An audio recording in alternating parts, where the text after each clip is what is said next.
Chapter 1271. Gu Nianji wiped her fingers with a wet tissue. Her face was as red as rouge. She stealthily glanced at Lin Na beside her and found that Lin Na's expression was still calm. She still had that coffin-like face, so calm that it was somewhat depressing. Gu Nianji relaxed slightly. She was actually a very thin-skinned person, and Hu Xiaoheng wasn't someone who liked to show off their love in public. Gu Nianji didn't understand why Hu Xiaoheng would suddenly do something like that. She glanced at Hu Xiaoheng from the corner of her eye, her beautiful big eyes conveying the questions in her heart as if they could speak. However, Hu Xiaoheng was calmer than Lina. After all, Lina's calmness was a form of restraint, but Hu Xiaoheng's composure had already seeped into his bones and became a part of his personality. Gu Nianji didn't want to dwell on this issue any longer. After all, this was someone else's territory. Even if she had a little temper, she had to restrain it. Gu Nianji sat up straight and wanted to talk to Lina next to her. At this moment, Lina's phone vibrated. She took out her phone and swiped it open to take a look. A surprised expression suddenly appeared on her face. Gu Nianji thought she was used to Lina's expressionless face, so when she saw Lina's surprised expression, she was even more surprised than Lina. Raising one of her eyebrows, Gu Nianji subconsciously asked, "What's wrong? Is something wrong?" Lina quickly regained her composure and said to Vladimir, who was in front of her, "Boss, headquarters has found the client of this gang operation." Vladimir jerked his head back. "What did you say? You found it so quickly." Lina said calmly, "Well, it's not particularly difficult to investigate. If he couldn't get the answer directly, he could check the accounts of the gang. Unless the client pays in cash, the bank will be able to identify their client." After a pause, Lina said, "We were lucky this time. The other party didn't use cash for the transaction. They used bank transfer. Where did the money come from?" Vladimir held his breath and listened attentively, afraid that he would miss a word. They were talking in Russian. However, Gu Nianji was the only one in the jeep who didn't understand Russian. The other 4 people in the car not only spoke Russian, but were also proficient in it. Hu Xiaoheng also pricked up his ears to listen to Vladimir and Lina's conversation. They must be doing Hu Xiaoheng a favor by talking directly in front of him. After all, this person had attempted to kill Hu Xiaoheng and Gu Nianji. Hu Xiaoheng was also very curious about the client behind the scenes. Lina raised her phone and showed it to Vladimir. "This is other evidence from our people. In other words, in addition to indirect evidence, we also have direct evidence." Vladimir took the phone and glanced at it. Suddenly, his eyes widened. He pointed at Lina's phone and stammered, "Such a large sum of money. It was enough to buy a large plane. Are you worth that much?" Vladimir said sourly. He glanced at Hu Xiaoheng and muttered, "It's even higher than my head count." Hu Xiaoheng laughed. "I can transfer this expensive fee to you for free. Major General Hu, what do you want to transfer to our boss?" The middle-aged driver, who was driving in front, turned around and interrupted at the right time, breaking the tension between Hu Xiaoheng and Vladimir. Vladimir snorted and glared at the middle-aged driver. "Drive properly. What does the transfer have to do with you?" The middle-aged driver shrugged. "I was just asking." Hu Xiaoheng said gently, "Headcount bounty. Your boss thinks his head is worthless, so he wants to exchange it with me." Sigh. "Exchange for what? You're better than me, and your head is worth more than mine. I admit it." Vladimir lowered his head and continued to look at the accounts. He gradually narrowed his eyes. "Major General Hu, are you related to the Xia family that moved to Europe in the early years?" "The Xia family in Europe?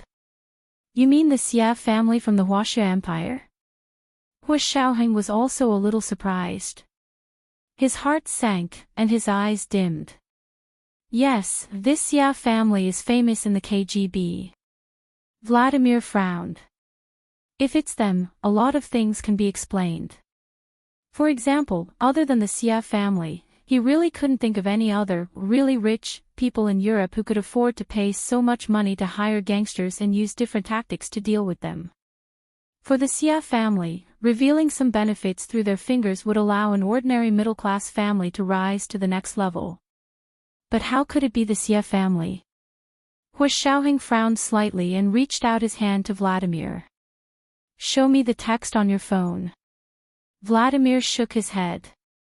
"Don't tell me you still don't believe me." Hu Xiaoheng didn't say anything.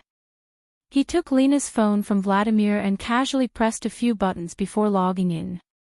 He saw the message from the KGB headquarters. Based on existing and historical materials, the KGB's Intelligence Analysis Department had already determined that the client behind the gangster gunman was the Xia family. Hu Xiaoheng calmly finished reading the text message and said in English, "The client's fees came from a fund controlled by the Xia family.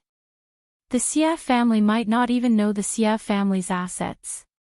In order to treat the descendants of the Xia family equally, and to allow the descendants of the Xia family to struggle in society and familiarize themselves with the rules of this society, the parents of the older generation of the Xia family had reached an agreement with the school to donate a batch of sports equipment to the school every year, so that the students here would no longer be locked up in the ivory tower, ignorant of the outside world, and only thinking about the books of sages." That's right.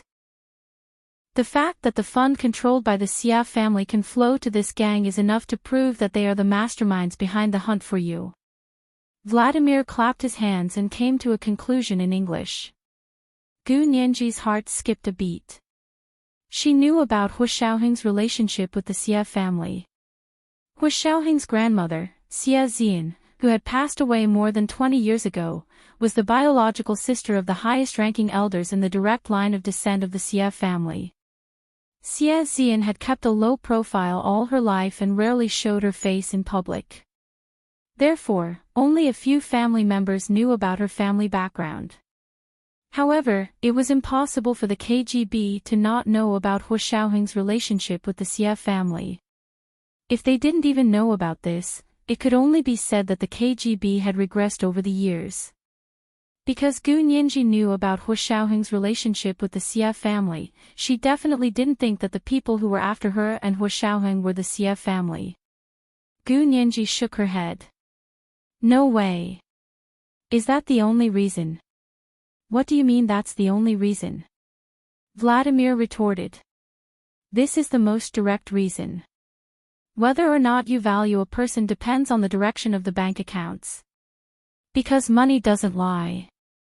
The more you spend, the more you'll empathize with the person you're spending money on. In the end, even if you spend all your money, you won't be willing to part with the things you've already spent money on." Gu Nianji only wanted to chuckle when she heard this. She raised her head, and her slender neck looked like a white swan. "Vladimir, money can also lie, such as counterfeit money." Gu Nianji retorted first and knocked down Vladimir's analogy. Vladimir glared at her. "You're arguing with me." "I'm not arguing with you. I'm just being reasonable with you." Gu Nianji crossed her arms and leaned against the back of Vladimir's car seat in front of her. She smiled and said, "Also, the only thing you can find out is that this money came from the Xia family's fund, right? Can you prove that the person who transferred the money from the Xia family's fund to the gang is definitely a member of the Xia family? If it's not a member of the Xia family, it's also a close relative or a very trusted subordinate. This kind of person is no different from the Xia family personally taking action, right?" Vladimir was still stubbornly resisting and trying to argue with Gu Nianji, who was famous for being a big lawyer. "That's impossible." Gu Nianji leaned back in her seat and shrugged. "Vladimir, for a fund, once it's established, it's only controlled by the terms of the fund and not by the person who established the fund. This is the basic legal basis of the fund. So if you insist that because the money was transferred from the Xia family's fund, the client must be a member of the Xia family, there are too many loopholes in this argument, and you're ignorant of the law." Vladimir was so angry at Gu Nianji that the hair on his face almost stood on end. Then even if it's not a member of the Xia family, it's still someone related to them. Find out when the Xia family's fund was established, and who the investors and beneficiaries are. Vladimir immediately gave the order. Hu Xiaoheng looked at Lena's phone without saying a word. After a long while, he returned the phone to Lena, then took out his own phone and called his uncle from the Xia family.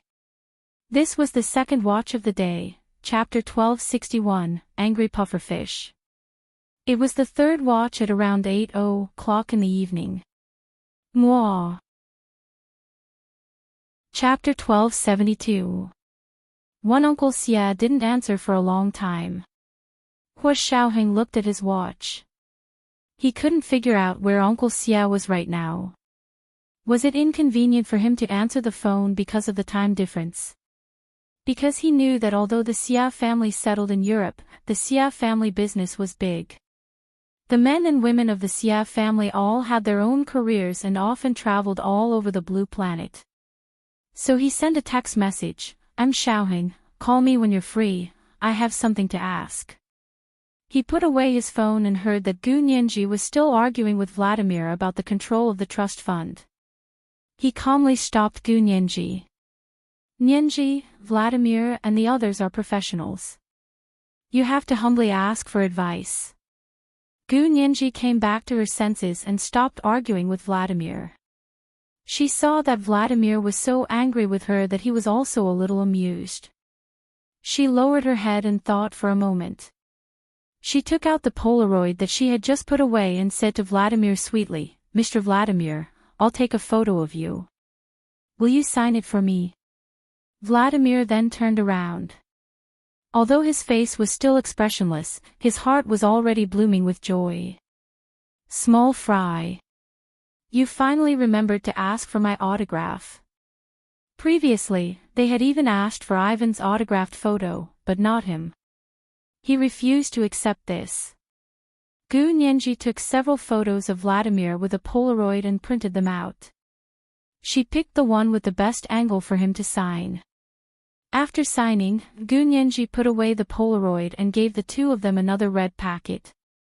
She then looked at Lena, who was sitting next to her, and asked with a smile, "Lena, what's your phone number?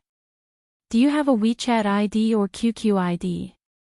Add me as a friend and I'll send you a red packet." Lena looked at her calmly and shook her head. "I don't have a WeChat ID or QQ ID. According to the rules, we are not allowed to have such social media accounts." Gu Nianji exclaimed in her heart and glanced at Vladimir and the driver. Both of them lowered their heads as if they hadn't heard Lena's words. Gu Nianji asked curiously, "Really? Are all KGB agents not allowed to have social media accounts? Do you have a phone number?" Lena lowered her eyelids and said a phone number. She then said, "This is the number from the bureau. It's monitored 24 hours a day. Not everyone in the KGB couldn't have social media accounts. High-ranking officials and insignificant people who don't hold key positions in the operation team are allowed to have their own private social media accounts." The middle-aged driver felt stifled. He was the kind of person who was insignificant and didn't take on a key role in the operation team. Vladimir was, of course, a high-ranking member of the KGB. The corners of his mouth curled up, and he was in a good mood. Gu Nianji replied with an "oh" and didn't say anything else. There was a moment of silence in the jeep as it led the KGB convoy on the sparsely populated road. In 2 hours, they would arrive at their destination, Tunguska, Siberia. Before long, Hu Xiaoheng's phone vibrated.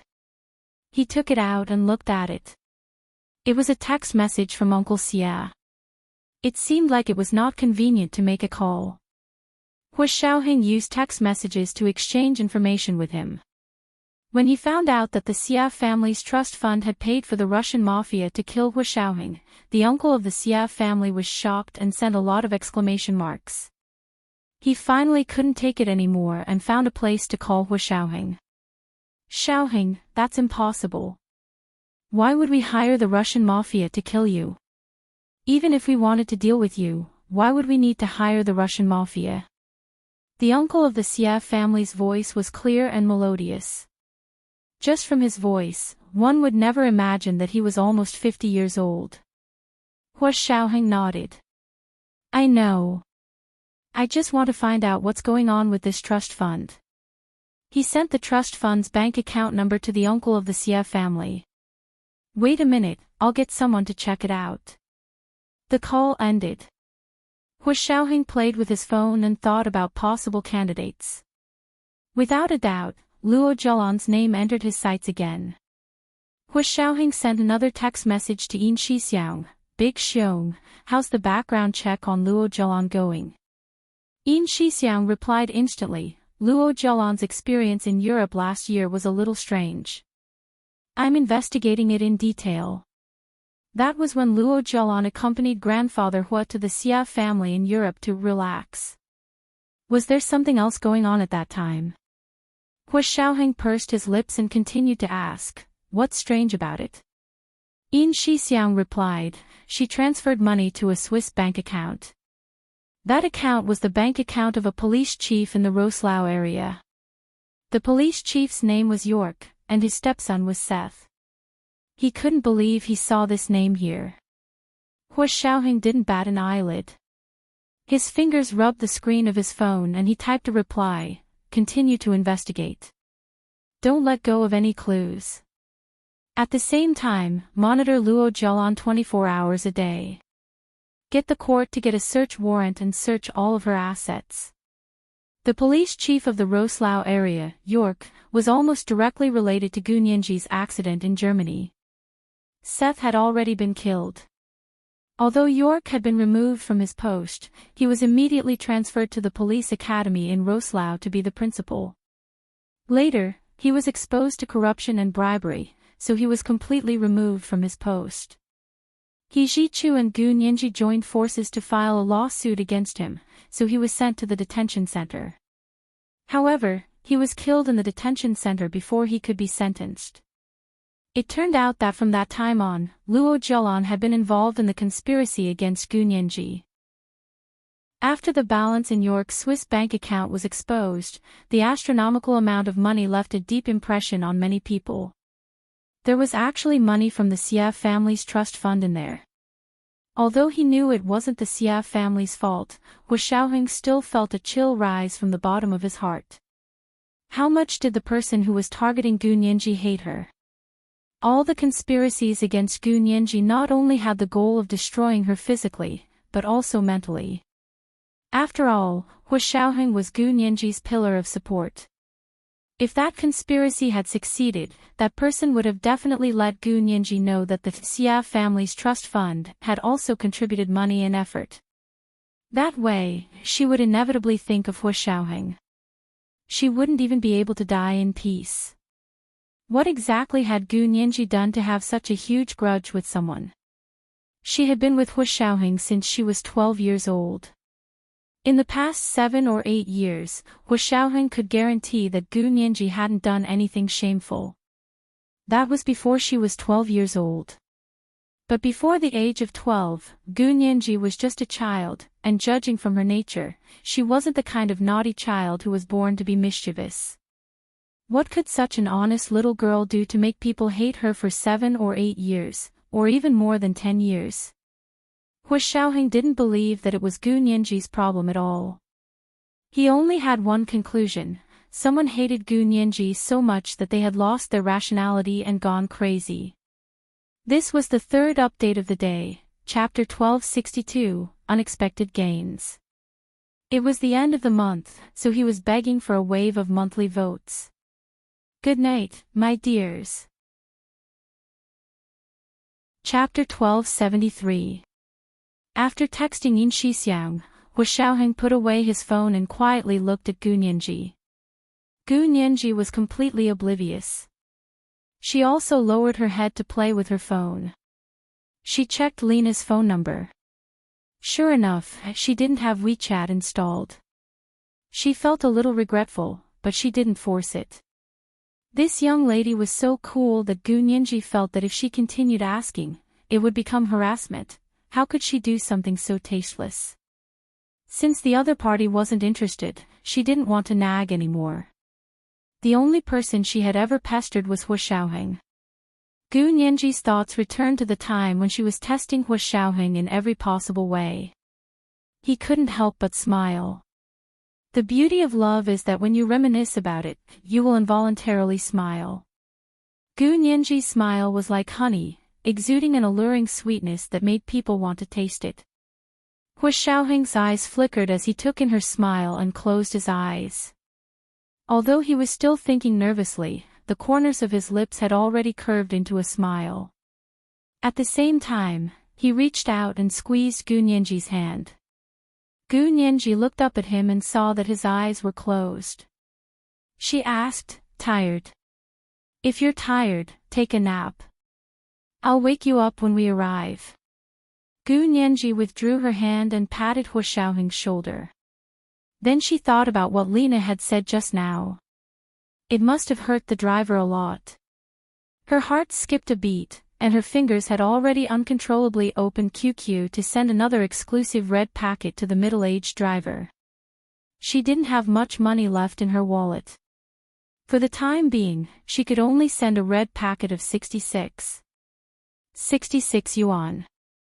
On it was written, "Whether it's important or not depends on the red packet." The chauffeur was driving and didn't know that Gu Nianji had sent him another red packet.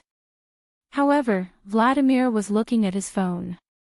He couldn't help but see a red packet coming in from QQ's discussion group. He quickly switched over without batting an eyelid. It was another exclusive red envelope. Vladimir stared at the words, "It's up to the red envelope to decide whether it's important or not." His high spirits immediately fell to the bottom. He glanced at the middle-aged driver from the corner of his eyes and snorted through his nose before putting his phone away. Out of sight, out of mind. Gu Nianji put away her phone with a smile and said, "My phone is almost out of battery, so I'm not going to play with it for now. I have to charge it immediately when we get off the bus and arrive at our destination." No one in the carriage answered her. Gu Nianji felt a little awkward. People who liked to chat were most afraid of a sudden silence. It was as if a topic terminator had suddenly appeared in a lively group chat, and then no one spoke. The middle-aged driver hurriedly said, "Is the battery dead? I can recharge it here." "Serious, give me your phone. I'll charge it for you." "Aw. Really? Thank you, Uncle Ivan." Gu Nianji smiled. "I didn't send you a red packet in vain. Another red envelope. An exclusive." The middle-aged driver's spirits were lifted. The suffocating feeling of being called insignificant suddenly vanished, and he laughed like an engine. Such a cheerful person would never suffer a loss no matter where he went. Gu Nianji thought with a smile. Lena sat next to Gu Nianji and didn't say anything. Her presence was at its lowest at this moment. Even her breathing could not be heard. Although she was sitting there, she did not have any human emotions. She was like a piece of furniture or a car accessory. Gu Nianji was the complete opposite. Wherever she was, her presence couldn't be ignored. The middle-aged driver happened to be the same kind of person, so the two of them were born to get along. Inside the jeep, Gu Nianji and the chauffeur chatted happily with one another. "Uncle Ivan, how many children do you have?" I have two, a son and a daughter. Vladimir can't compare to me in this aspect." The middle-aged driver was very proud and didn't forget to help his boss make his presence felt. But this kind of presence, whoever wanted it could take it. Vladimir was irritable. Gu Nianji sat in the back and couldn't see Vladimir's almost black face. She still smiled and said, "Huh?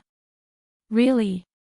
Vladimir only has one child, so he's not as good as you. In terms of the number of children, of course one wasn't as good as two. Ha ha ha ha. He doesn't have a single one. The middle-aged driver was so excited that he honked a few times. Gu Nianji, it seemed like she had asked something she shouldn't have. Gu Nianji didn't want to reveal his privacy, so she quickly changed the topic. However, the middle-aged driver refused to let go of the topic. He laughed and said, Vladimir has a high goal. He still doesn't have a girlfriend. How can he have children? Gu Nianji. She couldn't take it anymore. Her gossipy soul was burning.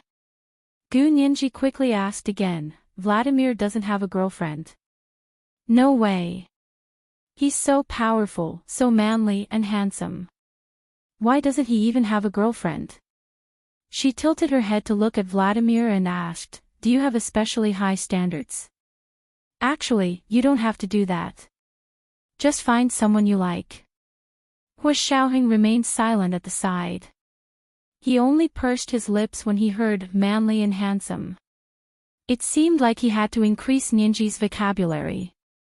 Hua Xiaoheng silently thought to himself, can't you be a little more creative when you praise everyone as manly and handsome? Vladimir had been very dejected when he heard this topic and had almost told the two of them to shut up several times. However, when he heard Gu Nianji say that he was manly and handsome, he felt as if he was floating in the air. He curled the corners of his lips and said with a smile, yes, just find someone you like. But it's too difficult to find someone you like. As he spoke, he deliberately turned around to glance at Hua Xiaoheng, then said sincerely to Gu Nianji, serious, do you know that men in our line of work are almost immune to women? It's not easy to fall in love with someone. Ha! How can you be immune? Gu Nianji expressed her confusion. Have you never liked other women? Never. It's not that I haven't, it's just that after being in this line of work for so long, sometimes I can't tell whether I'm sincere or not. I can't tell whether I'm sincere or not. Vladimir emphasized and smiled mischievously. If you don't believe me, ask Major General Hua. When he was on a mission back then, he saw many beautiful swallows and handsome crows. It's too easy to turn fake into real. Also, anti-beauty training is also a standard in our line of work. His thoughts were indeed based on his feelings. He was still sincere to Gu Nianji, but at the same time, he was also bad-mouthing Hua Xiaoheng in front of Gu Nianji and making things difficult for him. Gu Nianji instantly understood and wouldn't let him have his way. She patted Vladimir on the shoulder and said sympathetically, don't be discouraged. This means that your level isn't high enough. You need to practice more to be able to tell the difference between real and fake. For example, our Major General Hua definitely wouldn't be like you. He can't even tell the difference between real and fake. Then he added, no wonder the KGB's reputation has been different recently. They've been surpassed by our country's special operations forces. It's obvious that if the upper beam is not straight, the lower beam will be crooked. Vladimir's smirk froze on his face. How could Gu Nianji's words be so hurtful? She even purposely stabbed him in the heart. The middle-aged driver, on the other hand, was laughing so hard that he almost drove the car into a ditch. Vladimir flew into a rage out of humiliation. He turned around abruptly and waved his fist at the middle-aged driver. He said fiercely, drive properly. Laugh your ass. Gu Nianji raised an eyebrow. Ha, how dare he speak ill of Major General Hua in front of her? Did he think she was stupid or that she was too soft-hearted? Hua Xiaoheng's eyes were still closed, but the smile on his lips gradually widened. Lena finally looked at Gu Nianji seriously. She lowered her eyes and thought for a while, then said stiffly, Lieutenant General Vladimir is very popular, and there are many women who like him. Lieutenant General Vladimir is willing to devote all his attention to his work and doesn't have any extra time to think about personal matters. Gu Nianji's eyes widened in surprise. She didn't expect such a cool lady to know how to flatter. Although it was a little stiff, it was good that it worked. At least Vladimir liked it very much. Gu Nianji could see that the tips of Vladimir's ears were red, and he had been secretly moving. The middle-aged driver didn't expect Lena, who was usually a quiet killing machine, to actually speak up for Vladimir. As far as he knew, Vladimir had some special feelings for Lena. It was quite boastful. Gu Nianji looked at Vladimir, then at Lena. She seemed to have sensed something unusual. However, it would be a little too much to gossip about. Gu Nianji wouldn't admit it even if she was beaten to death. She was actually afraid that the lady who could fire the RGP-7 rocket launcher would get angry and fire one at her as well. Of course, she had to quickly change the topic. Gu Nianji rolled her eyes and looked out of the car window. Looking at the scenery outside, she suddenly pushed Hu Xiaoheng, who was resting with his eyes closed, and said in surprise, "Major General Hua. Look! That lake is so beautiful. It's so blue. It's even bigger and more beautiful than the lake I saw in the Alps." The middle-aged driver also looked out of the car window and said with a smile, "That's Lake Baikal." Lake Baikal was the largest freshwater lake on the entire blue planet. Naturally, the small lakes in the Alps couldn't compare to it. The scenery was picturesque, and the blue sky was reflected in the lake. It was even more intense and clear than the blue of the sea. In fact, this was only the northernmost tip of Lake Baikal. After crossing the northernmost tip of Lake Baikal, they would enter the Tunguska region. It was just a glimpse, but it had already left a deep impression. It was like a peerless beauty shrouded in a veil. The breeze blew the veil away, revealing the impeccable jawline. It was enough to intoxicate people. Gu Nianji clicked her tongue. "If I have the chance, I'll go for a walk by the lake." The middle-aged driver quickly said, "Why don't we go now?" "Why should we go? Do you really think you're here on a sightseeing trip?" Vladimir said angrily, "Our country's physicists and the Huaxia Empire's physicists have already gathered in the Tunguska region. We, who are protecting them, are still wasting time on the road. Doesn't your conscience hurt?" This was the first update of the day, Chapter 1263, It's Not Easy to Like Someone. The second update was around 1 in the afternoon, and the third update was around 8 in the evening. Mwah. Chapter 1274. Gu Nianji's eyes narrowed, and she instinctively turned to look at Hu Xiaoheng. She knew that Song Jining was in the Tunguska region, but she didn't know that the Russian physicist was also in the Tunguska region. What were they going to do? And the KGB's personal protection, it probably wasn't that simple. Hu Xiaoheng opened his eyes and patted Gu Nianji's head, then pressed her into his arms. As if he understood her confusion, he said calmly, "They can do their research, and we can do ours. There's no conflict." Gu Nianji knew that Hu Xiaoheng wasn't telling the truth. She pursed her lips and rubbed her head in Hu Xiaoheng's arms, but she didn't continue asking. Many of the people accompanying Song Jining were field personnel from the Special Operations Forces, so Hu Xiaoheng wasn't worried about Song Jining's safety. However, the fact that Russian scientists had also interfered was indeed beyond his expectations. However, he was used to keeping a straight face, so although he was surprised, he didn't say anything. It was as if he had already known about all this. Vladimir's expression was a little ugly. He had kept the news secret for so long. Did Hu Xiaoheng already know? In fact, not only were Hu Xiaoheng and Gu Nianji surprised, but even the driver and Lena were surprised. "You mean, we still have a mission, not to protect her?" Lena pointed at Gu Nianji. "But to protect our country's scientists." Vladimir's expression became amiable as soon as he spoke to Lena. He nodded. "Yes. You're mainly responsible for protecting Sirius, and the rest of the operation team is responsible for protecting the scientists from both countries." As he spoke, Vladimir glanced at Hu Xiaoheng. "Of course, Major General Hu should have made arrangements, so our main task is to protect our country's scientists." Hu Xiaoheng shook his head calmly. Our country's scientists are doing field surveys in your country. Don't you also have to protect their personal safety? Vladimir didn't believe Hu Xiaoheng's words, but he still had to put on a show. He nodded solemnly. Got it. We will protect your country's scientists. Hu Xiaoheng looked down at Gu Nianji and tucked a strand of hair behind her ear. He had taken Gu Nianji to the Tunguska region because he wanted to take her out on a trip.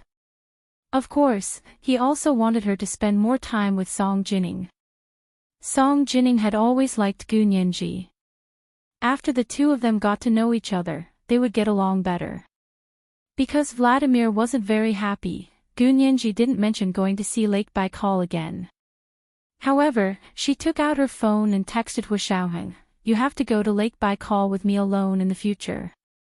Hu Xiaoheng felt his phone vibrate. He took it out and was speechless. He looked down at Gu Nianji, who was nestled in his arms and texting him energetically. His lips curled into a smile and his left hand pressed OK. It was a simple word, but Gu Nianji was immediately happy. She sent a kiss emoji to Hu Xiaoheng. Hu Xiaoheng put his phone away as if nothing had happened and wrapped his arms around her. Go to sleep. I'll wake you up when we get there. Gu Nianji felt strange when she heard that. She was the one who had just said something to Hu Xiaoheng, so why was it being returned to her so quickly? However, she did not struggle. The middle-aged driver heard it from the front and drove at a steady and even speed. There were no bumps at all. Gu Nianji gradually fell asleep amidst the long rhythm of the jeep's natural ups and downs. After she fell asleep, no one in the car spoke. Occasionally, when Vladimir coughed, the middle-aged driver would glance at him and remind him in a low voice, "Sirius is sleeping. Don't wake her up." Vladimir had no intention of waking Gu Nianji up, but he had only cleared his throat. Couldn't he even satisfy such a basic physiological need? He was so angry that he turned into a pufferfish again. The jeep sped along with the 3 modified Hummers and finally arrived at the place where the big explosion in the Tunguska region had occurred before sunset. Lena jumped out of the car first and asked for a simple instrument to measure it. She said expressionlessly, 60. 55 degrees north latitude, 101. 57 degrees east longitude, and the Tunguska River is in front of us. This was the place where the big explosion happened. The epicenter of the explosion that happened more than 100 years ago was right here. Hu Xiaoheng stroked Gu Nianji's head and whispered in her ear. We're here. After a while, Gu Nianji opened her eyes and looked around blankly. The jeep had stopped, and she was not used to it. We're here. Gu Nianji rubbed her eyes and sat up straight. She stuck her head out and looked out, just in time to see the golden afterglow of the setting sun shining on the distant hills. The mountains in the distance were undulating, and there were towering trees everywhere. Their branches and leaves were thick, and the setting sun was like a beautiful red bloodstone falling among the mountains. Nearby, however, was a round plain. Trees from high to low surrounded the area. Their car was parked at the entrance to the circular plain. Gu Nianji looked around and was very curious. This is where the Tunguska explosion happened? Yes. Hu Xiaoheng opened the door and got out. Gu Nianji followed. The two of them stood in front of the car. The afterglow of the setting sun shone from behind them, overlapping their shadows and stretching them out. Gu Nianji took a deep breath and breathed in the fresh air in the forest. She asked softly. Didn't they say that the physicists from both countries are here? Why don't I see anyone? Hu Xiaoheng looked at Vladimir next to him and asked with a smile, Do you know where the camp is? Vladimir took out his phone and contacted his own people. He pointed to the south and said, There's a resort villa over there. The physicists and entourage from both countries are staying there. However, in order not to miss the observation period, the scientists have decided to camp here for a month. Ha! Are we going camping? Gu Nianji was happy. This was more like a field trip. Moreover, there was a resort villa here, which couldn't be better. They could sleep in tents and barbecue in the wild, but they still had to bathe and wash their hair at the resort villa. Hua Xiaoheng knew what Gu Nianji was thinking as soon as he saw her expression. Then we also have to book a few rooms at the resort villa, Hua Xiaoheng said calmly. We're only staying here for 2 weeks. We can't advance and retreat with the physicists. It's fine, it's fine. Leave the security here to us. You can rest assured. Vladimir agreed immediately. He dialed the resort villa's number and booked a few rooms. Hua Xiaoheng looked down and thought about it. He sent a text message to Vladimir asking him not to mention to the physicists from the Huaxia Empire that they had encountered danger on the road today. Yes, yes, yes. Don't say it. Don't say it. Vladimir nodded like he was pounding garlic. He finally booked a room. Because there were a lot of physicists and entourage who had come this time, although it wasn't the peak season for the resort villa, it was still mostly occupied by them.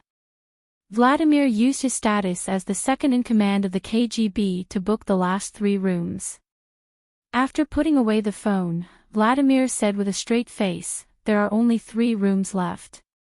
Ivan and I will share a room, Sirius and Major General Hua will share a room, and Lena will share a room." Gu Nianji blinked. This Vladimir was quite impressive. He didn't even discuss it with them before happily deciding on their accommodation. However, it was a good arrangement, so Gu Nianji didn't object. However, Lena looked at her and said to Vladimir, "Then do I still need to protect this Miss Sirius?" Vladimir came back to his senses and laughed. "Oh my! That's not a coincidence. What should we do? Major General Hua, do you agree? Let your precious fiancée share a room with Lena. You can stay in a room by yourself." Hua Xiaoheng shook his head calmly. "Of course not. What you said before was quite good. Sirius and I will share a room, and you and Ivan will share a room. Major Lena can stay in a room by herself. Or if she doesn't want to stay alone, she can share a room with you, Vladimir." Vladimir's face instantly turned red. He flicked his sleeves and left. He said, "It's getting late. Hurry up and go to the villa to wash up and then have dinner. Why don't we stay at the villa for the night?" It seemed a little late to pitch a tent now. As soon as it got dark in this area, the temperature dropped very quickly. Without a warm tent, it was basically impossible to survive the night here. Hua Xiaoheng was a little worried about Song Jining. He didn't want to stay at the resort, not even for one night. Gu Nianji didn't want to stay at the resort either. She was more interested in camping in the wild. She walked forward excitedly, wanting to find a better place to camp. The forest in front of her became wider and wider, and the wilderness gradually appeared in front of her. This was the second watch of the day, chapter 1264, The Stars Hang Over the Plains. It was the third watch at around 8:00 in the evening. Mwah. Chapter 1275. Gu Nianji slowly walked down from the semi-low hillside and stood in the middle of the hillside. She found that she could see the entire circular plain from this angle. This place wasn't a very regular circle, but it was roughly the same as a circle. There were obvious traces of the shockwave caused by the huge explosion on the plain, and the trees had fallen in one direction. More than 100 years had passed, and tall trees still couldn't grow in this place. There were only low shrubs and green lawns. The afterglow of the setting sun shone over, and Gu Nianji narrowed her eyes. She found that there was a huge circular crater in the slightly sunken basin plain in the middle. This must have been the area directly affected by the Tunguska explosion that year. The power of the explosion was equivalent to 20 million tons of TNT, and it had directly smashed a sinkhole in the forest. The sky was getting darker, and the setting sun was getting redder. From Gu Nianji's angle, she couldn't see what was inside the giant circular crater. The giant crater wasn't dark, but blue. The dark blue seemed to be able to glow, and it was also like the ultimate rays of the universe, intersecting on this almost forgotten land. Gu Nianji was fascinated by it. It wasn't until Hu Xiaoheng patted her shoulder that she came back to her senses. She turned her head and smiled. She pointed at the giant circular crater and said to Hu Xiaoheng, "Look, that's where the Tunguska explosion happened, right?" Hu Xiaoheng nodded. "That's right. The meteorite fell from the sky, and after the explosion, it smashed a huge crater in the ground." It seemed like Hu Xiaoheng believed in the comet-meteorite impact theory. Gu Nianji pointed at the giant circular crater and asked curiously, "Why do you think that giant crater isn't black, but blue?" "It's blue because there's water in the giant crater. The water vapor evaporated, and under the setting sun, the water vapor refracted the color of the sky. It's a darker blue like this." It wasn't Hu Xiaoheng who answered Gu Nianji's question, but Song Jining, who had just walked over from behind them. Gu Nianji turned around and was overjoyed. "Miss Song. I finally see you." Hu Xiaoheng was also a little surprised to see Song Jining. "I heard that you and other scientists went over there to investigate Lake Kiko." Lake Cheko was a lake about 8 kilometers away from here. It was said that meteorite fragments had fallen into the lake, but that was just a legend. They still needed to find evidence from the lake. Song Jining smiled and said, "I went to investigate Lake Chika, but there were a lot of things and a lot of people there. I don't think there's any evidence there, so I came back." Obviously, Song Jining didn't believe in the meteorite impact theory. Gu Nianji held Song Jining's arm affectionately. "Miss Song, you came at the right time. I was just wondering why the huge circular pit was blue. Actually, it's not that the crater is blue, but that there's a large amount of water in the crater.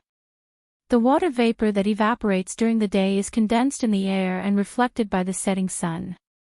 It's the same color as the sea in front of everyone. It was too beautiful to be real." Song Jining patiently explained to Gu Nianji. Her attitude was very kind and friendly. She already knew that Hu Xiaoheng was engaged to Gu Nianji.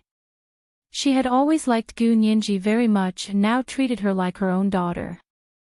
Hu Xiaoheng carefully observed Song Jining's expression and knew that she probably didn't know what had happened on the way. Because they had encountered danger on the way, Hu Xiaoheng had already instructed Vladimir not to mention it to the Huaxia Empire's physicists. Now, it seemed that Vladimir had kept his promise. When Gu Nianji heard Song Jining say that it was the same color as the sea, she suddenly let out an "ah" and said in surprise, "Major General Hu, look at this huge circular crater. It's so blue. Doesn't it look like the blue hole we saw in the Caribbean Sea?" Hu Xiaoheng's heart skipped a beat and he focused his gaze. The huge blue circular crater really did look like the blue hole in the Caribbean Sea. Blue hole. Is it the blue hole with electric arcs that you saw in the Caribbean Sea? Song Jining also recalled the uncanny workmanship of nature that they had seen in the East Sea a while ago, and a mysterious smile appeared on her face. At that moment, Gu Nianji and Hu Xiaoheng both thought of the blue hole that flashed with bluish-purple lightning in the East Sea. "It's different," Gu Nianji said silently in her heart.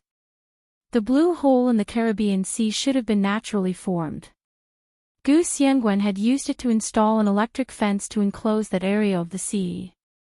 The uncanny workmanship of nature in the East Sea had been artificially created by Gu Nianji and Song Jining using the high-energy magnetic field that the Japanese scientists had obtained from somewhere to convert the magnetic field into electricity. The huge circular crater that had appeared here after the Tunguska explosion, which was similar to the blue hole in the sea, must have been created for a different reason.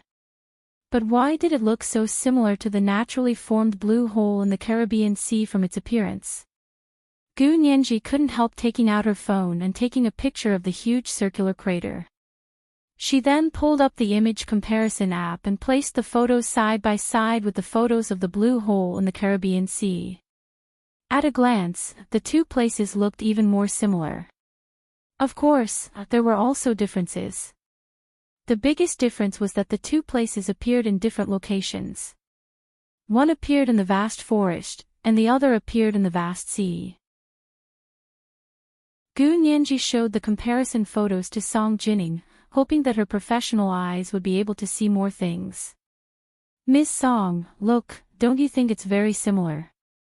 This is the blue hole in the Caribbean Sea. Song Jining was excited. This is the true uncanny workmanship of nature.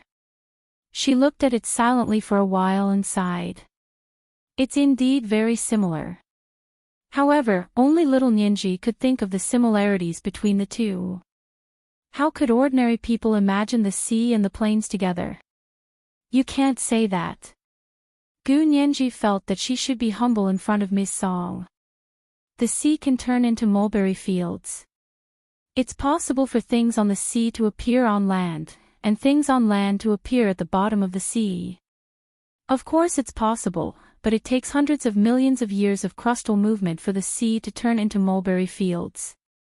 Do you think that in just over 100 years, it's enough to turn the sea into mulberry fields? When it came to science, Song Jining was exceptionally rigorous and sharp. Gu Nianji smiled embarrassedly. She hugged Song Jining's arm and shook it. Miss Song, you're amazing. I'm impressed. Don't try to flatter me. Song Jining liked Gu Nianji's personality very much. It was rare for a little girl like her to have such a background, but she wasn't stubborn at all. She wasn't as sensitive as a hedgehog. If others didn't take care of her sensitive little heart, she would be depressed and hurt. Hu Xiaoheng was silent at the side, but he was in an exceptionally good mood. The forest in front of him was like the blue sky after the rain. The color was green and tender, and the blue circular pit looked very pleasing to the eye. Gu Nianji opened her curvy lips slightly and said very cutely, I'm telling the truth. I'm not flattering you. Besides, there's a specialization in every industry. I'm convinced that you're beating me in this aspect. Alright, look at that mouth of yours. Song Jining laughed. What did you eat growing up? Honey. Yes, nature's pure natural wild honey has the special effect of prolonging life, beautifying beauty, nourishing yin and nourishing the kidneys. Miss Song, do you want to eat it together? Gu Nianji winked at Song Jining and moved her little face closer, as if she was offering herself up for Song Jining to taste. Song Jining glanced at Hu Xiaoheng beside her and poked Gu Nianji's tender cheek with her finger. She said kindly, I'm not eating it. It's better to leave it for Xiaoheng to eat. She then winked. Gu Nianji's face instantly turned red. How could Miss Song say such things? Had the strict and incisive attitude just now run away from home? This was the third chapter of the day, chapter 1265, there's a specialization in every industry. Mwah. Chapter 1276. Hu Xiaoheng was slightly taken aback, but he was used to being as calm and steady as a mountain. He didn't say anything and acted like he hadn't heard anything.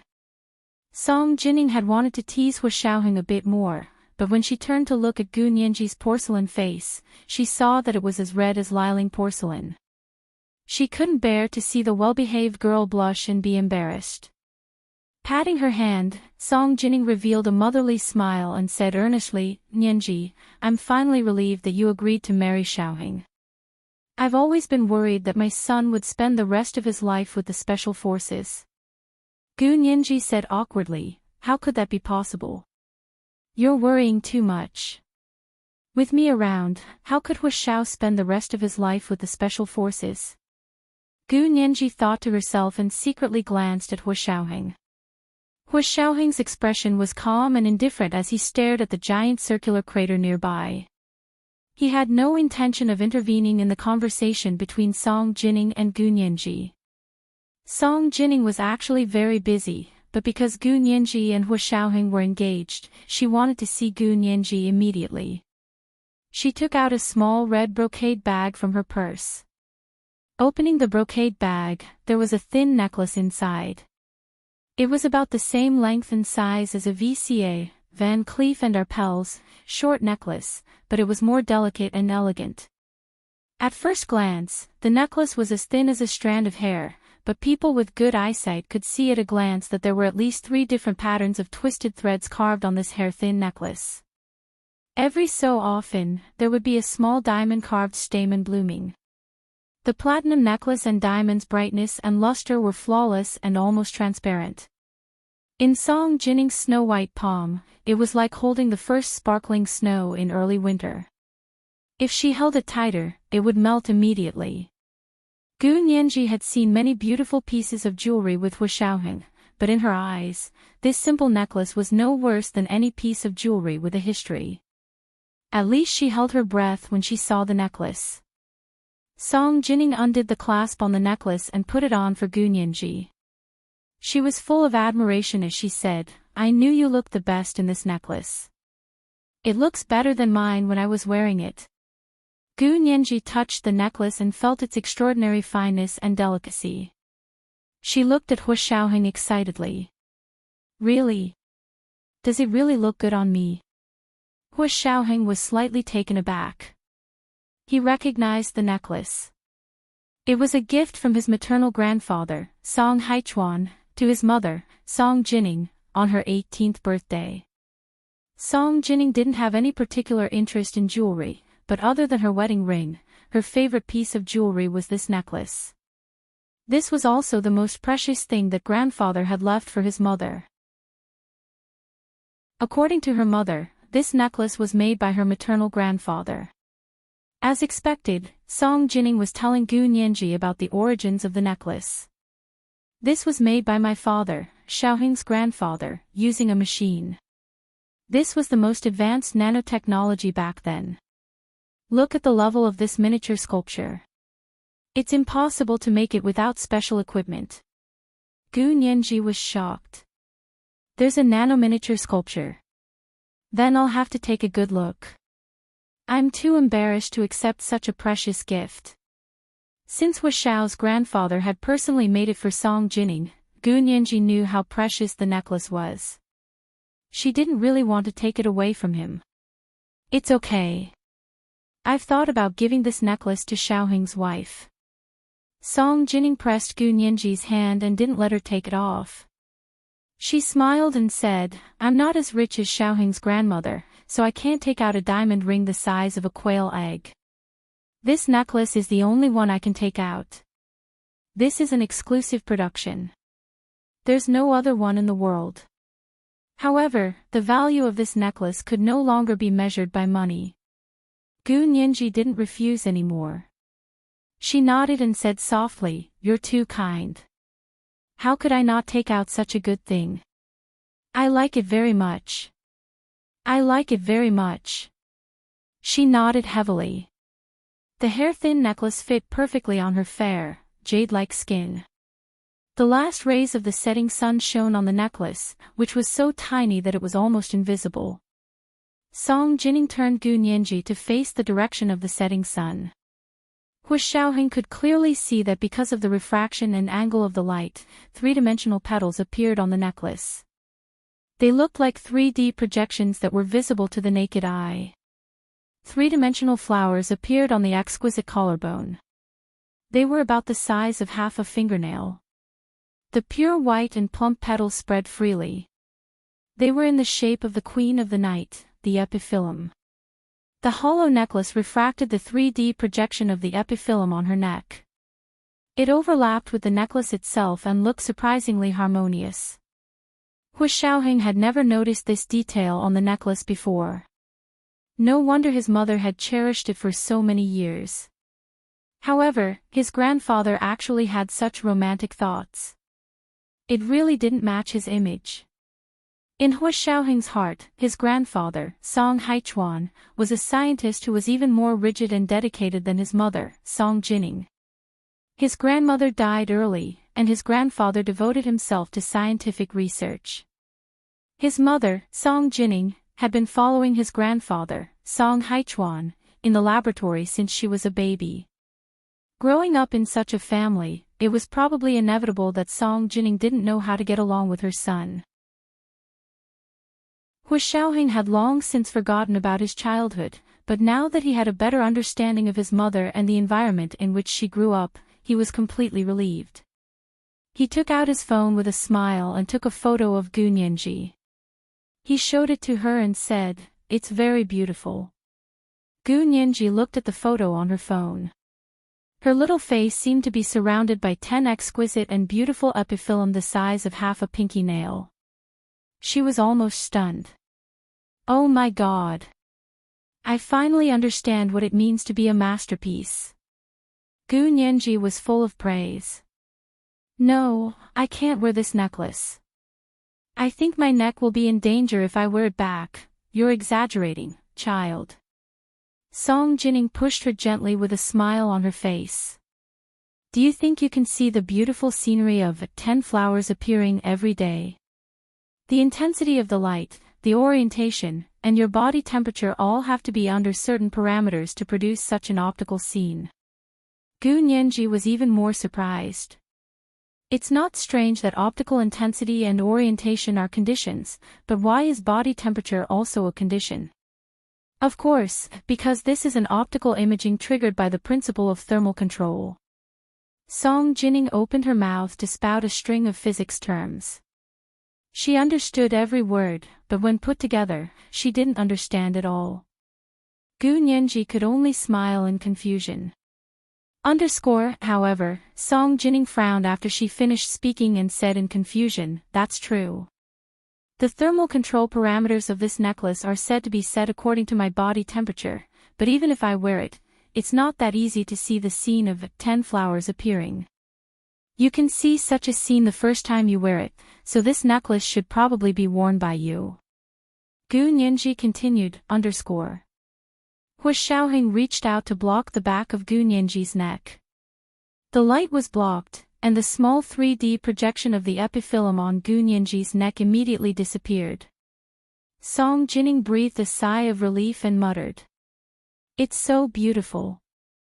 As she spoke, she hugged Gu Nianji and whispered in her ear, "Nianji, I know you're not even 20 years old yet, but science shows that women enter the reproductive maturity period after the age of 18. The children born at this time are the smartest, healthiest, and most beautiful." Gu Nianji closed her eyes. "Miss Song, are you in such a hurry to have a third generation? Are you ready for a little radish to call you grandma?" However, even if Miss Song was a grandmother, she would be the most fashionable, beautiful, and intelligent grandmother. Gu Nianji's thoughts ran wild, and she suddenly felt that she had been led astray by Miss Song. Stop. She wasn't even 20 years old, she couldn't have a child so early. Gu Nianji still wanted to work hard in the workplace. Besides, she still had a lot of things to do. Her father's whereabouts, the Gu family's assets, and the various B***cheese waiting for her to deal with. Song Jining saw Gu Nianji's thunderstruck expression and patted her face in amusement. "Oh, our little Nianji is shy. What's there to be shy about?" As Song Jining spoke, she turned to look at Hu Xiaoheng and said, "Xiaoheng, since you're engaged, shouldn't the wedding be on the agenda? Especially having children. From now on, you have to quit smoking and drinking. You have to stop smoking and drinking for at least a year before you can start preparing to have children. By the way, when you plan to have children, you have to go for a sperm test to see how the quality of the sperm is. If the quality of the sperm isn't good." It was Hu Xiaoheng's turn to look like he had been struck by lightning. Gu Nianji saw that Hu Xiaoheng was finally losing his composure, and she laughed so hard that she almost bent over. She quickly grabbed Song Jining's shoulder and changed the topic. "Miss Song, where are you staying today? We want to set up our tent with yours. Is that okay?" Song Jining paused and pointed to a spot at the foot of the mountain. "It's over there. Your tent can be set up next to mine. Then she smiled and tapped Gu Nianji's nose. Little Nianji, don't think I'm being long-winded. When I see you guys, I can't help but think that my little grandson and granddaughter must be smart and good-looking. I've already found someone to customize physics experiment equipment and furniture for children. You can learn from me in the future. Miss Song, you're thinking too much. You can only have one imagination at a time. Hua Xiaoheng finally interrupted Song Jinning's wild imagination and said calmly, it's getting late. Let's go have dinner first, then we'll set up the tent. Gu Nianji was hungry again. She still ate 2 pieces of cake in the jeep, but it wasn't enough to satisfy her hunger. Song Jinning nodded and stopped teasing the couple. She reached out her arms to them in satisfaction. Come, help me down. I'm old and can't walk anymore. Gu Nianji, Hua Xiaoheng, the two of them looked at each other and held Song Jinning's arms on each side as they turned around and walked back. Song Jinning walked as fast as she could, even faster than Hua Xiaoheng. Although Gu Nianji had a pair of long legs, she couldn't walk as fast as Song Jinning. She was dragged like a puppy and was almost carried away by Song Jinning in the end. Was this the old and can't walk anymore, Miss Song? She was just thinking about what it would feel like to be supported by her son and daughter-in-law. This was the first update of the day, Chapter 1266, Miss Song's Wild Imagination. The second update was around 1 p.m., and the third update was around 8 p.m. P.S. Thank you to the leader of Enigma Yangtze for the 10,000 Chidian coins yesterday. Mwah.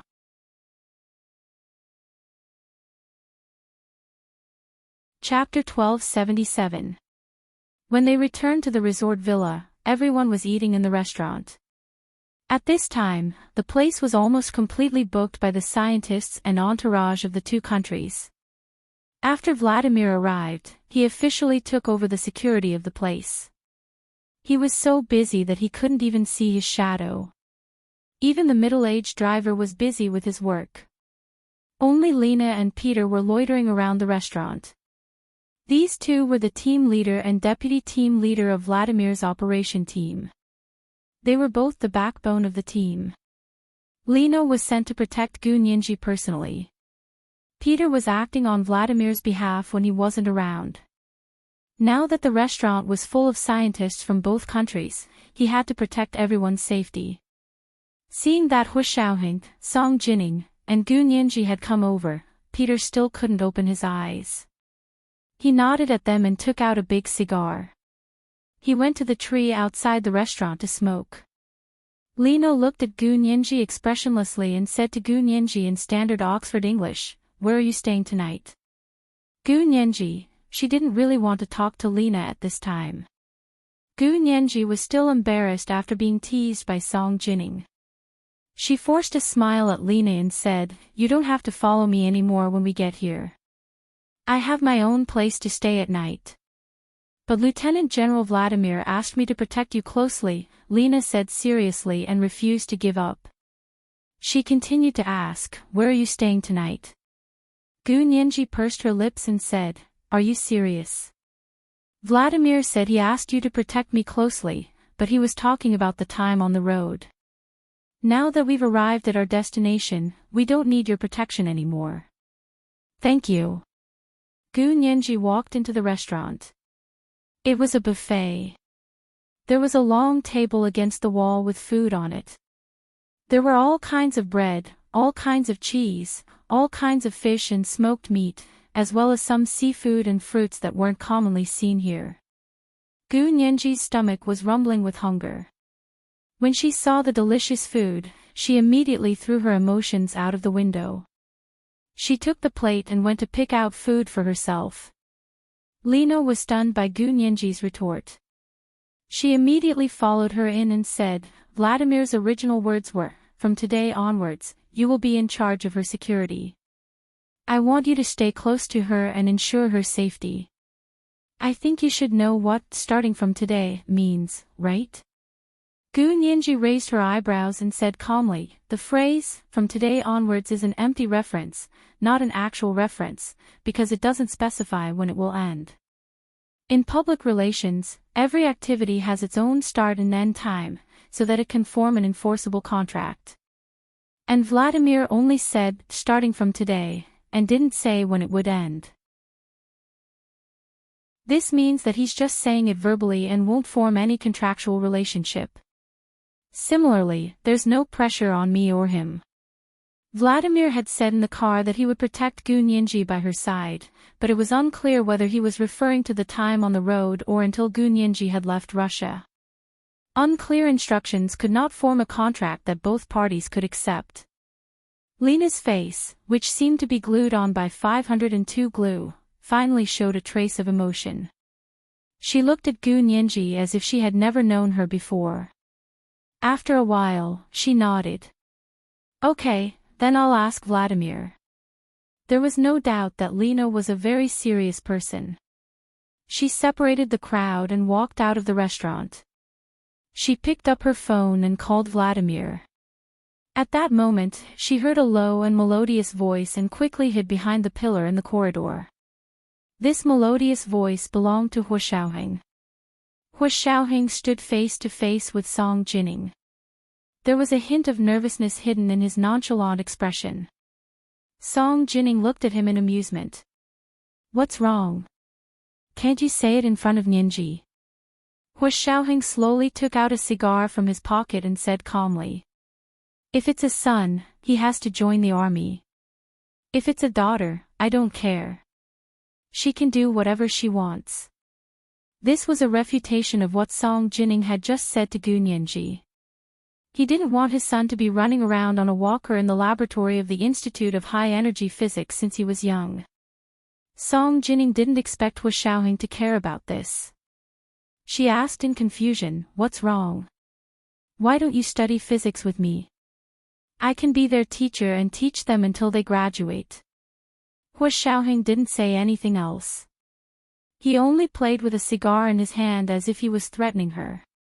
He said vaguely, "If you insist, I don't think any of these little grandchildren will appear." "Are you threatening me?" Song Jining was stunned for a moment and exploded. "What do you mean? What do you mean none of my grandchildren will appear?" Hua Xiaoheng raised the cigar and placed it in front of his lips. He looked at Song Jining quietly. Song Jining was so angry that she laughed. "Don't think too much. Whether or not I have children, when I have children, and how many children I have nothing to do with you." Hua Xiaoheng, was this what scientist Song said? Hua Xiaoheng couldn't help thinking. It was full of the blind confidence of a pseudo-feminist and shameless boasting that ignored the laws of science. Hua Xiaoheng's cold expression pleased Song Jining. "Angry? It's right to be angry." Song Jining patted his shoulder. "I'll go talk to Nianji. She's the deciding factor in when the child will be born." This is the first time I've heard that a woman can have children by herself," Hua Xiaoheng said expressionlessly. He put his hands behind his back and stood straight. "Of course a woman can only have children by herself. Can a man help a woman give birth?" When it came to science, Song Jining was as sharp and direct as a different person. "Hua Xiaoheng, I know you're going to say that there aren't so many men to provide sperm. A woman alone can't produce a fertilized egg." Song Jining almost gave Hua Xiaoheng a scientific explanation of reproduction. Hua Xiaoheng couldn't stand it anymore in front of his biological mother. He nodded stiffly. "Take your time to think about it. I'll keep my word." He turned around and went to the dining room to look for Gu Nianji. Gu Nianji had just sat down with a large plate of food and a glass of milk. Hua Xiaoheng sat across from her and glanced at the plate full of food. "Eat less. You're too hungry. You need some porridge to warm your stomach first." Gu Nianji blinked her left eye. "I can eat. I'm starving." As she drank the milk, she asked curiously, "What were you whispering to Miss Song just now?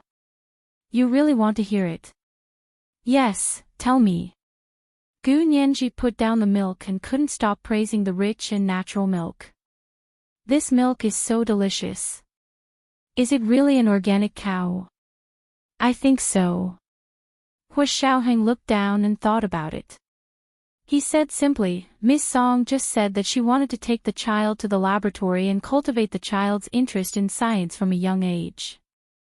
I objected and said that my son had to be sent to the military camp from a young age. My daughter can see her own interests. Gu Nianji didn't expect Song Jining to think so far ahead. The corners of her mouth twitched and she said weakly, I also object. Okay.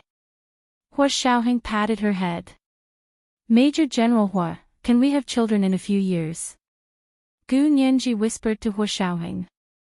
But I also think it's better to have a husband while we're young. Hua Xiaoheng, I heard that it's hard to recover your figure when you're older and have a child, Gu Nianji said mysteriously, as if she was already pregnant. Hua Xiaoheng rubbed his temples with a headache. That's enough. Eat, eat. No one is forcing you to have a child. But I think it's better for the child to follow Miss Song. With Miss Song's personality and way of doing things, she'll definitely take care of the child as her own. Gu Nianji unknowingly was once again led astray by Song Jining. She began to look forward to the good times of having a son and a daughter. Hua Xiaoheng calmly objected, the child can't be handed over to Miss Song. She doesn't even have time to eat when she's busy. Gu Nianji immediately said, then let's set up the baby's room first. After saying that, she covered her mouth and thought in horror and despair, what's wrong with her? Is she possessed? Miss Song's ability to brainwash is terrifying. This was the second watch of the day, chapter 1267, Brainwashed. The third watch was around 8 p.m. Mwah. Chapter 1278. Hua Xiaoheng looked at her with a half-smile. The baby's room. Are you sure? Gu Nianji immediately shook her head like a rattle. No. I was just saying it casually. How can it be so early? Wait 2 more years. Wait 2 more years. What a joke. The wedding hadn't even been held yet.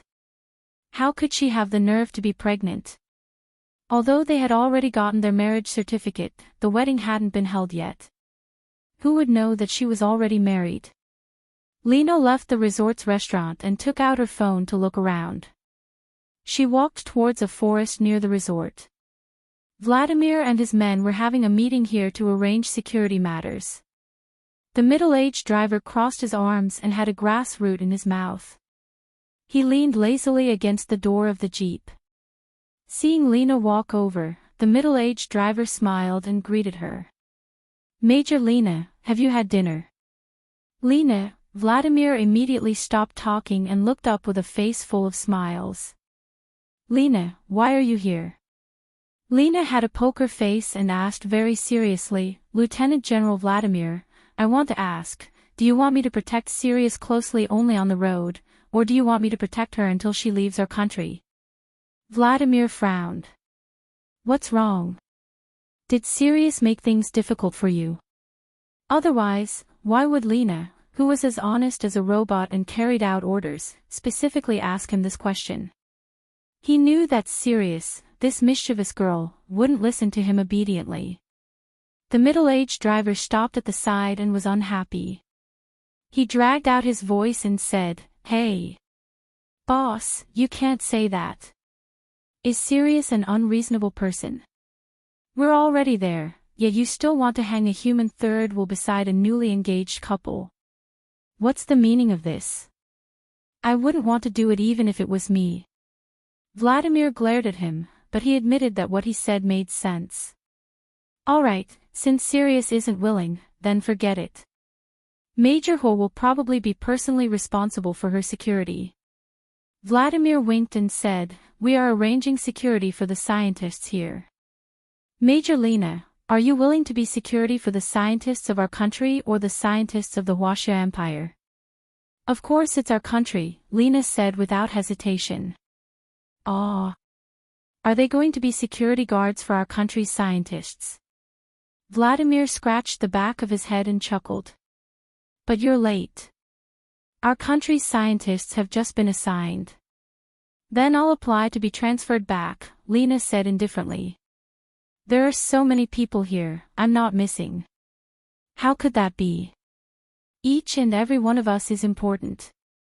Vladimir hurriedly comforted Lena.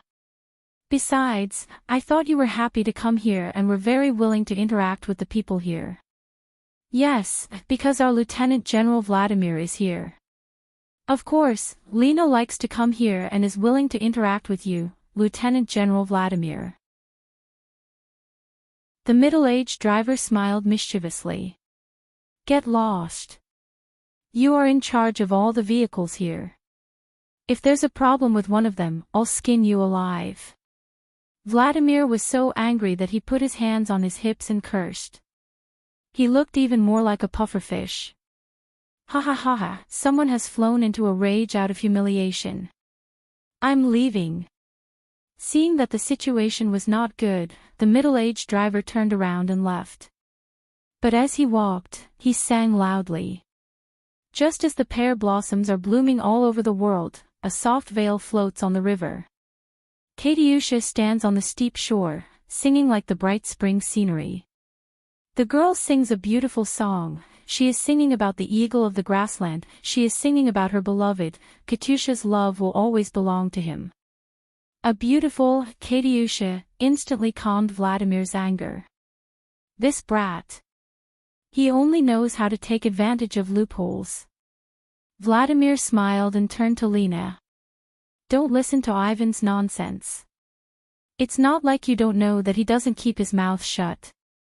Lena nodded lightly and whispered, yes, I like coming here and interacting with the people here. After saying that, she boldly looked at Vladimir, her dark brown eyes like clear amber. Vladimir couldn't help but think of the amber with a small butterfly wrapped in it when he was playing in the birch forest when he was a child. The soft butterfly was wrapped in hard amber. After thousands of years, only the remnants of time could be seen. Just like Lena's eyes at this moment. Vladimir turned his head and smiled slightly. Okay, then you go and protect the scientists of the Huaxia Empire, especially their chief high-energy physicist, Ms. Song.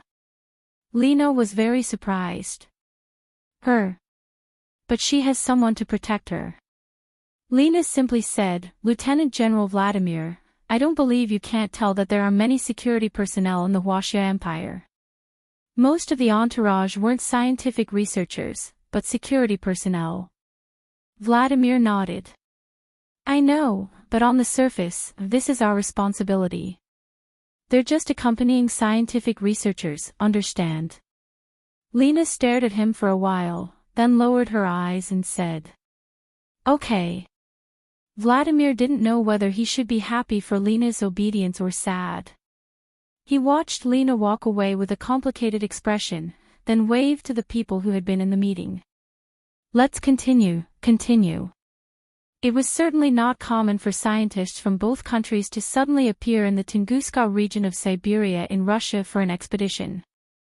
In an instant, all the intelligence agencies of the Blue Star country received the news. What were they doing? Was it really just a scientific expedition? More than 100 years after the Tunguska explosion, scientists from all countries had come here for an expedition.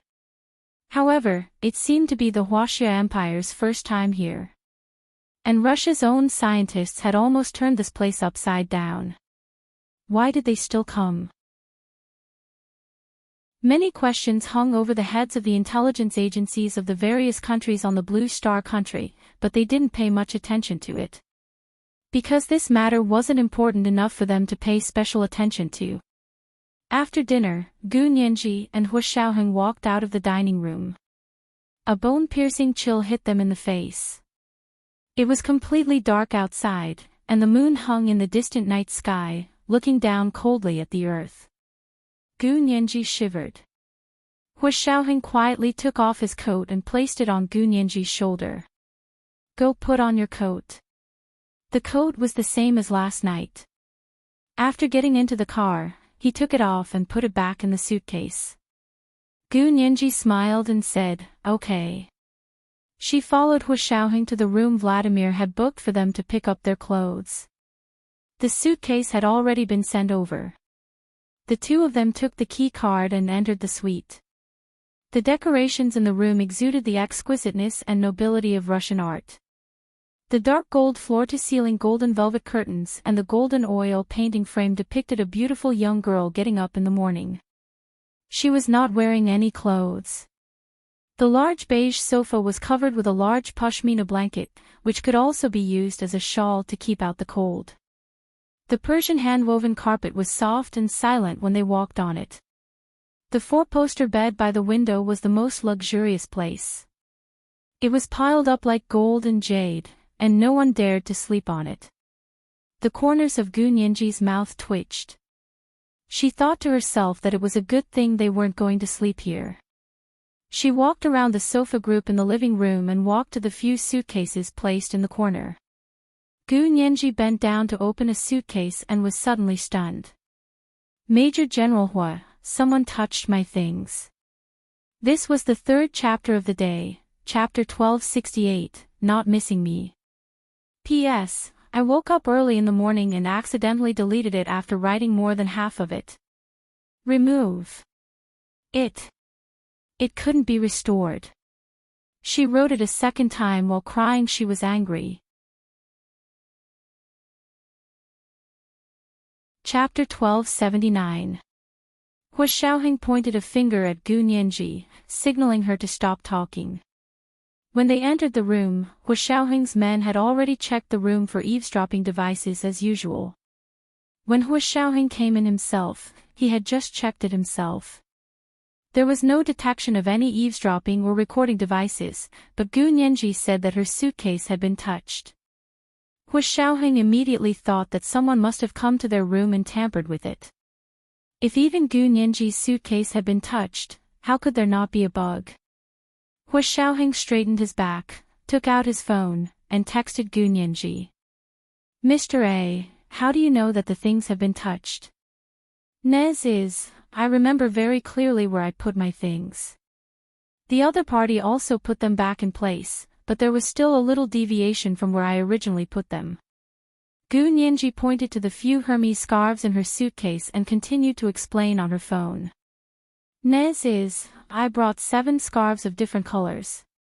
When I folded them, I found that if I put them in a certain order, they could be put together into a pattern. When the other party took out my scarves and put them back, there was a little deviation, and the pattern formed by the 7 scarves was deformed. Mr. A, that works too. Hu Xiaoheng was a little speechless. He rubbed his phone with his fingers and replied, Did you lose anything? Gu Nianji checked it again carefully and shook her head to indicate that she didn't. Hu Xiaoheng hummed and opened an app on his phone. He turned on the flashlight function and shone it inside and out of Gu Nianji's suitcase. This app could check fingerprints, and with the flashlight function on his phone, he could show fingerprints. However, after checking for a long time, he only saw Gu Nianji's and Hu Xiaoheng's fingerprints inside and outside the suitcase. There were 2 other fingerprints on the luggage lever, which should be the fingerprints of the staff who helped them carry the suitcase. There were only Gu Nianji's fingerprints in the special suitcase. This meant that if the other party had really touched Gu Nianji's suitcase, they should have been wearing plastic gloves. It could be said to be quite professional, espionage. Hu Xiaoheng nodded and turned off the flashlight function on his phone. He said to Gu Nianji nonchalantly, Did you lose anything? No. Then it's fine. Maybe you saw wrong. Hu Xiaoheng gave Gu Nianji a look as he spoke. Gu Nianji understood and smiled. Okay, maybe I was overthinking it. I've been chased around for the past 2 days and I've gone crazy. It's okay. Hu Xiaoheng patted her head. Put on your coat and go set up the tent. Gu Nianji equipped herself from head to toe. The knee-length Burberry military-style woolen coat immediately warmed him up when he put it on. Her woolen pants were tucked into her knee-high woolen boots, and the high heels made her look even taller. She then put on a scarf and the mink fur warm hat that Hu Xiaoheng had bought for her. She looked valiant and could even be considered beautiful. Hu Xiaoheng stared at her, then reached out a hand to hold the back of her neck. He pushed her against the wall and lowered his head to kiss her. From yesterday until today, his body had been clamoring for Gu Nianji, but he hadn't had the chance to touch her. Finally, he had the chance. He no longer restrained himself and kissed her intensely and fiercely. His lips pressed hard against Gu Nianji's curvy lips, causing her to hurt a little. However, the pain wasn't unbearable. Instead, it stimulated her body and made her yearn for more. Hu Xiaoheng even bit her lips with his teeth and didn't hesitate to pry open her lips. He stuck his tongue in and lovingly wrapped it around the tip of her tongue, which had nowhere to hide. He resisted and slowly grinded, bit by bit, as if he was tasting a supreme delicacy. He couldn't stop. As if that wasn't enough, he used his teeth to catch the tip of her tongue and pulled it into his lips. Gu Nianji wanted to fight back. She wanted to entangle the tip of his tongue and bite his lips like he did, but under Hu Xiaoheng's strong sucking, her strength was sucked away by him. Her entire body was limp, and she relied on his arm for support to not fall. She could only hang on to the crook of his arm. This kiss made both of them gasp for breath, almost suffocating. Gu Nianji had never thought that kissing could make people forget themselves in such a pleasant way. It could almost kill her once. Hu Xiaoheng moved his lips away and pressed her into his arms. Gu Nianji listened to his heart beating faster and faster. She thought absent-mindedly that she was an idiot to want to compete with Hu Xiaoheng in terms of physical strength. Hu Xiao. Gu Nianji opened her mouth to speak and was shocked by her own voice. It was so low and husky that it was almost seductive. When had she been able to produce such a mature and sexy voice? Hu Xiaoheng rubbed his face against the top of her head and grunted. He also had a thick nasal voice. It was so deep that it made her heart resonate. Gu Nianji cleared her throat and tried to find her original voice. She lowered her voice and said, "Why? Aren't you worried about being seen?" Since someone had been to her room and touched her suitcase, wouldn't they have installed listening devices? Hu Xiaoheng smiled. It's fine. He had just carefully checked that there were no listening devices here. To be precise, there were no listening devices that required power. Hu Xiaoheng only thought of this possibility after Gu Nianji discovered that someone had touched her suitcase. This was because the principle used by the Special Operations Forces to detect listening devices was based on the power source. Any listening devices that required power to be controlled would emit weak electromagnetic waves. Their detection devices were actually also devices that detected abnormal electromagnetic waves. It was impossible for a camera to be without power, so it could be completely ruled out that there was a device like a pinhole camera here. However, listening devices were different. There was a type of listening device that didn't require power. This kind of device was already very rare, but in the former Soviet Union era, this kind of device could be said to be unexpectedly intelligent. Hu Xiaoheng held Gu Nianji's hand and walked around the room. Finally, his gaze fell on the exquisite oil painting hanging on the wall. The oil painting depicted a young girl who had woken up in the morning. She sat lazily in front of the bed and stretched her back against the morning light shining through the window. The young girl was not wearing clothes, and the painting was of her profile. Her mountain-like body was both tender and voluptuous, and it was especially moving. The oil painting's frame itself was a work of art. The exquisite wood carving was carved with intertwining flower branches, wrapping the entire oil painting in circles. The young girl also seemed to be sitting in the flowers. Hu Xiaoheng stared at the oil painting's frame for a while, then walked closer and carefully searched inch by inch. Gu Nianji saw that Hu Xiaoheng was staring at the oil painting and was a little jealous. She said, "What are you looking at? Why aren't you leaving?" Hu Xiaoheng raised a finger again to stop her from speaking. After a while, Hu Xiaoheng took out a Swiss Army knife from his pocket. He aimed at a concave flower branch on the oil painting frame and gently dug it. A dark gold button-shaped object that was the same color as the oil painting frame fell into his palm. Gu Nianji's eyes widened. There was such a thing. What the hell was that? Hu Xiaoheng continued to use the small sharp knife to fiddle with the dark gold button until the thing inside was destroyed. Only then did he say to Gu Nianji, "This is a listening device. A listening device that doesn't require power." Gu Nianji, there were still listening devices that didn't require power these days. What kind of black technology was this? Hu Xiaoheng said calmly, "This isn't a very high-tech listening device, but it's very useful because normal detection equipment can't detect it at all." He pried open the button and showed Gu Nianji the structure inside. "Look, there's no need to install a battery here because there's a resonating cavity inside. Its movable front wall mimics the diaphragm of the human chest. When you speak in the room, the air vibrates, and this resonating cavity will change in size and vibrate with the change in sound waves. This vibration will be picked up by a receiver not far away. That receiver is just like a human's ear. The eardrum will restore the resonance into sound waves and know what the person in the room is saying." Gu Nianji smiled with her eyes full of confusion again, underscore. He was indeed a professional. Hu Xiaoheng destroyed the resonating cavity, and the receiver not far away couldn't hear their conversation. This was also the only listening device that those people could think of that would work. After all, they were going to eavesdrop on Hu Xiaoheng and Gu Nianji's room, and Hu Xiaoheng's attainments in this area were higher than theirs. Of course, they didn't expect that with Gu Nianji's human IQ amplifier, Hu Xiaoheng could reach a higher level than they had imagined. "Major General Hu, you're so amazing." Gu Nianji's eyes turned into little stars when she heard this. She stood on her tiptoes and kissed Hu Xiaoheng on the cheek. Hu Xiaoheng looked at her with a half-smile. "That's amazing. Do you want an autograph?" Gu Nianji, okay, she finally understood. Hu Xiaoheng was simply too good at hiding his true feelings. Gu Nianji had no idea that asking Miss Lena for an autograph had also touched Major General Hu's bottom line.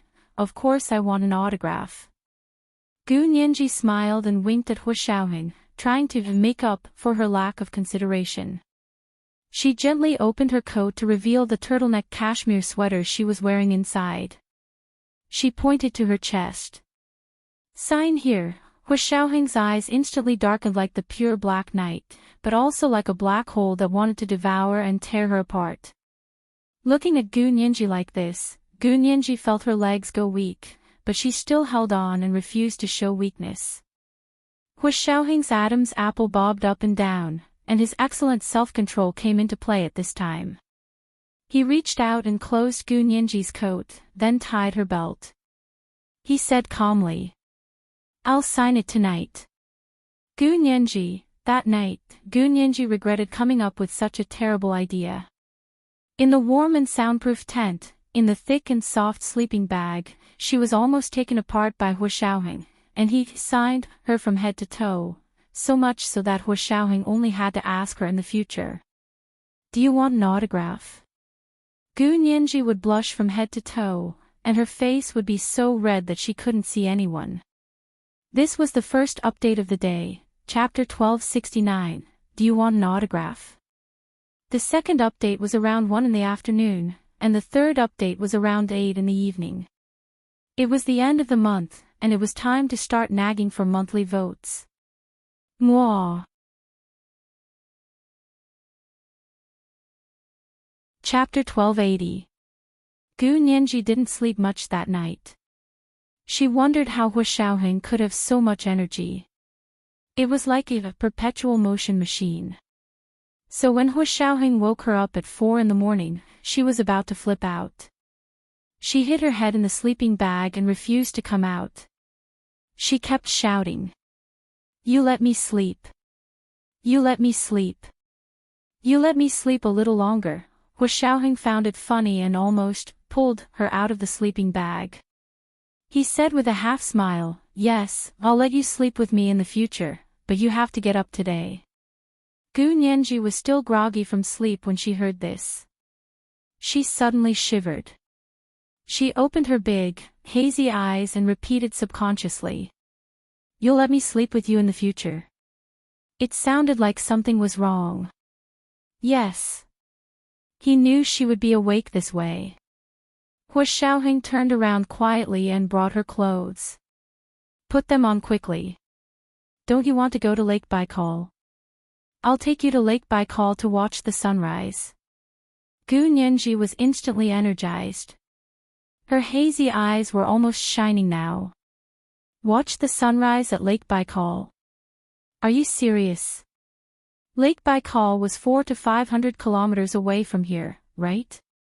Gu Nianji picked up her phone from the side of the sleeping bag and looked at it. It's 4:00 now. What time is the sunrise? About 5:30.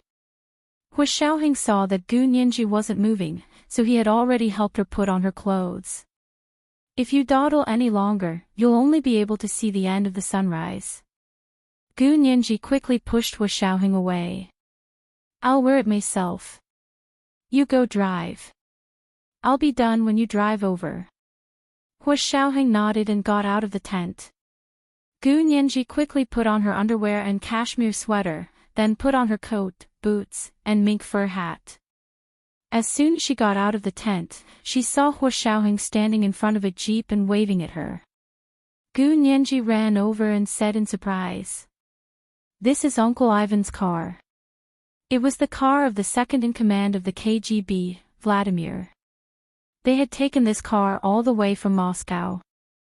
Hua Xiaoheng opened the front passenger door. Get in. Ivan lent me the car. Gu Nianji looked up instinctively and saw the chauffeur, Ivan, waving at her from under a tree. He was telling her not to speak again. Gu Nianji smiled and raised her phone to show her gratitude. After he got in the car, he decisively gave the driver another big red packet of 1888. 88 yuan. Since he was borrowing someone else's car, he naturally had to pay the rental fee. After Gu Nianji sent the red envelope, she buckled her seatbelt with a clear conscience. Hua Xiaoheng started the car and said in a low voice, sit tight and hold on to the armrest. As soon as Gu Nianji grabbed the handrail above her head, the car shot out like an arrow from a bow. The rumbling sound of the engine was earth-shattering, stirring up a cloud of dust and startling the birds resting in the forest. They all flew up into the night sky. Gu Nianji gasped and said sheepishly, did I wake someone up? Hua Xiaoheng looked at her with a smile. The scientists have already gone to the giant circular pit to start working. Those who are still sleeping in the tents are all lazy bums. It doesn't matter if they wake up. Wasn't this calling her a lazy bum? Gu Nianji pouted and muttered. If it weren't for you, why wouldn't I have woken up? What did I do? Hua Xiaoheng said nonchalantly. He had one hand on the steering wheel and the other on the edge of the window. I just signed my name. Just signed your name. Gu Nianji turned her head and glared at him. You signed so many times. Hua Xiaoheng couldn't help but want to laugh. However, seeing that Gu Nianji was so angry, he still patted her head and coaxed her. Okay, don't be angry. I'll let you sign it back next time. Gu Nianji, she covered her face. Autograph. That's too embarrassing. Gu Nianji knew that she would never ask for an autograph again in this life.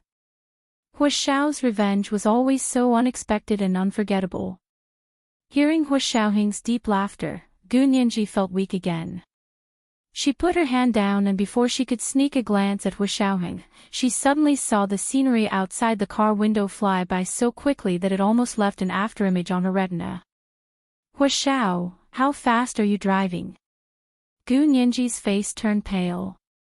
She looked at the speedometer in front of Hu Xiaoheng and was instantly speechless. The speed had already hit the rightmost position on the dashboard, and it was off the charts. That meant that he was driving at least 200 miles per hour, which was more than 300 kilometers per hour. No wonder he dared to pull her up at 4 in the morning to watch the sunrise at 5:30 in the morning. At this speed, they would reach the distance of 400 to 500 kilometers in less than an hour and a half. However, such a fast speed could only be driven by a top-notch racing car. The KGB's ordinary-looking Jeep was actually so powerful. Hu Xiaoheng smiled and said slowly, "This car has been modified well. The Russian engine is indeed superb."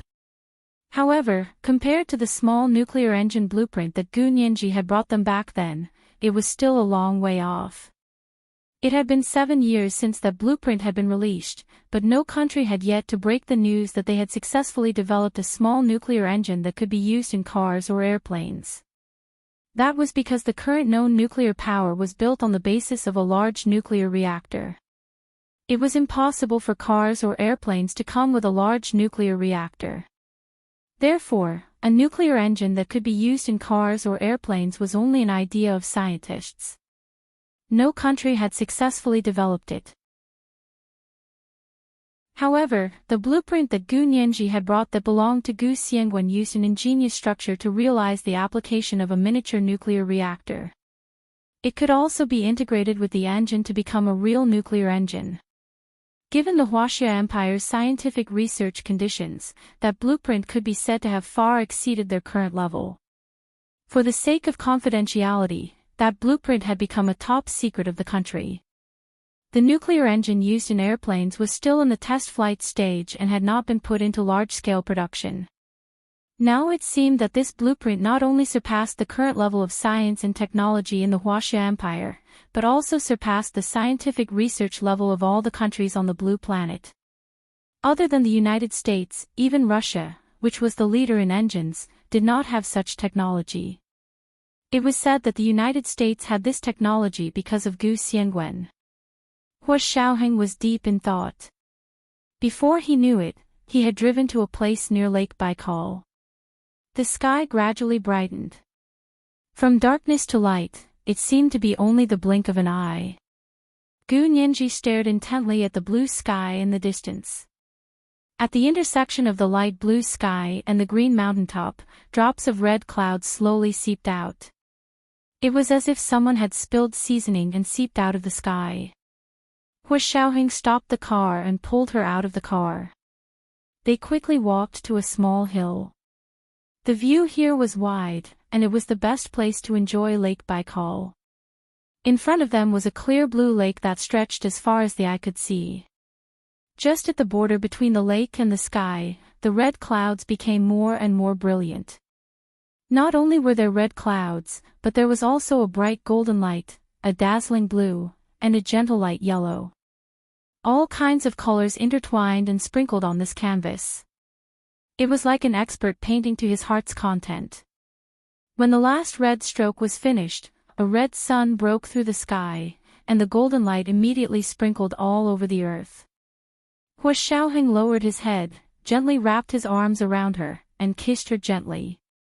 This was the second watch of the day, Chapter 1270, Unforgettable Revenge.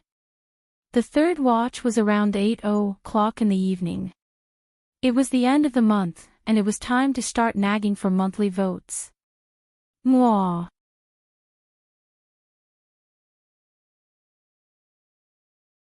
Chapter 1281.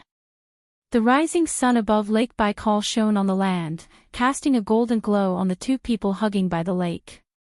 Gu Nianji had no other thoughts at that moment. She only wanted to be intoxicated in Hu Xiaoheng's arms and never wake up. The gentle kiss was like the best time they would ever have in their lives. The sun gradually rose above their heads, and Hu Xiaoheng finally ended the long kiss. The last kiss landed on her forehead. Gu Nianji buried herself in his arms and said reluctantly, "Are we going back? How long do you want to stay here?" Hu Xiaoheng chuckled. You haven't had breakfast yet. Aren't you hungry? Gu Nianji's stomach growled twice. She couldn't deny it even if she wanted to. Let's go. If there's a chance in the future, I'll take you to another place to watch the sunrise. It's more beautiful than here. Hu Xiaoheng held her hand and led the reluctant Gu Nianji back to the jeep. He looked at his watch. It was only 5:30 in the morning. It was probably the longest day of the year in this place, so the sun rose early. If it was winter, the sun would only rise after 8 o'clock in the morning. Gu Nianji fell asleep the moment she returned to the car. She had been tired until early in the morning, and she was excited in the morning. She was exhausted and immediately slept to make up for it. The jeep quietly parked in the parking lot of the Tunguska resort. Hu Xiaoheng carried the sleeping Gu Nianji out of the car and carried her all the way to the tent before putting her down. A certain someone whose stomach was growling with hunger just now couldn't resist the magic of sleep. Hu Xiaoheng came out of the tent and covered the tent. When he got up, he saw Vladimir leaning against a big tree not far from the tent. He looked at him with a smile and said, "Shouldn't you return my car keys to me? I didn't expect Major General Hua to be so romantic. He's good at wooing women." Hu Xiaoheng smiled and raised his hand to toss the jeep's car keys over. "It's my wife's job." How could he say that he was using romance to woo women? He made it sound like he was a playboy. Vladimir reached out and caught the car keys. He said, half jealous and half envious, "That's because Major General Hua is lucky. We don't have such good luck to meet such a good girl like Sirius." Before he could finish his sentence, the middle-aged driver, who had rushed over to ask for the car keys, blurted out, "Boss, you're making Lena so sad." Vladimir was stunned for a moment. When he saw Lena walking behind the driver with her head lowered, he immediately flew into a rage out of humiliation. He scolded the driver, "What are you doing here instead of working? Borrowing the bureau's car without permission, do you think I won't beat you up?" The middle-aged driver hugged his head and hid behind Lena, shouting, "Haven't you hid enough? How could you say such things? Doesn't your conscience hurt? I think you're rebelling." Rebellion. "I'm going to return it," Vladimir said as he rolled up his sleeves and pounced on him. Hu Xiaoheng shook his head and said calmly, "Sirius is still sleeping. Can't you guys go fight somewhere else? If you wake her up, I won't help you stop her from getting angry." Vladimir rushed in front of Lena and avoided her gaze. He didn't dare to look at her. He only glared at the middle-aged driver who was hiding behind Lena and said fiercely, "Just you wait." Then he left without looking back. The middle-aged driver jumped out, covered his head, and asked Hu Xiaoheng, "Where are my car keys?" Hu Xiaoheng raised his chin at Vladimir's disappearing figure. "Your boss took them." "Ha! How cunning. He actually didn't tell me." The middle-aged driver turned around angrily and chased after Vladimir. The two of them walked away while bickering. Only Lena and Hu Xiaoheng were left in front of the tent. Lin Na raised her eyes to look at Hu Xiaoheng. Her face was still expressionless. She said in standard Oxford English, "Lieutenant General Vladimir asked me to protect Scientist Song." Hu Xiaoheng's attitude was very gentle. He said politely, "Thank you, Major Lena. Thank you for your trouble." Lena nodded. "It's my duty." She then turned around and left. Hu Xiaoheng walked around the tent area alone and saw that there were about 20 tents of various sizes. On the left were the scientists from the Huaxia Empire, and on the right were the Russian scientists. Of course, they also had rooms in the resort villa, but this place was relatively close to the place where the expedition was taking place. Some tests had to be done in the middle of the night, so they all set up tents and slept in the tents when they were tired. Although it was still early, the tent area was almost empty. Gu Nianji didn't wake up until 10 in the morning. She opened her eyes and stared blankly at the top of the tent in front of her for a moment. For a moment, she had the illusion that following Hu Xiaoheng to Lake Baikal to watch the sunrise in the early morning was just a dream. She hadn't actually gone anywhere. She had been sleeping here the whole time. She stretched and sat up from her sleeping bag.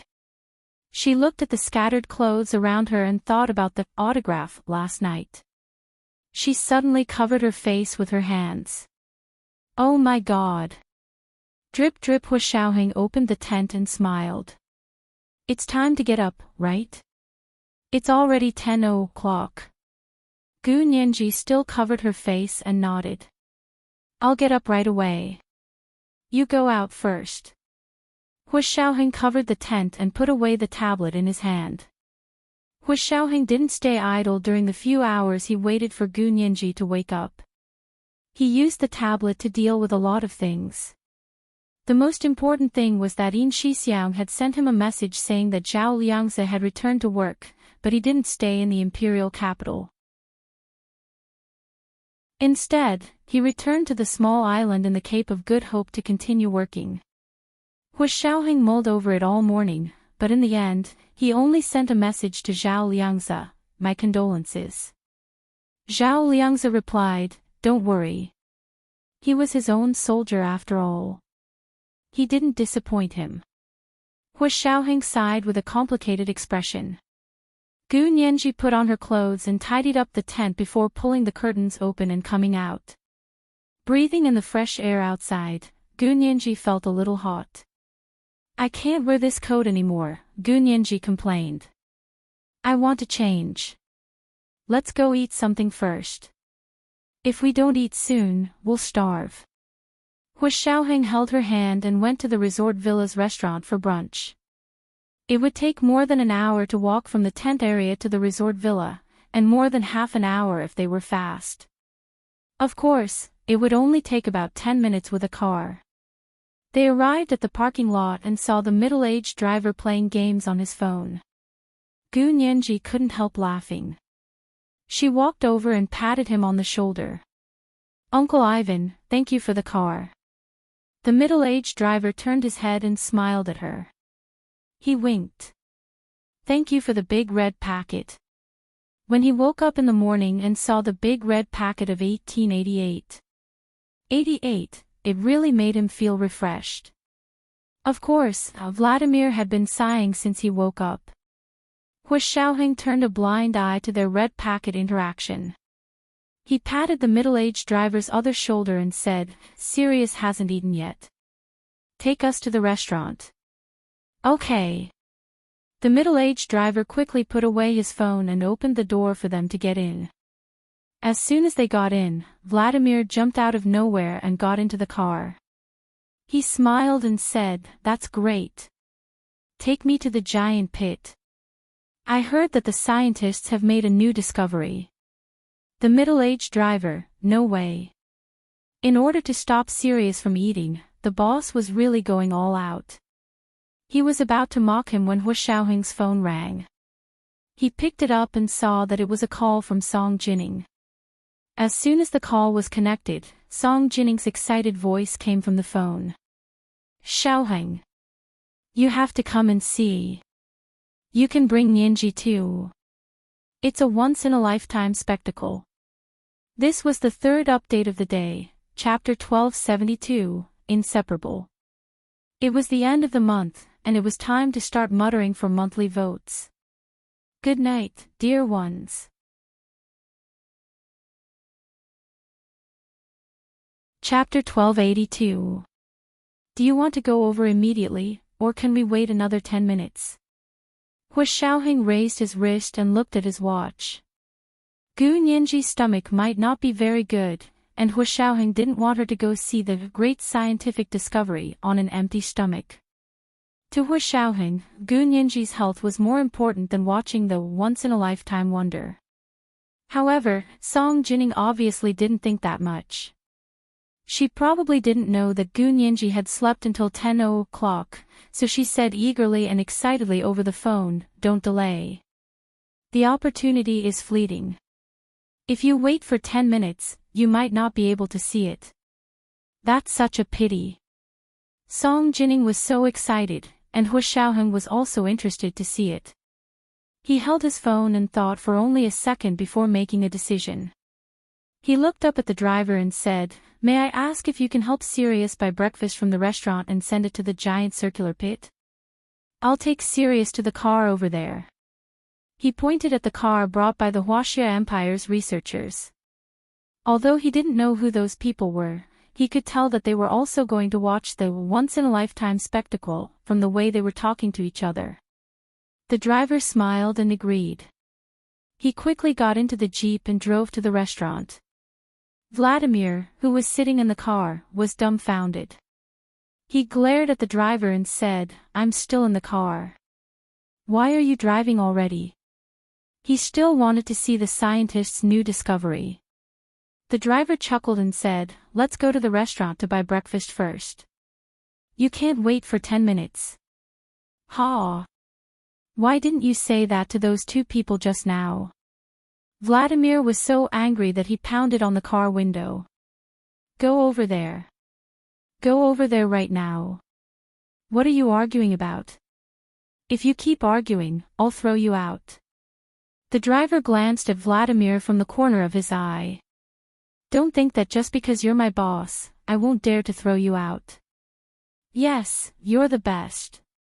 I'm not the first boss you've thrown out of the car." Vladimir was furious. The middle-aged driver couldn't stay in other departments because of his careless temper and offended a lot of people. However, people like him kept making small mistakes and didn't make big mistakes. Even if they wanted to make a big deal out of it, they couldn't catch him. In the end, they were sent back to Vladimir. "It's good that you know." The middle-aged driver winked proudly, almost angering Vladimir to the point of having a heart attack. He was about to forcefully grab the steering wheel from the middle-aged driver when he suddenly heard his cell phone ring. He took it out and saw that it was a call from the political department at the KGB headquarters. Vladimir glared at the middle-aged driver and gestured for him to keep quiet before picking up the phone. "Comrade Vasily, what can I do for you?" Vladimir's voice could be said to be very flattering. When the driver heard Vasily, he immediately thought of the head of the KGB's political department who always looked at people with a sinister smile. He didn't dare to speak again. On the other side of the phone, Vasily said in a bureaucratic tone, "Lieutenant General Vladimir, our department has recently reviewed your application for Major Lena's promotion to Lieutenant Colonel." So it was this matter. Vladimir heaved a sigh of relief and wiped the sweat off his forehead.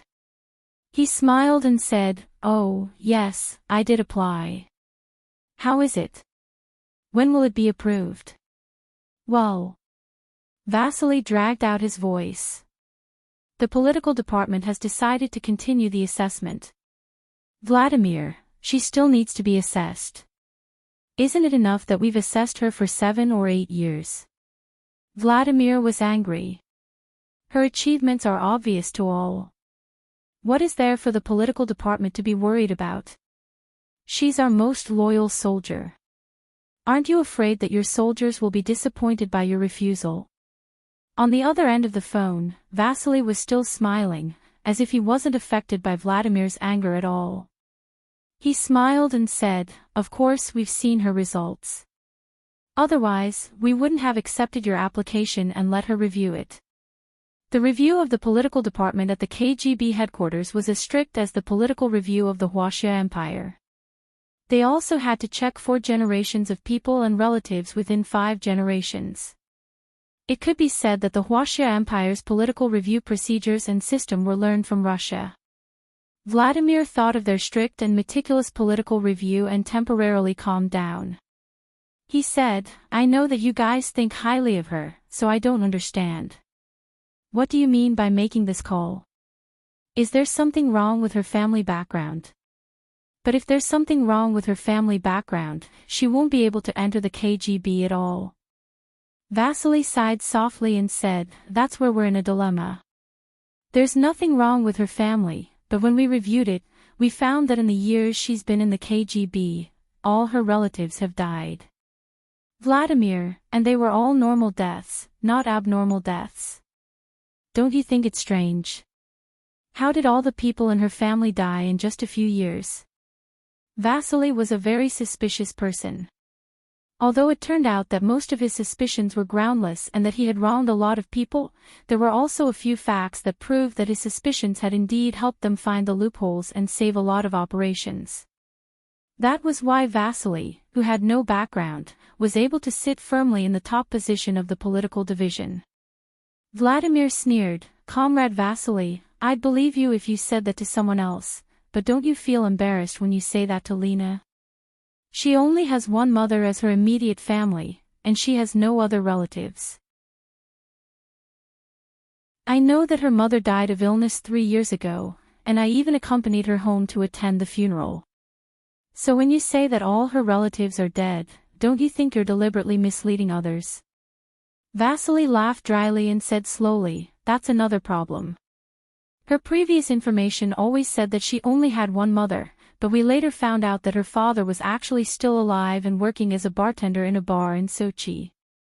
Vladimir was stunned for a moment. "Really?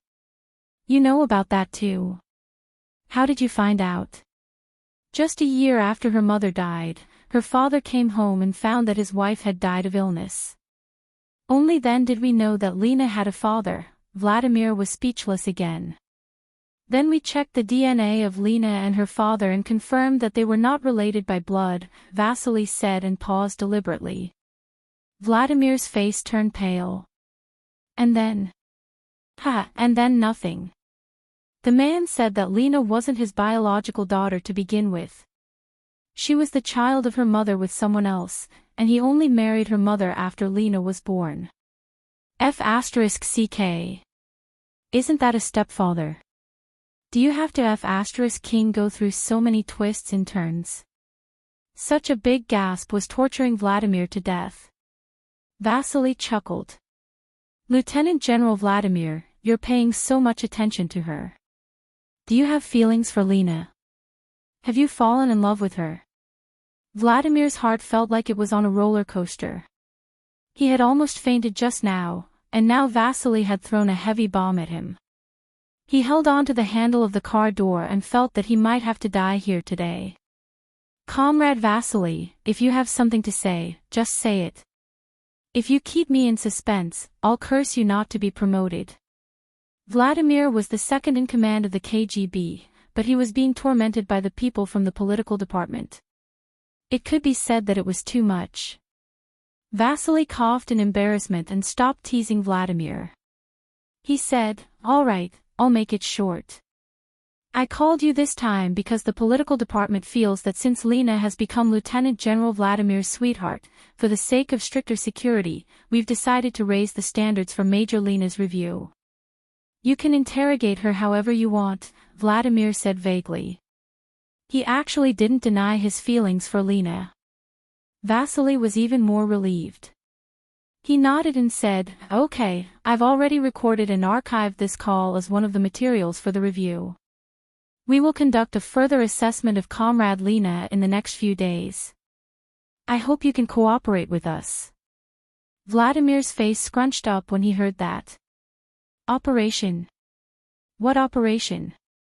Don't do anything rash. We're on a mission.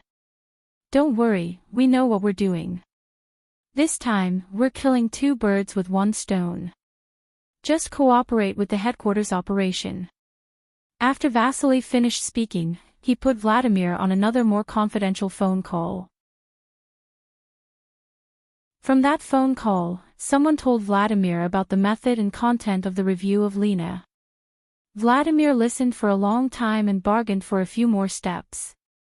Finally, he finalized the final review content. As long as Lena could pass this final review, not only would she be successfully promoted to lieutenant colonel, but Vladimir wouldn't need to be reviewed if he wanted to marry her in the future. Of course, Vladimir wouldn't refuse such a win-win situation. After hanging up the phone, he whistled as he followed the driver to the restaurant in the resort villa. He bought 2 of the best breakfasts and brought them over. Gu Nianji and Hua Xiaoheng sat in the car of the Huaxia Empire's researchers and arrived near the giant circular pit first.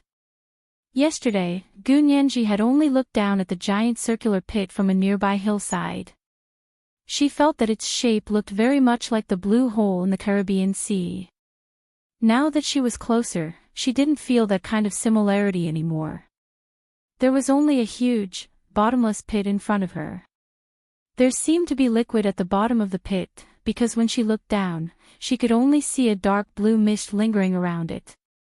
There were shadows under the mist, but she couldn't see anything. However, she couldn't see it with the naked eye, but the equipment could. Song Jining and the others worked with the Russian scientists and lowered several long ropes that were hundreds of meters long along the edge of the giant circular pit. The long ropes were tied with cameras and sensors, so they could monitor the situation all the way down. Song Jining and the others brought their own small drone, which happened to carry 4 cameras and a sensor, and flew down from the middle of the giant circular pit. This way, all sides of the giant circular pit were taken care of. They had been observing the situation below the giant circular pit for several days. There had been no movement for the past few days. The giant pit was shrouded in clouds. There were no living animals or plants, not even microorganisms. It was dead and even quieter than a tomb. It seemed that time had stopped here since the explosion more than 100 years ago. Until this morning, there was a sudden fluctuation in the giant pit. The fluctuation was not obvious at first, but it was captured by the long rope and the sensors on the drone and transmitted back to the receiving instruments on the ground. When the scientists noticed the fluctuation, the receiving instruments on the ground were already operating crazily, almost exceeding their load. Song Jining pointed at the regular jumping curves on the big screen in front of her and said excitedly, "Nianji, do you know what this is?" Gu Nianji blinked. "This is a wave curve. This isn't a normal wave curve.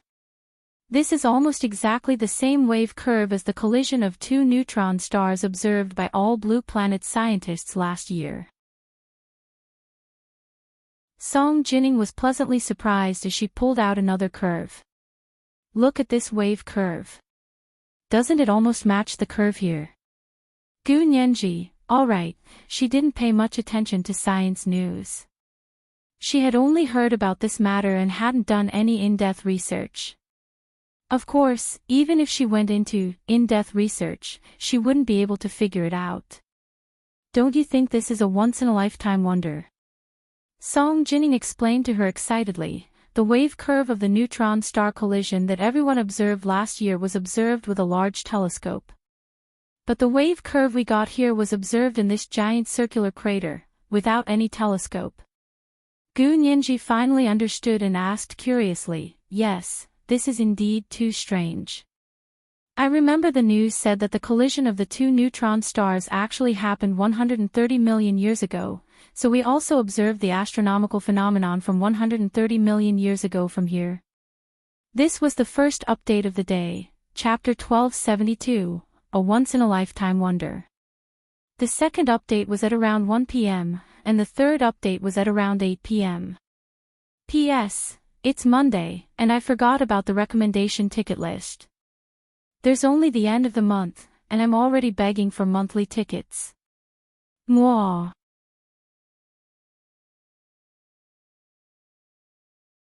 Chapter 1283. Song Jining nodded with a smile. "You can say that. The collision of the 2 neutron stars did happen 130 million years ago, but we still don't know why we can detect the same wave curve in this circular crater. A year ago, it wasn't strange that scientists from all over the Blue Planet had observed this cosmic wonder with high-powered telescopes. What was strange was that they could detect the same wave with a small sensor in the Tunguska crater in Siberia. This was too strange. However, Gu Nianji didn't have much professional knowledge in this area. The direction of her imagination wasn't the same as what scientists were used to. Gu Nianji's eyes lit up when she heard this. She smiled and said, "That's so interesting. Does that mean that using this principle in technical conditions, we can observe what really happened in history in the future? For example, we can see the era of the dinosaurs?" Song Jining. This girl's imagination was too wild. The two of them were speaking in Mandarin, but they hadn't expected the Russian scientist next to them to also understand Mandarin. He listened for a while and couldn't help mocking Gu Nianji. "Ha, I didn't expect Miss Song to have such an ignorant person." After saying that, he pointed at the wave graph on the instrument and said in English, "This is only the energy field fluctuations caused by the collision of neutron stars more than 100 million years ago. You actually want to see the real scene of history as if it's on TV. You want to see the era of the dinosaurs? If you're so capable, why are you still on this land? Why don't you go up to the sky and stand shoulder to shoulder with the sun?" As expected of a scientist, he didn't use any profanities when he cursed. Gu Nianji blushed and was so embarrassed that she wanted to find a hole to hide in. However, she wasn't convinced by the Russian scientist's mockery. She felt that her imagination was a little wild, but it wasn't out of thin air. Gu Nianji composed herself and looked at the Russian scientist in confusion.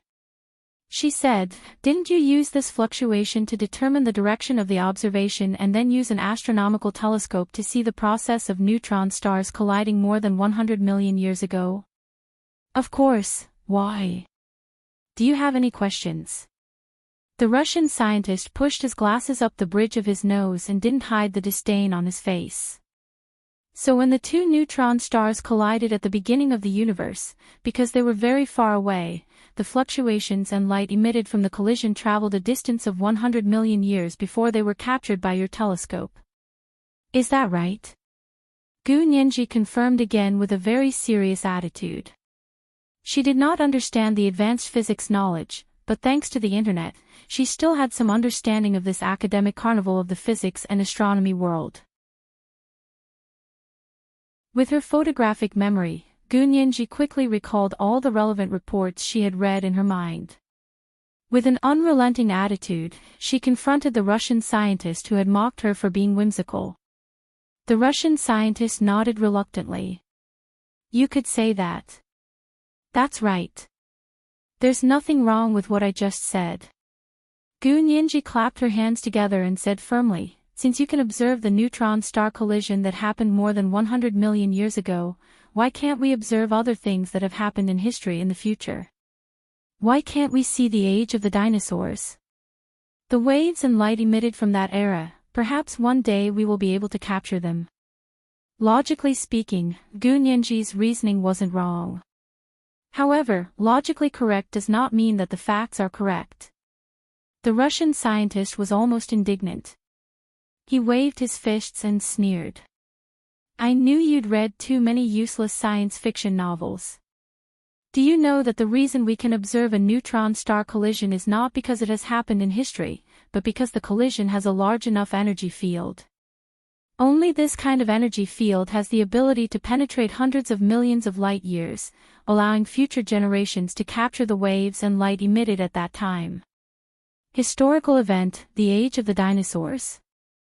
Tell me, which historical event, which dinosaur era could emit such an energy field that penetrated the primordial universe and came to the future generations for us to admire? Tell me, which one? Was it the Stone Age primitive people fighting, or the medieval Inquisition burning Bruno to death? Or was it the two world wars?" The Russian scientist was indeed very knowledgeable.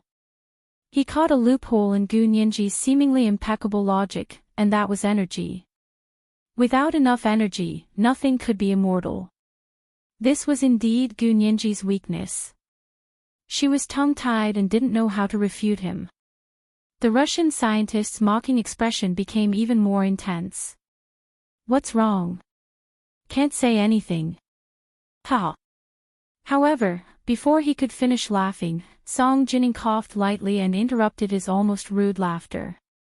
Although Song Jining also thought that Gu Nianji was being whimsical, she was an extremely protective person. If Gu Nianji was wrong, she could say it, but no one else could. Moreover, although Gu Nianji's question was a little whimsical, it wasn't to the point of being outrageous. Song Jining, who was extremely strict with science, was also not a pedantic person. The field of science was boundless. The more in-depth the research, the less one dared to say something like, absolutely impossible. Song Jining took a step forward and stood shoulder to shoulder with Gu Nianji. She said to the Russian scientist who had mocked Gu Nianji, Mr. Andre, actually, what my little friend said makes sense. In theory, using the same principles and corresponding technical methods, we should indeed be able to see what happened in the age of dinosaurs. The Russian scientist was stunned by Song Jining's words. Miss Song. You're a scientist. A physicist. How can you say such a ridiculous thing? You know it's impossible to do. Yes, it's impossible to do, but it's impossible to do with modern technology. Song Jining smiled slightly. You can't say for sure that it won't be possible in the future. Technological progress is to make the impossible possible. Back then, we didn't have high-power astronomical telescopes. Although we knew that such fluctuations would appear, we couldn't capture them. Until we built high-power telescopes. Who can say that there won't be more powerful and sensitive telescopes in the future that can penetrate hundreds of millions of light-years and see the age of dinosaurs? Song Jining spoke eloquently, and Lena, who was standing guard behind her, listened attentively. At that moment, Vladimir and the middle-aged driver also arrived. However, seeing the heated discussion, Vladimir was very interested. He stood on the other side of Song Jining and crossed his arms to listen with relish. The middle-aged driver called Hu Xiaoheng to the side and handed him the breakfast he had bought for Gu Nianji. He also said, "It's best to heat up the food here. The bread has to be crispy to taste good." Hu Xiaoheng smiled and took the breakfast box from the middle-aged driver. He looked up and saw his mother, Song Jining, protecting Gu Nianji the entire way and arguing with the Russian scientist. Vladimir looked like he was watching the show. Only Lena still had a poker face, as if she was completely uninterested in the debate. The corners of Hu Xiaoheng's lips curled up. He was about to call Gu Nianji for breakfast with the breakfast box. At that moment, an unusual smell suddenly drifted over from the front. Hu Xiaoheng's expression froze. The equipment that Song Jining, Gu Nianji, Vladimir, and the Russian scientist were surrounding suddenly emitted electric sparks. Then, a loud bang resounded through the world. Hu Xiaoheng's eyes widened, and he leaped forward. His mother, his wife, had actually encountered explosives right under his nose. How was that possible? So many people had checked all the equipment here. In the blink of an eye, Lena, who had been standing behind Song Jining and Vladimir, took a step back. She first kicked Gu Nianji, who was standing on the other side of Song Jining, away. At the same time, she hugged Song Jining and fell to the ground together. She used her body to completely cover Song Jining and became Song Jining's meat shield. Gu Nianji was kicked to the ground and just happened to dodge the electric sparks from the explosion. Vladimir watched as the electric sparks ignited in front of him, and the beard on his face was charred by the fire. He took a deep look at Lena, then hugged the Russian scientist beside him, who was already scared out of his wits, and rolled them to the ground. Hu Xiaoheng had already arrived. He tore off the wires of the equipment and used the insulated box cover next to him to roll it up. Without the power supply and air isolation, the electric sparks quickly extinguished. Lena's back was burned by the electric sparks, and a few holes were burned. Fortunately, she was wearing a thick KGB uniform, so she wasn't injured. Hu Xiaoheng ordered sternly, "Alert! There's been an accident here. No one is allowed to leave." As he helped Song Jining up from the ground, he took a look to make sure that she wasn't injured. Then, he walked towards Gu Nianji and picked her up from the ground. This was the second watch of the day, chapter 1273, Sudden Attack. The third watch was around 8:00 in the evening. P.S. It's Monday, and I've forgotten the recommendation ticket list. There's only the end of the month left, and I'm already begging for monthly votes. Mwah.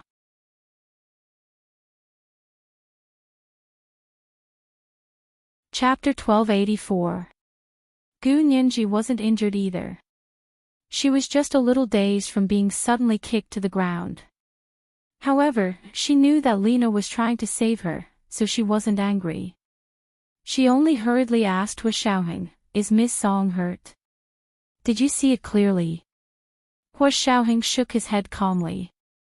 "No, are you okay? Do you feel uncomfortable anywhere?" "I'm fine. I was just shocked. Luckily, Lena saved me." Gu Nianji struggled to get off the ground. She looked up and saw Lena get up from the ground expressionlessly. She walked to Vladimir's side and reached out to him to help him up. Vladimir looked at Lena for a while before holding her hand. He stood up from the ground and said sarcastically, "Major Lena, your reaction just now was really fast." Lena said calmly, "I didn't dare to neglect my duty. I didn't dare to not complete the mission that Lieutenant General Vladimir gave me." Vladimir remembered that he was the one who had asked Lena to protect Gu Nianji and Song Jining. He couldn't help feeling stifled. He felt like he had shot himself in the foot. They were speaking Russian, so Gu Nianji couldn't understand them. However, when she saw Vladimir's constipated expression, she knew that he was making sarcastic remarks again. Gu Nianji looked around and saw the middle-aged driver standing by a small rock hill not far away with his mouth wide open in shock. Gu Nianji walked over and asked quietly, "Uncle Ivan, what are Vladimir and Miss Lena talking about?" The middle-aged driver put his finger to his mouth and shushed Gu Nianji. He then said softly, "Vladimir is unhappy that Lena didn't go to save him first." Gu Nianji felt speechless. Was Vladimir really the second in command of the KGB? Look at how petty he was, just like a woman. Gu Nianji rolled her eyes and walked over to Lena and Vladimir. She looked at Lena and reached out her hand to her. She smiled gratefully and said, "Miss Lena, thank you so much for saving Miss Song just now. If it weren't for you, Miss Song would have suffered a great loss." Then her expression changed. She raised her leg and said to Lena with a sad face, "But that kick you gave me just now was really vicious. You almost broke my leg." Actually, Lena had controlled her strength very well. Gu Nianji's leg was completely fine. She had said that on purpose to make Vladimir, a petty guy, feel better. As expected, the corners of Vladimir's mouth curled up, and his expression was much more relaxed than before. Lena still had a poker face. She also reached out and shook Gu Nianji's hand, then quickly let go of it. She said coldly in English with an Oxford accent, "Even if your leg is broken, it's better than dying." Lena's fingers were very long, and her grip was steady and strong. Gu Nianji could even feel a thin layer of calluses on the pads of her fingers. This was the mark of frequent gun practice. Gu Nianji had grown up in the military, so she was very familiar with this. Yes, yes, yes. I don't even want to be disfigured by those electric sparks, let alone die. She spread out her hands and walked over to Song Jining. She looked at her from head to toe and asked, "Miss Song, are you really okay?" Gu Nianji was actually a little upset. Her reaction wasn't as fast as Lena's. Otherwise, she would have been the one to block the electric sparks for Miss Song. She really wished that she had been the one to protect Song Jining just now, and not Lena. Song Jining understood what she was thinking. She held her hand with a smile and said, I'm fine. What about you? You didn't bump into anything when you fell to the ground just now, did you?" While the mother-in-law and daughter-in-law were greeting each other, Hua Xiaoheng had already brought professional explosion-proof personnel to the equipment that had exploded and caught fire. He stared at them and examined them. Vladimir stood at the side with an uncomfortable expression. He was also shouting at his own people to be on guard. At the same time, he frowned and questioned the person in charge here. In the end, the Huaxia Empire's entourage carefully took out something from the equipment with tweezers, placed it in an insulated box, and handed it to Hua Xiaoheng. Hu Xiaoheng looked down and didn't say anything. He only waved his hand. Everyone, go back and rest today. Wait for the results of this matter. We'll continue working tomorrow. As he spoke, Hu Xiaoheng glanced at Vladimir. Vladimir had already regained his composure. He looked at Hu Xiaoheng with a smile and said, Major General Hu, you were really fast just now. I thought you were going to see your fiancé first. In the end, you were looking at your mother. Ha ha ha ha, there's nothing wrong with that. With that gloating look on his face, even if there was nothing wrong with an ordinary person, he would probably say that there was something wrong with them. Unfortunately, he had met Gu Nianji and Song Jining. Gu Nianji raised an eyebrow and smiled at him. Mr. Lieutenant General Vladimir, you sound like those gossips in the market who specialize in stirring up trouble. That's too degrading. Vladimir's expression instantly darkened. Song Jining also stroked Gu Nianji's hair with a smile and said gently, Yes, I also think Xiaoheng did something wrong. Nianji was clearly in more danger, but he came to see me first. That's not good. Let's talk about the matter on its merits. Whoever is in the most danger is the most. Gu Nianji quickly said, You were the most dangerous here. I was pushed away by Miss Lena a long time ago. It was really dangerous just now. If you were even slightly injured, I would feel guilty for the rest of my life. The mother-in-law and daughter-in-law comforted each other as if no one else was around. Vladimir's eyes almost popped out of their sockets when he saw this. He couldn't help but feel a deep sense of envy, jealousy, and hatred towards Hu Xiaoheng. The middle-aged driver swayed over and said to Vladimir with a smile, Boss, don't be jealous of others. Come, I'm concerned about you. What's wrong with you? Tell me. As he spoke, he pinched Vladimir's shoulder hard. Vladimir screamed, Are you trying to murder your boss? Do you want to die? He chased after the middle-aged driver and kicked him a few times, wanting to take the opportunity to slip away. Hu Xiaoheng stopped him and said expressionlessly, Mr. Vladimir, let's talk. Vladimir's face twitched twice and he forced a smile. I'm fine. Major General Hu doesn't have to worry about me. Before he could finish speaking, Hu Xiaoheng grabbed his other shoulder with one hand and carried him into the driver's jeep. The middle-aged driver quickly followed him and sat in the driver's seat. He asked Hu Xiaoheng attentively.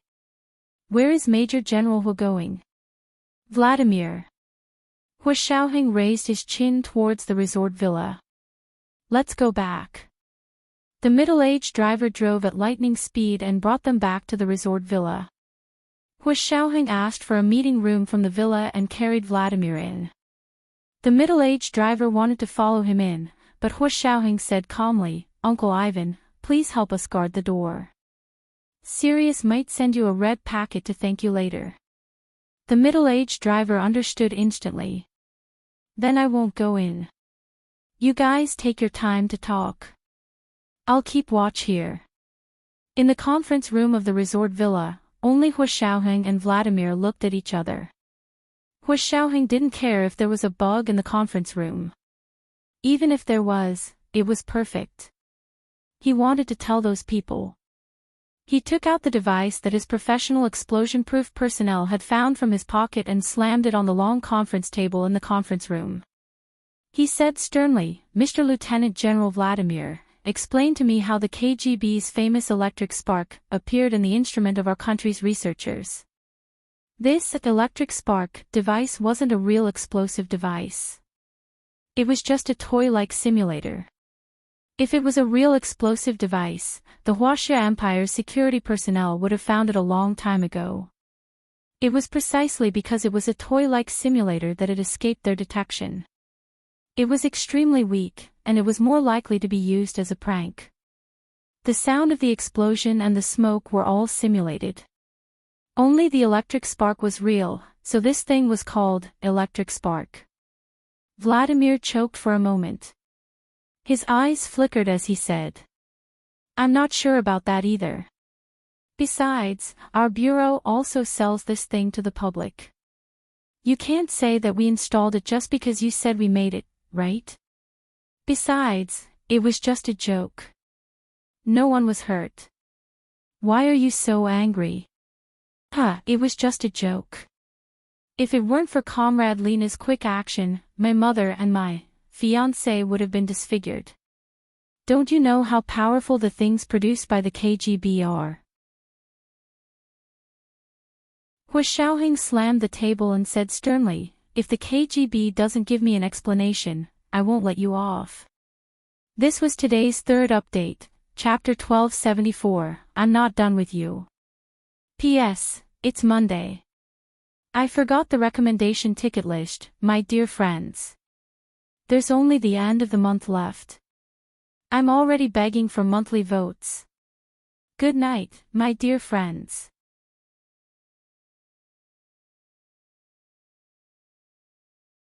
Chapter 1285. The coffee cups on the conference table clanked.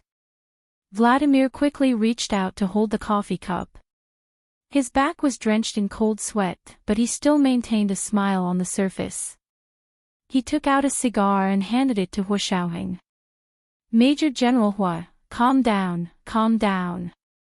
I will definitely give you an explanation for this matter. I won't tolerate anyone's fault, okay? You just said it yourself. Fortunately, Comrade Lena acted quickly and saved 2 people by herself. Otherwise, I would have shot all of you KGB agents one by one. Don't think I can't do it. When I was out on a mission, you were still making notes for people in the political department of the KGB headquarters.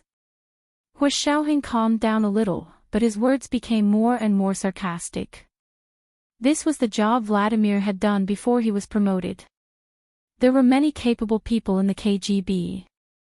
To be able to climb to his position, it wasn't entirely due to his true ability. Vladimir didn't feel embarrassed at all, but he also thought that their people had indeed gone overboard this time. They were all soldiers on the special front lines. Not harming their families was the bottom line, and it was also a principle that everyone silently followed. Everyone had their own family, relatives, and friends. No one was born out of a rock. When they were on a mission, they were doing their job, not to vent their personal anger. Major General Hua, I understand how you feel. If this had happened to me, I would have shot him right away. Vladimir was filled with righteous indignation, and he didn't forget to flatter Hua Xiaoheng. He gave him a thumbs up and praised, only Major General Hua can remain calm and composed. You have the demeanor of a general. That's enough. Hua Xiaoheng waved his hand. I'll give you half a day. If you don't explain yourself clearly, we won't let this matter rest. Hua Xiaoheng left the temporary conference room of the resort. Vladimir sat alone in the conference room. The smile on his face quickly faded. He picked up his phone and called Vasily from the political department of the KGB headquarters. The phone rang a few times before it was picked up. It was the voice of Vasily, the eunuch who was neither yin nor yang. Sigh, Lieutenant General Vladimir, this really isn't optimistic. Before Vladimir could say anything, Vasily had already accused him. Vladimir was furious. He had vented all the anger he had suffered at Hua Xiaoheng's hands on Vasily. He stood up abruptly and kicked the conference table in front of him to the ground.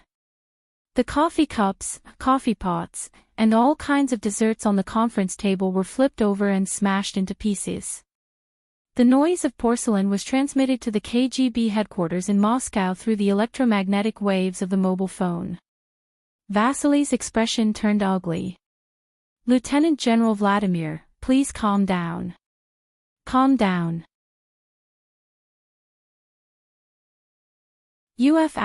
King made a huge mess, and now you want me to calm down. Why didn't you calm down before coming up with this stupid idea? If you want to die, no one will stop you. But don't drag others down with you. I haven't lived enough yet. Vladimir rolled up his sleeves and cursed at his phone. I'm not married yet. She didn't have a child. If I die because of you, do you know that I won't be able to die in peace? Vasily. Don't think that no one dares to punish you. The girl King had outside, is it comfortable to hug her? Does your wife know that you bought her a house? Vladimir wasn't someone who was easy to deal with. At this moment, he had revealed all of Vasily's shameful things. Vasily was also anxious. Don't talk nonsense. When did I have a girl? You have to take responsibility for what you say. Vladimir sneered. I'll take responsibility. I'll take responsibility for everything. Before he could finish speaking, the other side hung up the phone with a beep. After a while, Vasily called Vladimir from another phone line that wasn't monitored. After Vladimir picked up, Vasily's attitude was much better. He was forced to confess to Vladimir, Lieutenant General Vladimir, I understand your anger, but you have to know that this assessment was unanimously agreed upon by our headquarters political department. Everyone thinks. What do you think? Vladimir kicked again. This time, he kicked a high-back soft chair into the corner of the room. The heavy chair almost fell apart from his kick. He turned around and sat down on the windowsill. You guys sit in the office every day and only know how to think nonsense. Vasily was choked by Vladimir's words and rolled his eyes. However, Vladimir had something on him. If he didn't come up with something, Vladimir wouldn't let it go. Although Vasily wasn't afraid of Vladimir, if they fought to the point where both sides were injured, his deputy would be eyeing his position covetously. Vasily knew very well that he couldn't make enemies everywhere. He had already offended enough people within the KGB. He couldn't defend Vladimir, the second in command. Thinking of this, Vasily revealed some of his secrets to Vladimir to dispel his monstrous anger. Comrade Lieutenant General Vladimir, every one of our assessments is targeted and not created out of thin air. Since we chose to test Major Lena in front of the two citizens of the Huaxia Empire, of course, we are suspicious of her background. Vasily said softly as he looked around vigilantly. At this time, he was sitting on a bench on the edge of the Red Square in Moscow. There was no one around. Some tourists from the Huaxia Empire were square dancing on the Red Square and were being watched by people, so his side wasn't conspicuous. Vladimir's heart skipped a beat when he heard this. It couldn't be as he thought, right?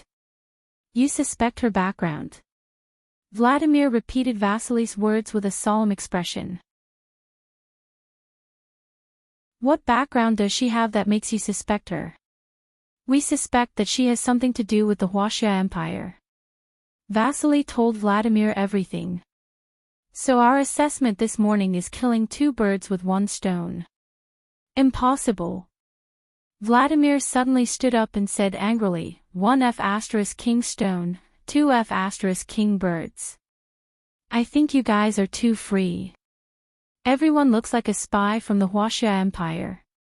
I'll be honest with you, we've already investigated this a long time ago. She has a clean background. It's because she has a clean background, and she never violates the rules.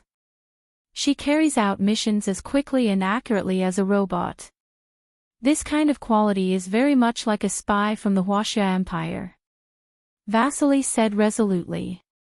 F***CKU. Vladimir was so angry that he laughed. Why can't she be our country's outstanding spy? You think she's a spy from the Huaxia Empire when you see a good one. How much do you look down on our country's loyal warriors? Vasily scratched his ear with a wry smile and said, Don't you have any idea what our country's loyal warriors are like? For example, people like Ivan don't make big mistakes, but they keep making small mistakes. That's why they're the essence of our country's intelligence personnel. Vladimir found himself speechless.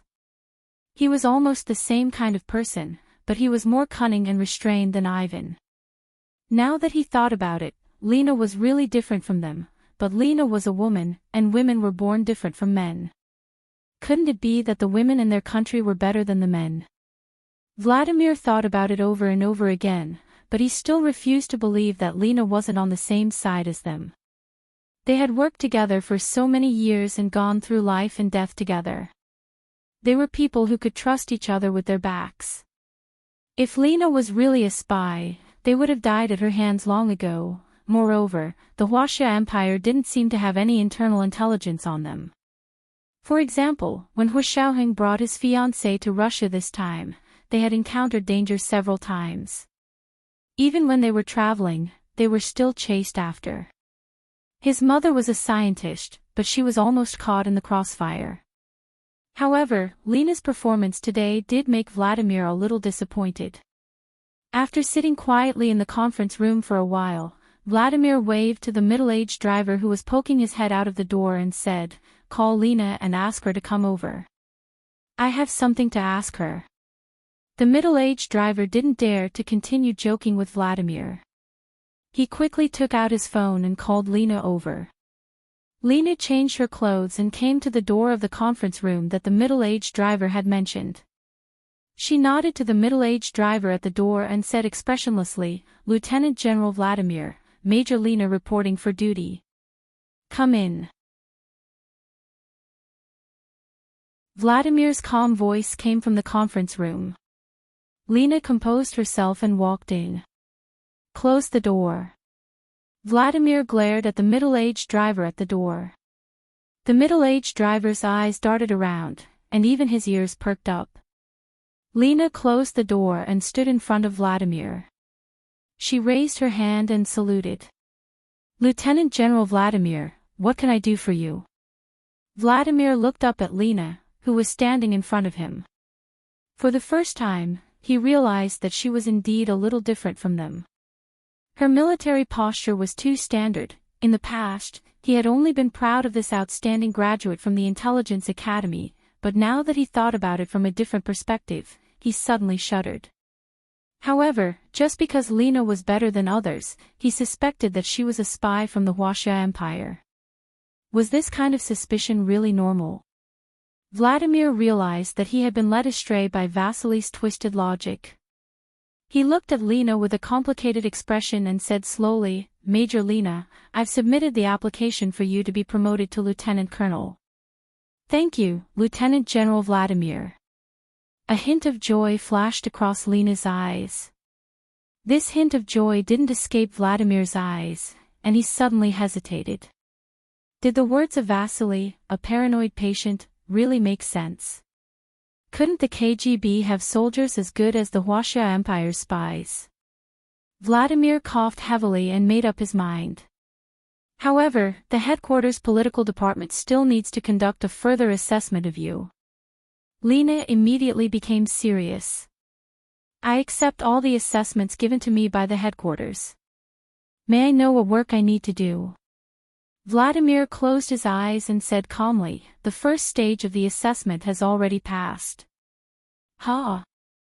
For the first time, Lena's expression changed. She was smart and immediately understood. Could it be that the explosion of the equipment in the morning was an assessment? What is this assessment about? Lena's confused look made Vladimir feel even more guilty and guilty. He dug into his pocket and took out something the size of a lighter. He placed it on the conference table. Lena recognized at a glance that this was the famous electric spark switch. So the explosion in the morning wasn't a real explosion, but an electric spark. Lena frowned. Who's so bored? Scaring people with such a prank. She looked at Vladimir's calm eyes in confusion and said, "If this is the assessment, then I've already passed, right?" I saved my target immediately and left them unscathed. Vladimir still looked at her fixedly. He shook his head slightly and said in a low voice, "When the electric spark was activated, as long as you chose to save me, I would have immediately pressed this switch. No one would have been harmed at all."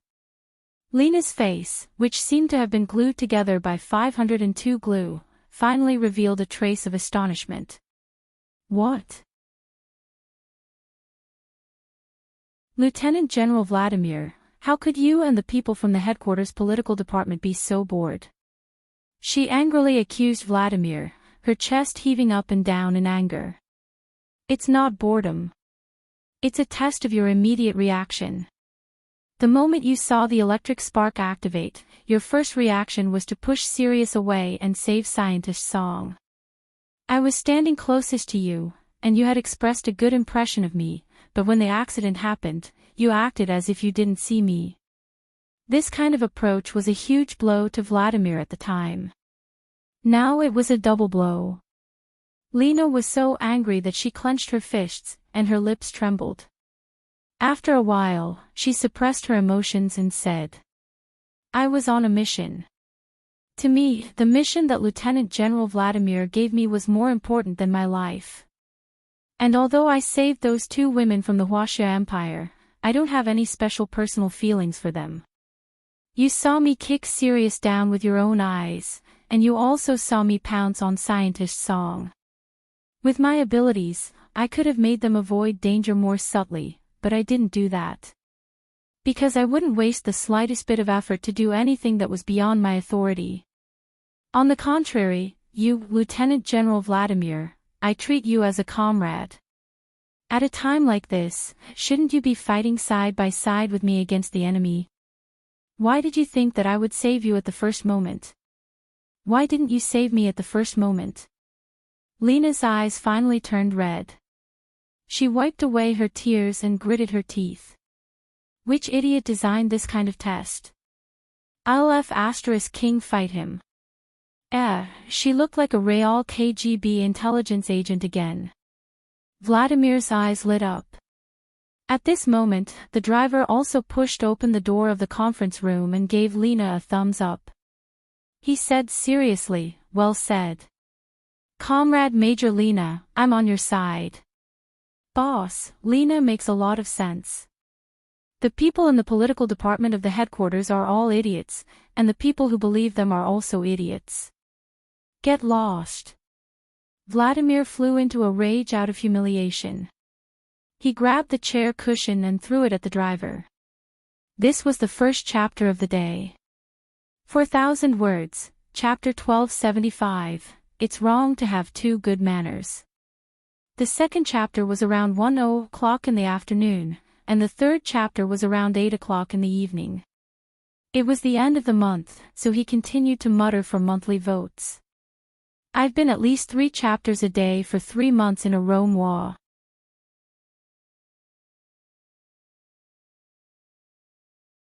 Chapter 1286. Since Vladimir had asked him to leave, the driver took the opportunity to slip away. He walked out of the resort villa and saw Hua Xiaoheng smoking under a big tree on the grass in front of the villa. His expression couldn't be seen clearly because of the rising smoke. The driver thought about it and walked over to greet Hua Xiaoheng. Major General Hua, are you still waiting for the results? Hua Xiaoheng, it seemed like the conversation between him and Vladimir in the conference room had been overheard by the guy standing guard at the door. However, Hua Xiaoheng didn't mind. He threw the cigarette butt in his hand into a round wooden trash can near the tree and said calmly, Yes, how is it? You have to give us an explanation for this. The driver scratched his head and was in a difficult position. But we didn't get anything out of it. It was all because of the idiots in the political department. Anyway, they did whatever they wanted to disgust us soldiers. Hua Xiaoheng's eyes narrowed, and he still looked dissatisfied as he waved his hand. Don't make excuses. My mother and my fiancé were almost killed by you. Why would I care about your reasons? But it really wasn't our boss's fault. The driver blinked and actually felt wronged for Vladimir. Hua Xiaoheng looked up at the sky with a disapproving expression. You're still speaking up for your boss at a time like this. It looks like Sirius's red packet has gone down the drain. The driver immediately became righteous and waved his hand. What are you talking about? Sirius was almost killed by the explosion. It was all the fault of those idiots in the political department. What kind of test was that?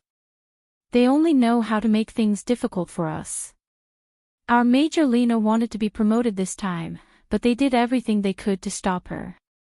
They even caused such a scene. Fortunately, she acted quickly and saved Sirius.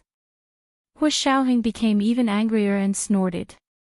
They hurt my people, and they still want to be promoted. Tell them to stop dreaming. If they don't get to the bottom of this and give me an explanation, I really won't let you off. The driver glared at Hu Xiaoheng. You won't let us off. Why won't you let us off? No matter how powerful you are, you're still a major general of the Huaxia Empire. It has nothing to do with us. Why won't I let you off? Find out who's responsible, demote, punish, and put them in jail. No one can get away with it. This time, Hu Xiaoheng was determined to torment the KGB. The middle-aged driver shivered. He raised his hands and said, "Every debt has its debtor. You go look for them, it has nothing to do with me. Don't you dare badmouth me in front of Sirius." Hu Xiaoheng crossed his arms, his face expressionless. That depends on your performance, Comrade Ivan. Let's see if you're willing to stand on the side of light, or continue down the path of darkness. I've already defected to the light. The middle-aged driver laughed. I'm from the KGB.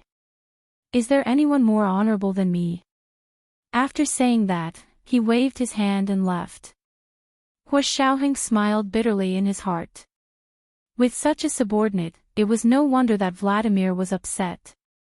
However, although he often disagreed with his boss in front of him, Ivan was still quite righteous behind his back where his boss couldn't see. At least he knew to speak up for Vladimir and didn't add insult to injury. Hu Xiaoheng took out another cigarette from his pocket. Just as he was about to smoke, he saw Lena coming out of the resort with red eyes. Vladimir was by her side, looking at her carefully. Even his smile was very flattering. Hu Xiaoheng's face darkened. He stood under the tree with his hands behind his back. He was handsome and steep, and his features were as exquisite as a painting. However, his expression was solemn, cold, and inviolable.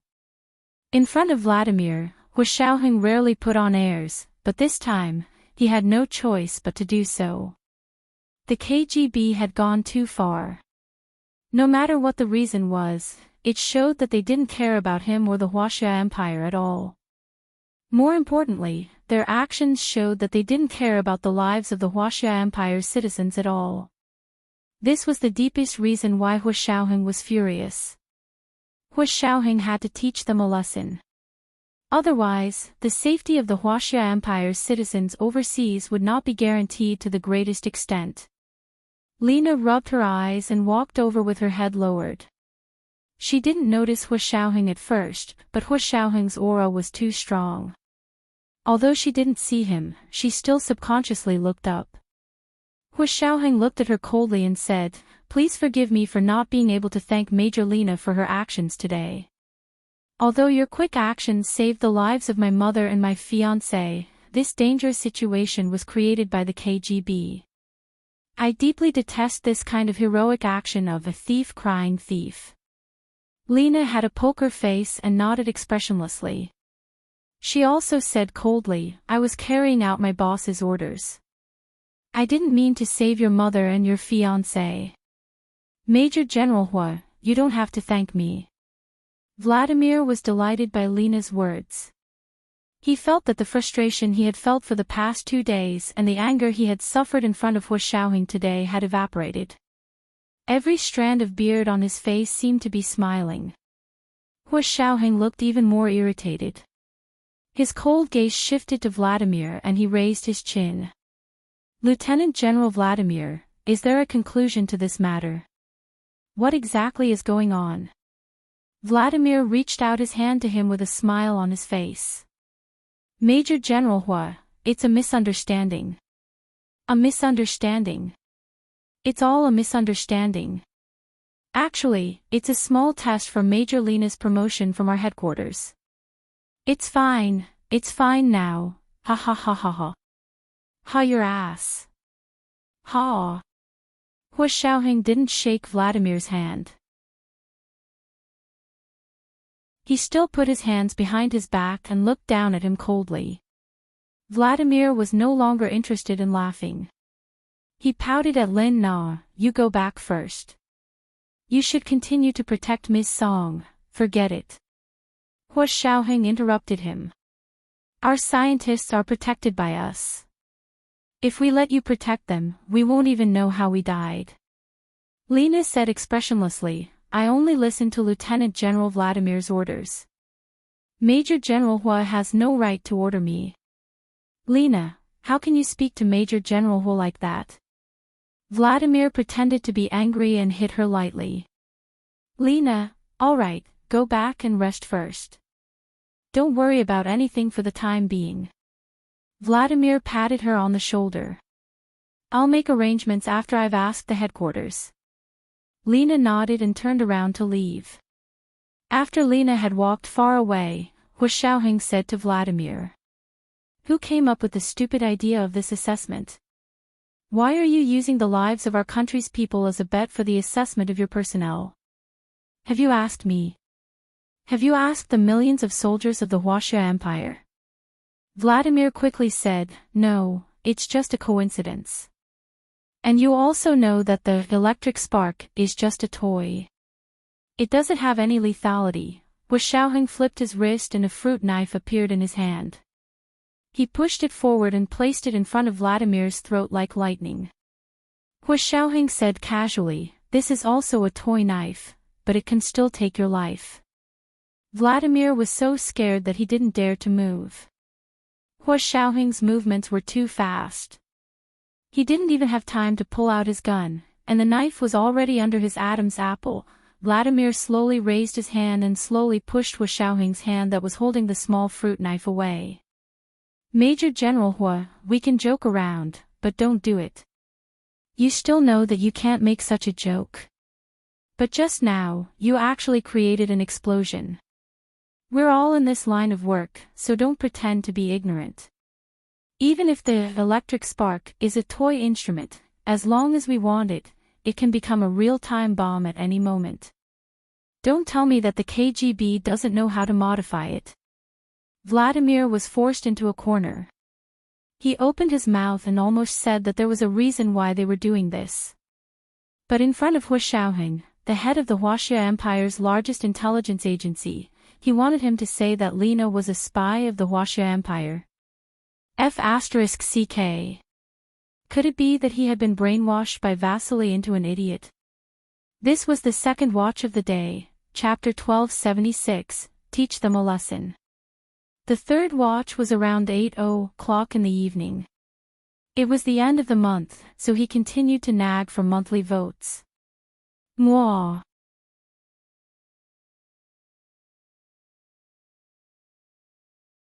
Chapter 1287. Cold sweat had already appeared on Vladimir's forehead. He wiped the sweat off his forehead with the back of his hand and tried his best to remain calm. He nodded along with Hua Xiaoheng's words. "Major General Hua is right. I'll go back and find out which idiot made the decision."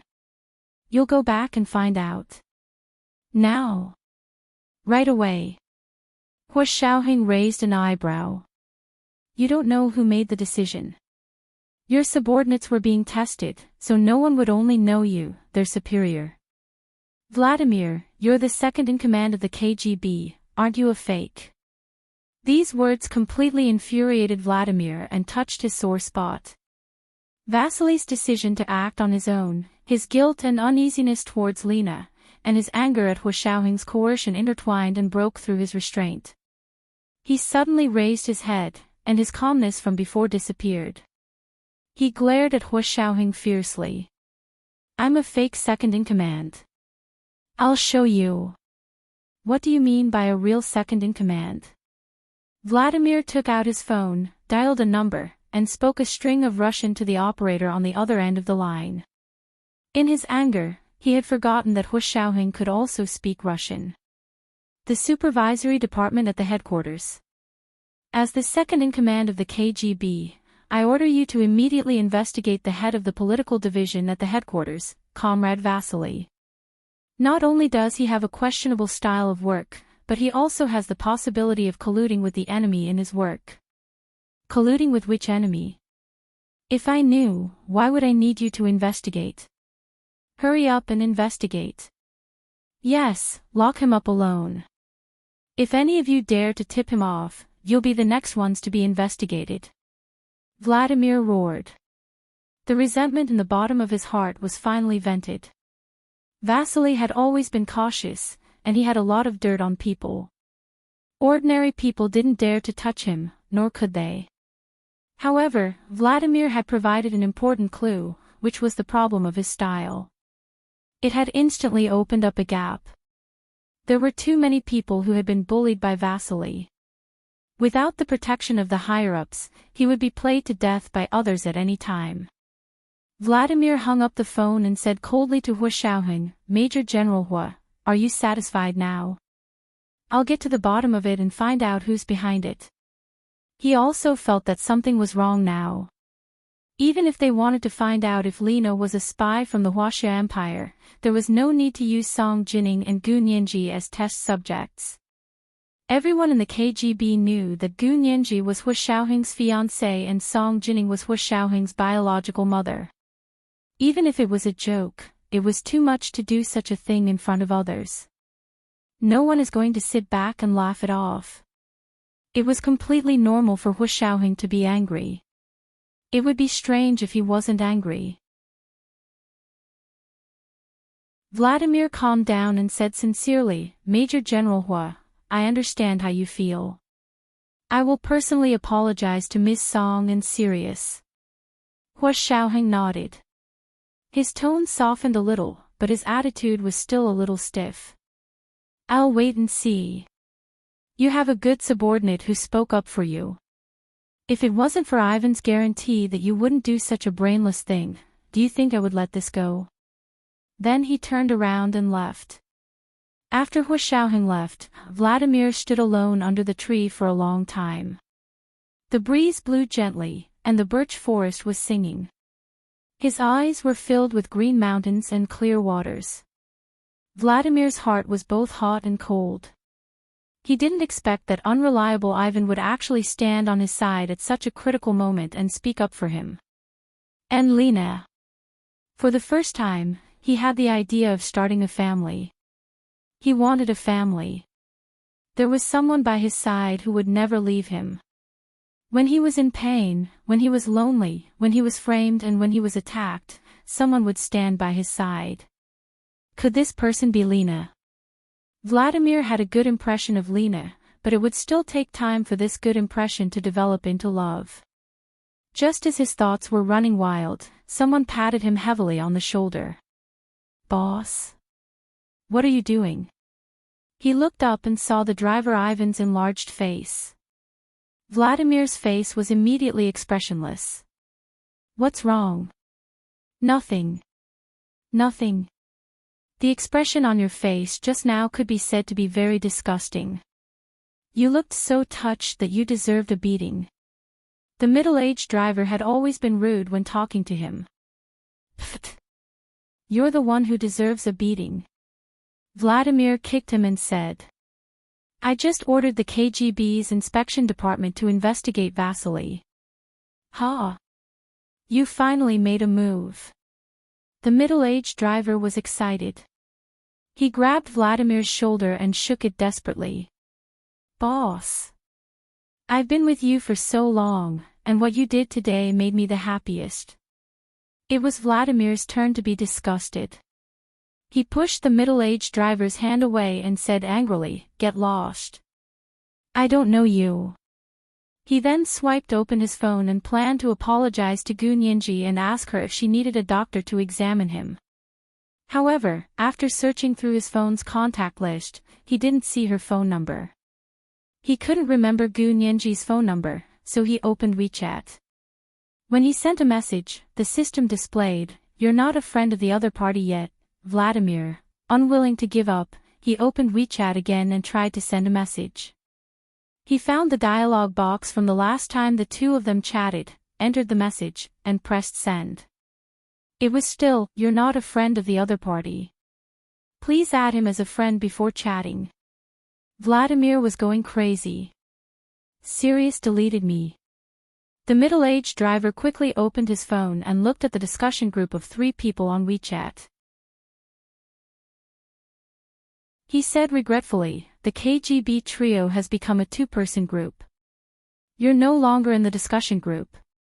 Oh no, you've offended Sirius. There won't be any red packets in the future. The middle-aged driver clicked on his exclusive red packet and was elated. Vladimir gripped his phone and glared at the middle-aged driver. Give me her phone number. Although the middle-aged driver was reluctant, he still sent Gu Nianji's number to Vladimir. Vladimir dialed and found that the other party's number was still on the line.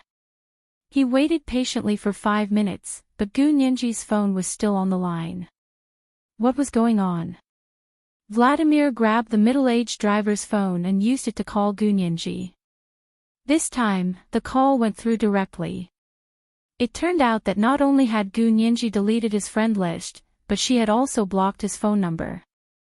His heart was boiling with anger when the call went through. Gu Nianji's sweet and soft voice came from the phone. Hello, Uncle Ivan. What's wrong? What can I do for you? Vladimir composed himself and said, Sirius, it's Vladimir. Without waiting for Gu Nianji to hang up, Vladimir quickly added, it was our fault for what happened this morning. I apologize to you. I promise to punish the person responsible. I've already sent someone to investigate him. I'll definitely give you an explanation. Since Vladimir had already said that, Gu Nianji couldn't hang up the phone anymore.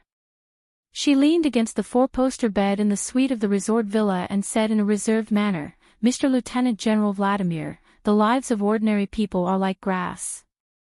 I hope you can be magnanimous and stop using ordinary people like us. It's a misunderstanding, it's all a misunderstanding. I didn't expect them to go so far. Don't blacklist me. Without your red packets, how can I live? Vladimir's face was aggrieved, and he spoke as if he had completely submitted to the red packets. When I think about how no one will ever send me a big red packet again after you blacklist me, this feeling of suffocation is simply one disaster after another. Vladimir's words could be said to be very flattering. The middle-aged driver looked at him with his mouth agape and gave his boss a thumbs up for his flexible spirit. Vladimir kicked him fiercely, then turned around and continued to coax Gu Nianji.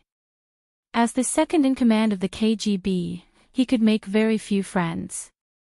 Gu Nianji was one of the few friends he felt he could make. She was much better than her cunning fiancé, Hua Xiaoheng. Besides, Vladimir couldn't directly add Hua Xiaoheng as a friend, so he couldn't cut off Gu Nianji. He clenched his fist. He had to add her as a friend. This was the third update of the day, Chapter 1277, I have to add you as a friend. It was the end of the month, so he had to continue nagging for monthly votes. Mwah.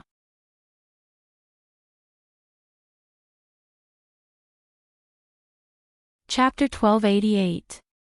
Vladimir tried his best to put in a good word for Gu Nianji. In order to calm her down, he even told her how he had dealt with Vasily. Sirius, I know you were scared today. Don't worry, I've already locked up the person who came up with the evil idea. He won't come out and cause trouble again. Gu Nianji rolled her eyes. Do you know who came up with the idea? It's your man. Why would he do that?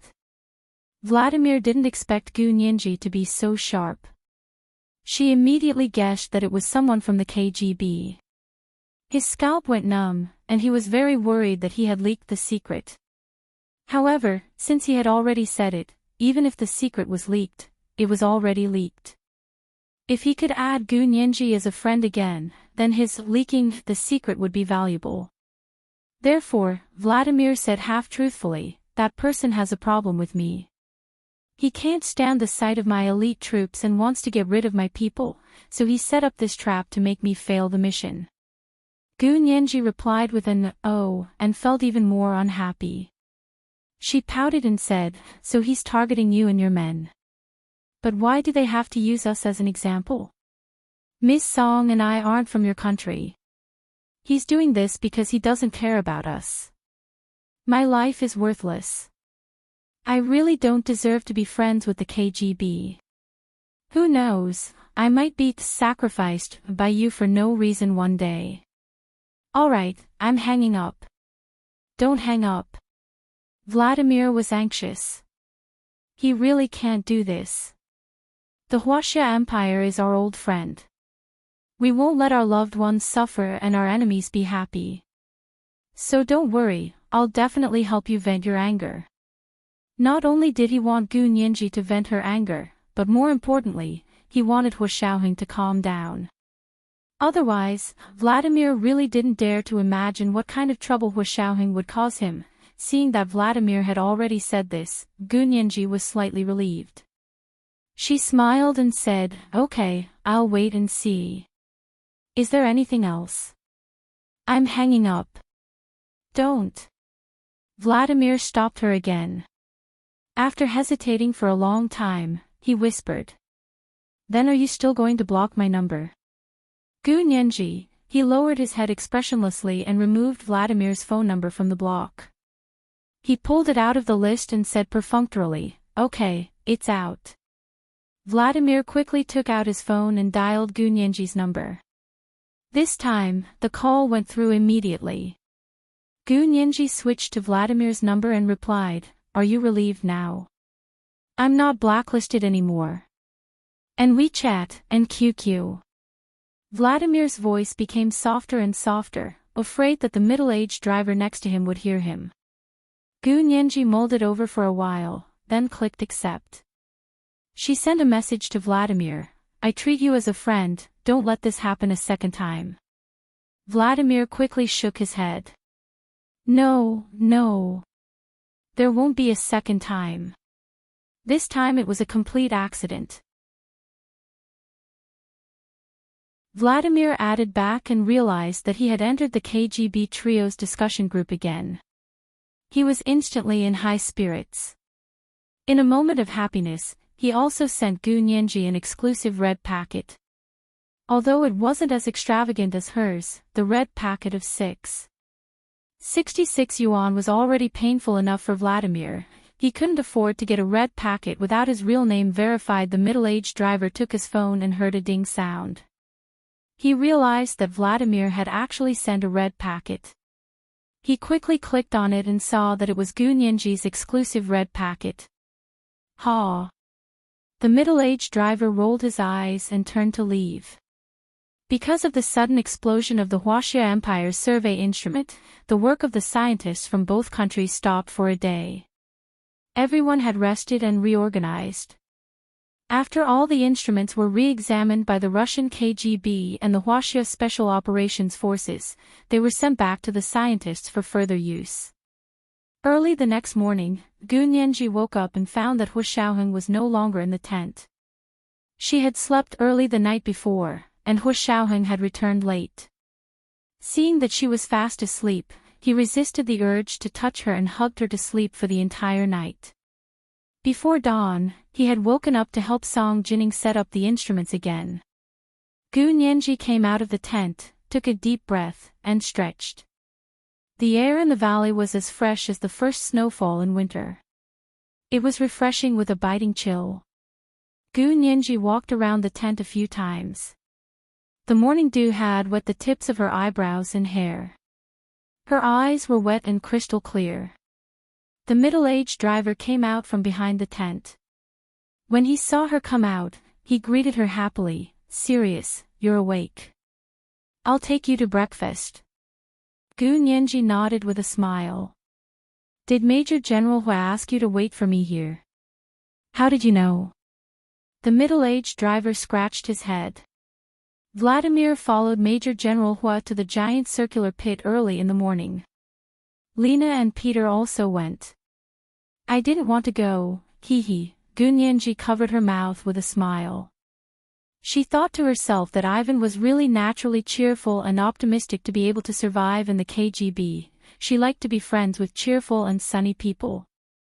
That way, Her mood would be better and she wouldn't have to feel sorry for herself every day and receive the negative energy of others. Gu Nianji got into the middle-aged driver's car and went to the resort villa with him. After returning to the resort villa, Gu Nianji first went to the suite that she and Hua Xiaoheng shared to wash up, then went to the dining room for breakfast. They went early enough, but of course, they were still a little later than the scientists. The two of them had soft-boiled eggs, butter-fried bacon, 2 Russian bacon sausages, and 2 crispy pieces of whole wheat bread. Gu Nianji also took 2 small tomatoes the size of quail eggs to decorate. The middle-aged driver looked at the breakfast on Gu Nianji's plate, which was about the same as his own. He smiled and gave her a thumbs up. Serious, you eat a lot, but you don't get fat. Gu Nianji glared at him. Eat your food. If you keep spouting nonsense, you won't get a red packet for today. The middle-aged driver pursed his lips and asked in confusion. How did I spout nonsense? I didn't, right? Don't you know that the word fat is the taboo of all women? Whoever touches it will die. Gu Nianji waved the knife in front of the middle-aged driver and made a throat-cutting gesture. The middle-aged driver was shocked and quickly pushed her away. I say, can't you not be fat? I didn't say you were fat. Don't mention the word fat. I'll get angry with anyone who mentions it. Gu Nianji rolled her eyes at the middle-aged driver and finished her breakfast in a few bites. She then went to buy the same 2 breakfasts and brought them out in a food box. The middle-aged driver looked at her after getting into the car and asked with a smile. Is this for Major General Hua? Actually, he should have eaten breakfast already, right? It doesn't matter even if he has eaten breakfast. Gu Nianji smiled and carefully held the food box to her chest. This is his second breakfast. They have a lot of work, so how can they be full from breakfast? The middle-aged driver, forget it, he was just asking for trouble. He had eaten a meal of dog food for nothing. He was so full the middle-aged driver drove the car towards the huge circular crater. In the car, Gu Nianji beat around the bush and asked about the explosion yesterday. Vladimir was a cunning person. She had blacklisted him, but she couldn't get any more information out of him. She could only start with the middle-aged driver. The middle-aged driver felt that it was fine to tell Gu Nianji about this. The key was that they were indeed in the wrong. Besides, they had hated Vasily to death for a long time. Many people had been tricked by him and had suffered from him both openly and secretly. Actually, what happened yesterday was indeed our fault. The middle-aged driver sighed. With such a rat poop, our entire pot of soup was spoiled. As he spoke, he told Gu Nianji about what Vasily had done in the political department at the headquarters. In the end, he said, our Major Lena is such a good comrade. She has made so many contributions that she's qualified to be promoted to colonel, not to mention lieutenant colonel. She's different from me. I'm just dawdling around every day, while Lena is really risking her life to carry out her mission. Tell me, such a good comrade, yet he still refuses to give her a quick promotion. Who will work for him in the future? Gu Nianji burst out laughing. Uncle Ivan, you still know that you're dawdling around? Of course I know. The middle-aged driver nodded with a smile. I don't have much ability. In a place like this, if I don't dawdle around, am I supposed to wait to be played to death by my own people or by the enemy? You're quite self-aware, Gu Nianji joked. Actually, you don't have to belittle yourself, Uncle Ivan. You're a wise man. Maybe you're better than everyone else. Haha. It'd be great if I was better than everyone else. The middle-aged driver laughed heartily. Then wouldn't I be able to receive more red packets? Gu Nianji nodded. Of course, of course. The appearance of red packets has attracted everyone's attention. With Ivan's appearance, who can compete with him? The two of them chatted and laughed, and soon arrived at the base on the other side of the giant circular crater. The sun had already risen. White clouds floated in the azure sky. The fog on the side of the giant circular crater was thicker than in other places because there was more water here. The bottom of the giant circular crater was said to be filled with water, so one could look down from above. It was exactly the same as the blue hole in the Caribbean Sea. The more water there was, the more water vapor would evaporate. Although the sun was shining brightly, the place still seemed to be shrouded in a thin layer of fog. Both the people and the equipment were covered with a thin layer of gauze, giving off a translucent and hazy feeling. Hu Xiaoheng was standing next to Song Jining, listening to her discuss data with other scientists. Suddenly, he felt something and turned around to see Gu Nianji walking over from the path into the base. She walked through the clouds and the fog, and the trees on the side of the path provided shade. Her figure was indistinct against the fog, as if she would fly away with the wind at any time. Hu Xiaoheng narrowed his eyes and walked up to her. He naturally held her hand and looked at her hair that was wet with dew. "Why didn't you wear a hat? This dew is too cold. Be careful not to get a headache." "It's okay. The sun will dry it in a while." Gu Nianji shook her head nonchalantly and handed the food box to Hu Xiaoheng. She smiled and said, "I brought this for you. It's freshly baked, hot, soft-boiled eggs, butter-fried bacon, bacon-roasted sausages, and whole wheat bread. It's exactly the same as what I had for breakfast." Hu Xiaoheng had woken up early this morning to help Song Jining sort out the equipment, so he hadn't actually had time to eat breakfast. However, he was used to having a full meal when he was hungry, so he didn't feel anything was wrong. It wasn't until he saw the breakfast Gu Nianji had bought for him that he felt that his stomach was indeed rumbling with hunger. He quietly carried it over and said gently, "Thank you, I just so happened to be hungry." Gu Nianji quickly followed him to the folding chair next to him and sat down. She opened the food box for him to eat breakfast.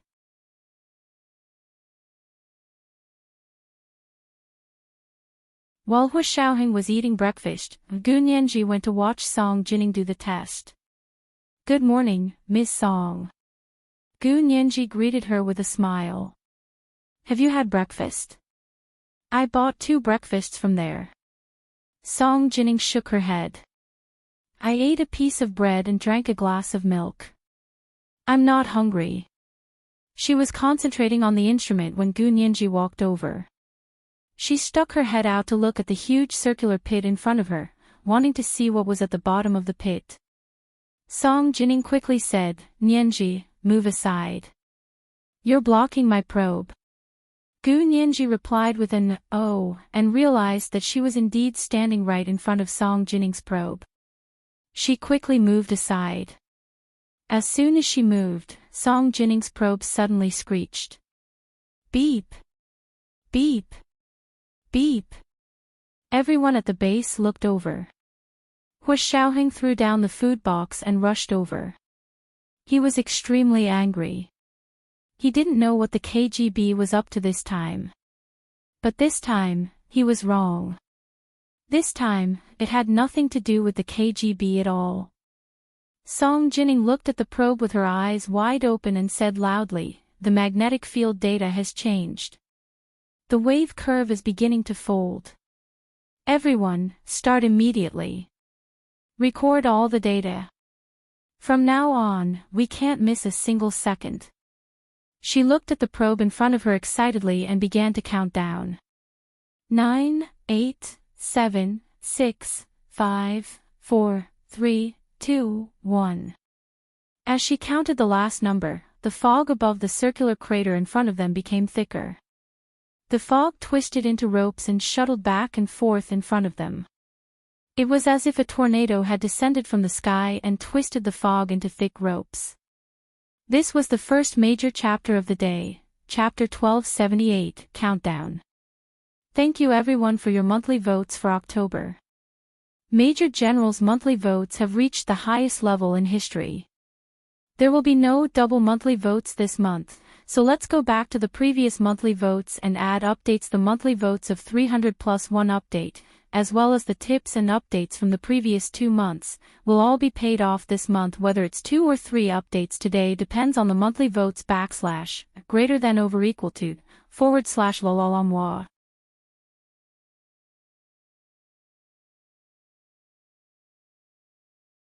Chapter 1289.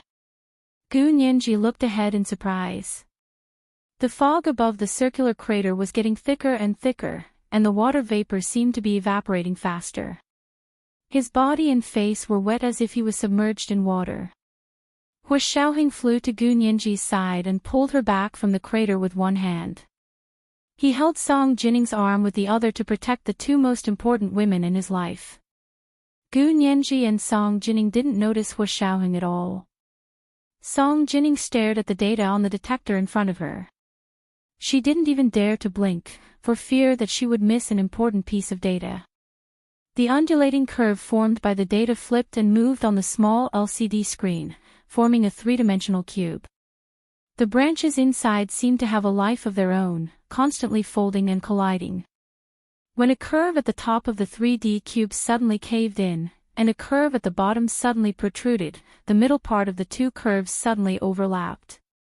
Just as the 2 curves intertwined and overlapped, the thick fog in front of them slowly dispersed. As the fog receded, what appeared in front of them was not a blue sky and white clouds. Instead, it was like a big screen in a movie, from gray to clear, and then to dazzling. What appeared in front of them was a scene of heavy traffic. What was going on? The thick fog above the circular crater became a movie screen, reflecting a skyscraper rising from the ground. The pointed roof was very distinctive. Gu Nianji could see that it was the Empire State Building in New York City. One of the landmarks of New City. Sunlight shone in between the 2 rows of skyscrapers. On the not very wide road, cars came one after another. The traffic lights kept flashing, and the pedestrians on the road hurried to and fro. It was bustling and lively. Statue of Liberty holds her torch high, looking down at the Hudson River. Everyone's eyes followed the sunlight. Like a montage in a movie, the direction suddenly changed, and 2 more tall buildings appeared in the thick fog. The Twin Towers. Gu Nianji called out in a low voice, her pupils suddenly constricting. Hua Xiaoheng had been on high alert and was not confused by the sudden scene in front of him. Until Gu Nianji called out, "Twin." Hua Xiaoheng looked up abruptly. It's really Twin from Newtown. Tower. Weren't the Twin Towers destroyed by terrorists more than a decade ago? How did he appear in front of everyone? Mirage. Oh my God. I actually saw a mirage here. The Russian scientists screamed and scrambled to operate the instruments to record all kinds of data. Gu Nianji looked at Song Jinning in confusion. Miss Song, is this a mirage? Why did she remember that mirages were usually produced at sea or in the desert? Could a mirage appear in an inland area like Tunguska, Siberia? Song Jinning didn't even raise her head. She looked at the instrument in front of her and calmly said, "Mirage is actually a type of optical phenomenon. When the temperature difference between the surface and the air is relatively large, the hot air will rise, and when light passes through the air layers with different densities, it will refract and project the distant scene to a nearby place. This is what the ancients called a mirage. So it's possible for a mirage to appear here. As long as there are layers of different densities." Gu Nianji looked at the fog above the circular crater thoughtfully. Maybe it's because of the fog. But they could actually refract the scene of New City on the other side of the blue planet. But how could the Twin Towers, which had already been destroyed, appear? The terrifying scene of a terrorist plane crashing into a building that had shocked the entire blue planet was still in many people's memories. Song Jinning looked up at the monitor on the other side and saw the Twin Towers that had just appeared. Twin Towers, was also shocked, but she quickly reacted and said in surprise, "This isn't a mirage. The Russian scientist, who was busy recording the data and taking videos, said to Song Jining indignantly, "This is clearly a mirage. Look at the angle of the light refraction. These data meet the conditions for a mirage to appear." Song Jining turned to look at the Russian scientists. "But how do you explain the appearance of the Twin Towers? Why would these two buildings appear in a mirage? Why would these two buildings appear in a mirage when they were clearly destroyed more than a decade ago?" As a phenomenon of light refraction, a mirage always reflects timely scenes, not delayed scenes. The Russian scientists were stunned for a moment. They looked at each other and asked Song Jining in unison, "Then what do you think this is?" "I think." Song Jining paused and swept her gaze across the faces of these people. Finally, her gaze returned to the silhouette of the city that had appeared in the fog in front of her. "I think that what appeared in this fog is New City from more than a decade ago, not the current New City." Everyone, Gu Nianji's heart skipped a beat. She nodded vigorously in agreement with Song Jining's statement. "I think Ms. Song is right. Look, in addition to these iconic buildings, there are also the Twin Towers that were destroyed more than a decade ago. Just look at the way these people are dressed and the style of the phones in their hands. Do you think it's fashionable now?" Gu Nianji's explanation was exactly what Song Jining was thinking. From a purely theoretical point of view, she felt that this was not a mirage in the ordinary sense, but a physical phenomenon with a special meaning. However, Gu Nianji was meticulous and observant. At a glance, she could see things that scientists like them might not have noticed, such as the way they were dressed and even the style of the phones in their hands. In the past decade or so, Song Jining had been in a daze. After she woke up, she had some understanding of the major events that had happened in the past decade or so, but she was not sensitive to these fashions. Although Gu Nianji was young, she was not an internet child for nothing. Thanks to the internet, she had read a lot of information about the terrorist act of the plane crashing into the Twin Towers. She remembered very clearly what the people in those pictures were wearing at that time. At that time, the Apple phone had not yet been invented, and it was not as popular as it was now on Blue Planet. At that time, the most fashionable smartphone was still the BlackBerry. Song Jining continued, "So what we saw wasn't a timely mirage, but this huge circular crater was like a huge antenna that received the light projected from New City more than a decade ago. Then, it gathered and formed an image, allowing us to see the situation more than a decade ago." As she spoke, Song Jining looked at Gu Nianji again and smiled. "I remember that Nianji asked me on the first day she came here if we could see with our own eyes the events that happened in history or the era of the dinosaurs if the conditions were right. Now this fog is showing us that it's completely possible. Every moment, light and all kinds of force fields lingered around us. They were also constantly radiating outward, even into the future." Song Jining pointed at the scene passionately and said, "Since we can see the neutron star collision more than 100 million years ago through gravitational fluctuations, we can see the situation more than a decade ago through the same gravitational fluctuations. But just like I told this young girl the other day, we can see the neutron star collision because the energy field it produces is huge enough. What kind of energy can this city produce that its scene can be recorded by light and radiated more than a decade later? Even if New City could produce such energy, it would have been destroyed by the energy long ago and would no longer exist. And now that New City hasn't disappeared, it's enough to show that it hasn't carried a huge energy field. So, tell me, how did these scenes radiate from more than a decade ago to more than a decade later, and were received by us?" Song Jining thought for a moment and said, "I think we need to study the exact reason, but I think the transmission process is the same as a television signal. The signal sent out by New City more than a decade ago was received by us more than a decade later, and then it was converted into a visible image by the television." This was the second update of the day. Monthly votes of 300 plus updates, Chapter 1279, Mirage. There was still the third update at 8 p.m. Thank you for your monthly votes. Mwah.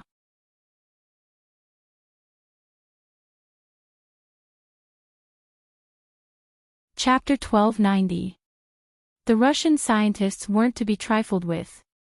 When they heard Song Jining say that the process was like sending a signal in a TV series, they couldn't help but sneer and say, the transmission of a TV signal requires a high-power signal tower. Where do you think there is such a signal tower in New York City that can send the signal more than 10 years into the future? If I say you're delusional, then you're delusional. It was one thing to say that Gu Nianji was delusional, but she actually said that Song Jining was delusional as well. Gu Nianji couldn't take it anymore. She turned to look at the scientist and enunciated each word clearly. Before planes appeared, many ignorant people didn't believe that humans could fly in the sky.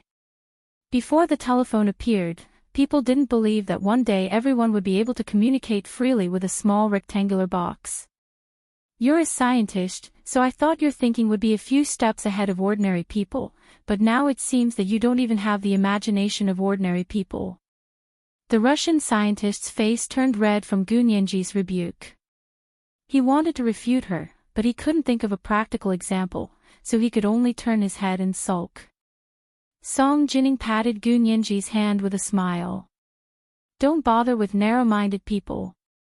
The development of science doesn't depend on individual will. Being blinded by a leaf and looking at the sky from the bottom of a well will only become an obstacle to the development of science. All right, let's ignore them and do our own thing. Gu Nianji nodded. Ms. Song has good self-restraint. I shouldn't argue with ignorant people. Calling the Russian scientist an ignorant person could be said to be very sarcastic and arrogant. However, the other party couldn't refute it because this kind of ignorance wasn't ignorance in terms of knowledge, but ignorance in terms of vision and imagination. These two were also the bottlenecks that restricted the development of science and technology. The other scientists looked at each other, then continued to work and didn't say anything. Hu Xiaoheng personally brought his men to stand guard, worried that something else would happen. He said to Gu Nianji, "Follow me and don't run around." Gu Nianji smiled and agreed, then obediently followed behind him. While Hu Xiaoheng was on guard, she looked around and took pictures with her phone from time to time. Sometimes she took pictures of the scenery, sometimes she took selfies, and sometimes she took selfies with Hu Xiaoheng. Hu Xiaoheng ignored her, so she could enjoy herself. The driver, Vladimir, Lena, and Peter were in charge of guarding the Russian scientists. The middle-aged driver made a vomiting gesture as he watched Gu Nianji and Hu Xiaoheng being inseparable like a perfect couple. He laughed and said, "I think I'll be too full of dog food for the next few days." Vladimir was very envious of Hu Xiaoheng. He quickly glanced at Lena beside him and saw that she still had a poker face and was completely indifferent. She didn't have the slightest intention of showing affection with him. He was a little disappointed, but also a little itchy. It was his good fortune to be able to gain the favor of such a mentally strong woman. Vladimir thought that Gu Nianji wasn't bad, but she was too delicate. She wasn't his cup of tea. Only a woman like Lena could live with him for the rest of his life. He looked thoughtfully at the side profile of Lena's high cheekbones and said with a smile, "Major Lena, do you want to rest for a while? The three of us are enough." He pointed to the driver and Peter. Lena shook her head. "No, I'm not sleepy." The middle-aged driver looked at them with a grin and quickly said, I'm sleepy. Can I go and rest for a while?" "Get lost." Vladimir's expression instantly changed and he kicked the middle-aged driver away. Peter followed them with drooping, sleepy eyes, his hands clasped behind his back, oblivious to their pleasantries. Time passed, and the sun rose higher in the sky. The fog above the circular crater became thinner and thinner, and the image of New York City from more than a decade ago became fainter and fainter. The data captured on the detector also became less and less. In the end, the fog completely dissipated, the image disappeared, and the data could no longer be detected. Only then did Song Jining reluctantly say, "This time, with this data, it's worth several years of hard work." She studied magnetic fields, and the changes in the magnetic field here could be said to be the pinnacle of theoretical development. Much of the data should have only been detected in the depths of the universe. Could the Tunguska explosion really have been caused by the impact of a comet? During lunch, the scientists were chatting. Gu Nianji couldn't butt in on such a high-level topic. She only picked up a prawn and planned to dip it in hoisin sauce. Hua Xiaoheng quickly picked up a few prawns and fresh Arctic shellfish for her. He placed them on the plate in front of her. Gu Nianji didn't eat alone. She picked up a prawn with a fork and smiled as she put it into Hua Xiaoheng's mouth. Hua Xiaoheng opened his mouth to eat and fed her the Arctic shellfish. The two of them fed each other as if no one else was around. Song Jining watched with a carefree heart. She thought about how she would probably have to prepare for the wedding and the baby's room when she got back. The middle-aged driver had come over with a smile to talk to Gu Nianji, but when he saw this scene, he silently took his plate and left. He returned to Vladimir, Lena, and Peter's side and sat under the tree to eat with them. Vladimir saw the situation between Hua Xiaoheng and Gu Nianji from afar and smiled. I didn't expect Major General Hua to dote on Sirius so much. TSK, how much does he like her? Peter looked at him, then placed a grilled prawn on Lena's plate. Vladimir was nervous and didn't hesitate to place his grilled prawn on Lena's plate. The middle-aged driver suddenly stood up. He had lost all hope in this world where people were showing off their affection everywhere. Without looking back, he left the tree and found a secluded place to eat alone. After that day, the scientists' observations came to a standstill. The circular crater seemed to have run out of energy from the projection of the image of New York that day, and no magnetic field data could be detected anymore. Gu Nianji and Hua Xiaoheng held hands and walked on the hillside around the giant circular crater. She looked at the giant circular crater not far away and said with emotion, "Could it be that there really is special energy here?" Whether it was the wave curve that had appeared here at the beginning or the projection of New York from more than a decade ago that had appeared a few days ago, they all pointed to this result. But no one knew what it was. Everyone could only analyze the existing data in an attempt to find a scientific conclusion. However, this conclusion couldn't be obtained in a day or two. Song Jining returned from the giant circular crater in disappointment for several days in a row.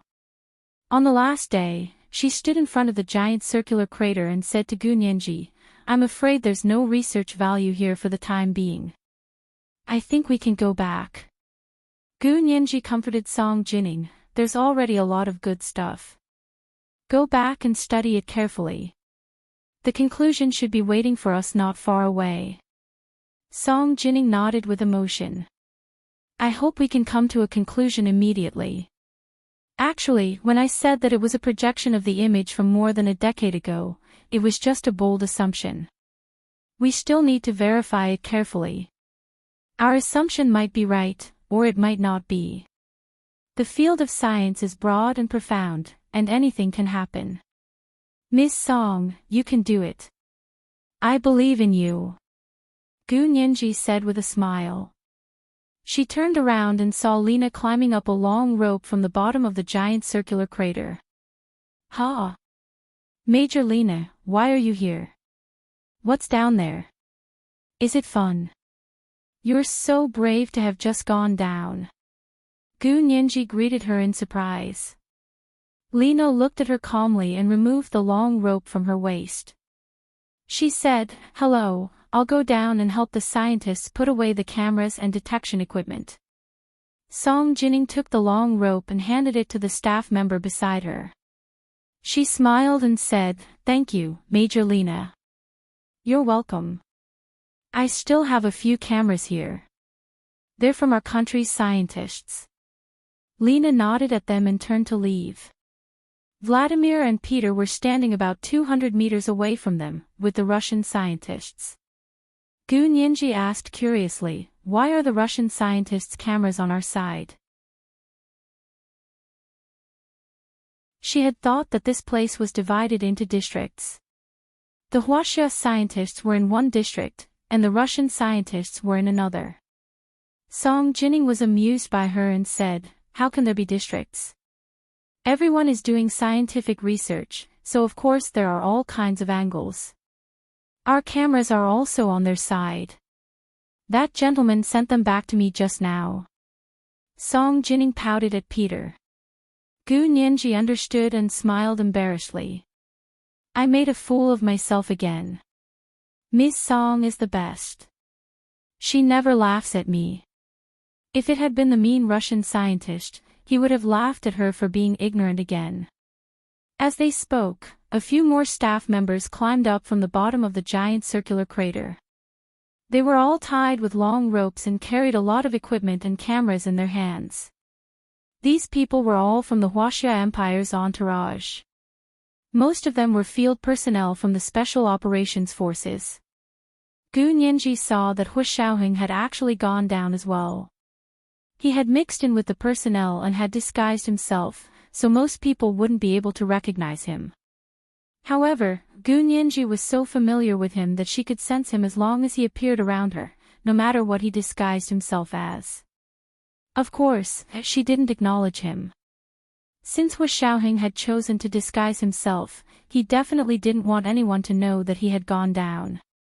Gu Nianji didn't know why he had gone down, but she guessed that it was for his work. She smiled and turned to talk to Song Jining. She accompanied her to pack up the equipment and prepared to return home. That was when something strange happened. There was a loud bang, as if the earth was shaking and the mountains were shaking. In fact, the entire ground beneath their feet shook. The mountain rocks rolled down with a rustling sound, almost bringing with it a mudslide. The tall birch forest began to collapse, and the water in the giant circular crater rippled. There were also bursts of flames that shot into the sky, and smoke filled the air. Gu Nianji reflexively hugged Song Jining and threw herself to the ground. She rolled towards the open space to avoid the explosion at their feet. On the other side, where the Russian scientists were, the flames of the explosion were even stronger. There was a loud bang at their feet. This time, it wasn't a fake electric spark, but a real explosion. Vladimir didn't have time to think about who could break through his and Hu Xiaoheng's guard and bury the explosives at the edge of the giant circular crater. He just instinctively turned around and used his body to protect the Russian scientist beside him. The blue circular crater appeared in front of him and kept getting bigger. At that moment, he saw his life experiences from a young age. He thought regretfully that he hadn't gotten married and hadn't had children yet. At that moment, Lena pounced over without hesitation and used her body to protect Vladimir. The bang was even louder. Lena pushed Vladimir hard, but she couldn't withstand the impact of the explosion. Her feet slipped, and she tumbled rapidly towards the bottom of the giant circular crater. Lena!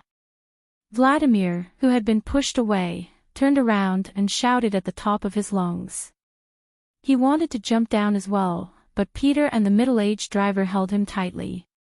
This was the third update of the day, Chapter 1280, The Earth Shakes. If the monthly votes reached 600, we would continue with the third update tomorrow. Thank you for your monthly votes. Mwah.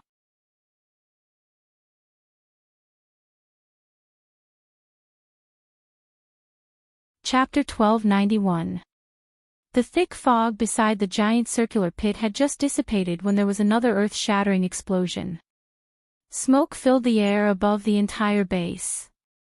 Many of the Russian scientists were affected by the explosion and were lying on the ground, wailing. Vladimir used all his strength, but he couldn't break free from Peter and the driver's iron-like arms. "Let go of me. Why are you pulling me? Hurry up and go down to help. Our comrade fell into the huge pit, and his fate is unknown. You still have the nerve to hold my hand?" Vladimir roared. The veins on his forehead were about to pop out of his skin. Peter's blue-gray eyes, which had been drooping all this time, widened.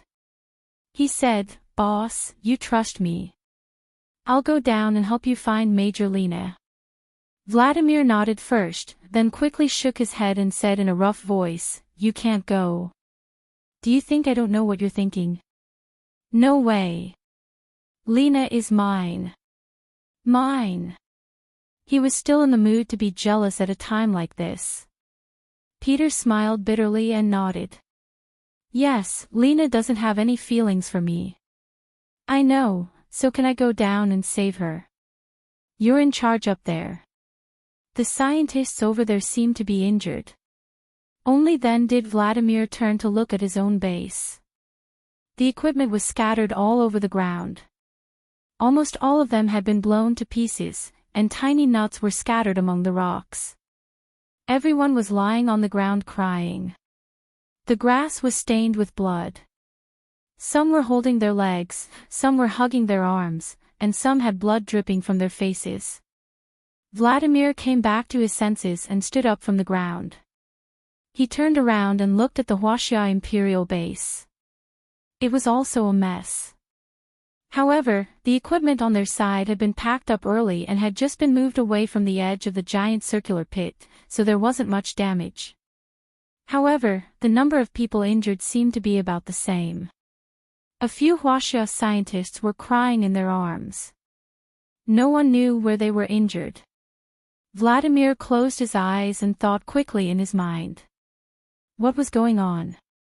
Could it be another test from the headquarters? It was too much like those people's handiwork. Crazy, stubborn, and unscrupulous. In order to achieve their goals, they would do anything. No one knew how they transported the explosives here and buried them at the edge of the circular pit. He could even determine the model of the explosive. It should be the KAM-137 series that was specially used by the KGB for targeted killing. Vladimir got up from the ground with a dark face and said to Peter, "Take some people down and get Lena up." Then he said to the driver, "You wait here and provide them with the necessary assistance. Give me whatever you want. If anyone dares to refuse, kill him." Vladimir's eyes were red, completely disregarding any discipline or rules.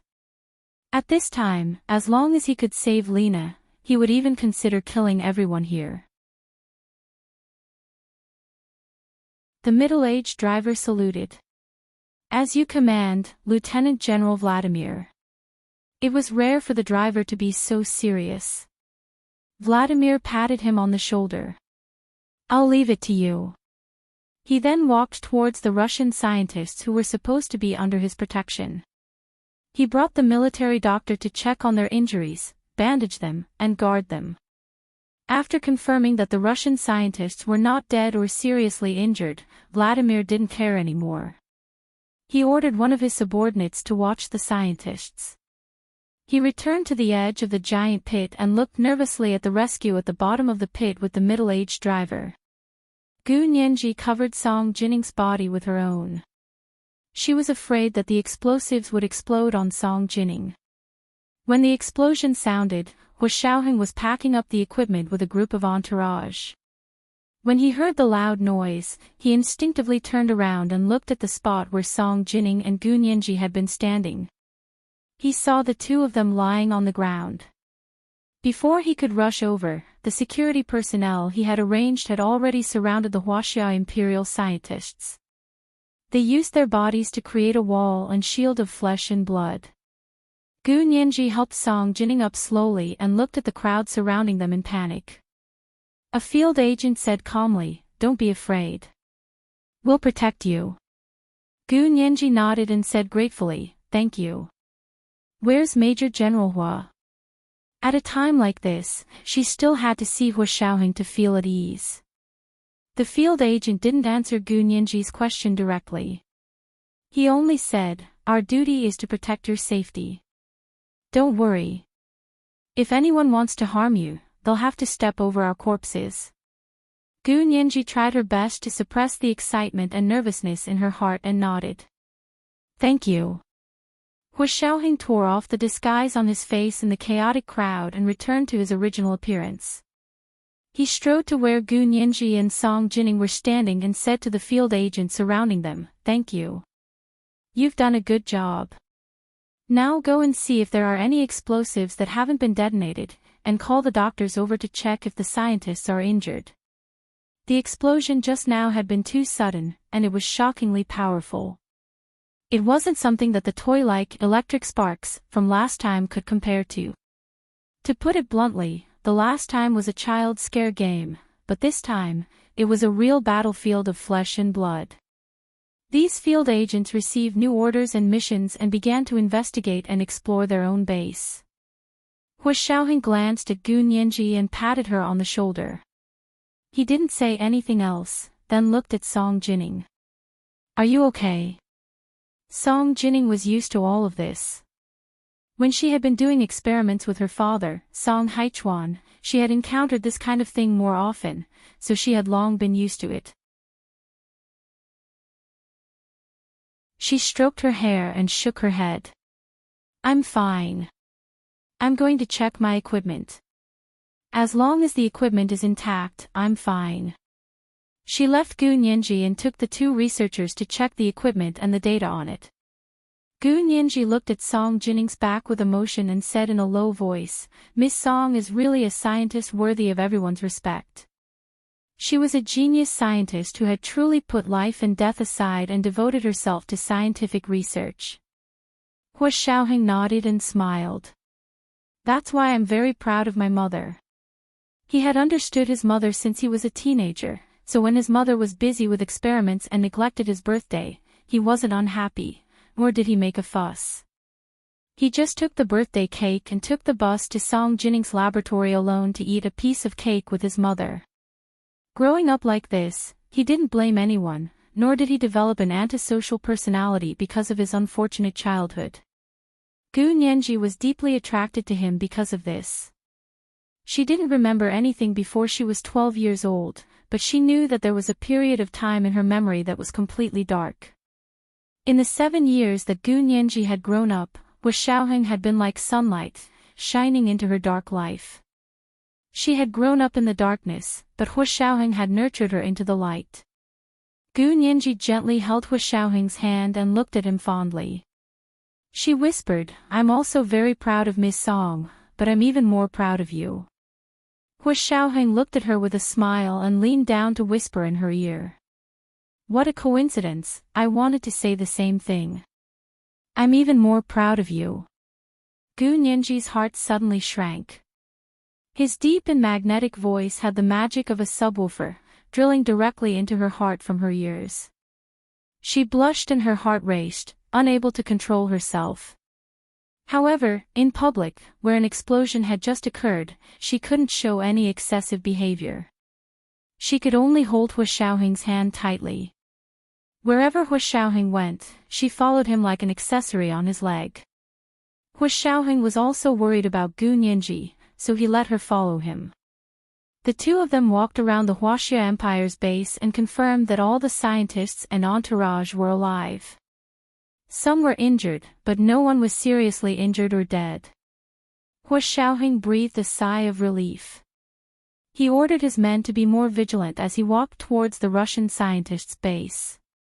The situation there was much worse than theirs.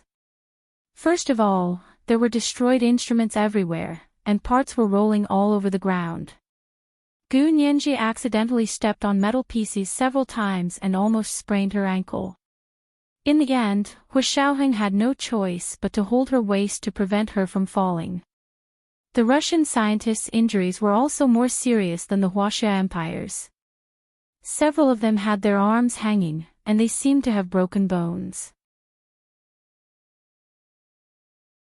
However, there were no deaths or serious injuries.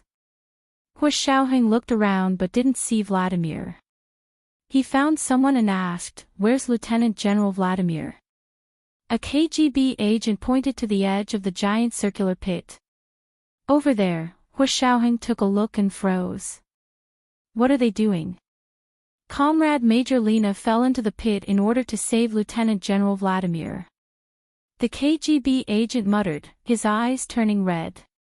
Gu Nianji didn't understand Russian, so she looked at Hua Xiaoheng inquiringly.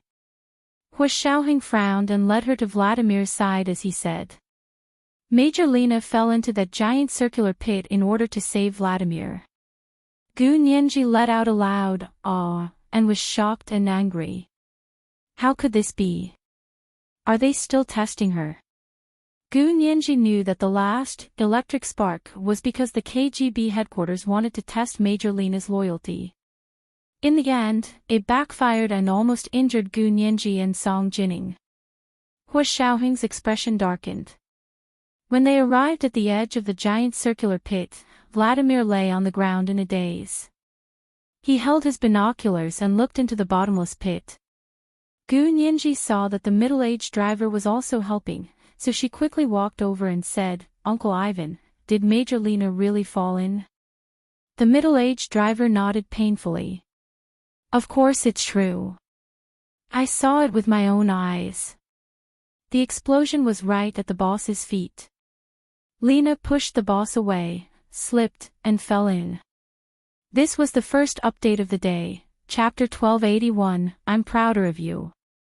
They were so amazing. The monthly tickets had already exceeded 600. The monthly tickets were 600 plus updates at 1 p.m., and the third update was at 8 p.m. If there were 900 monthly tickets tomorrow, it would still be the third update. Mwah.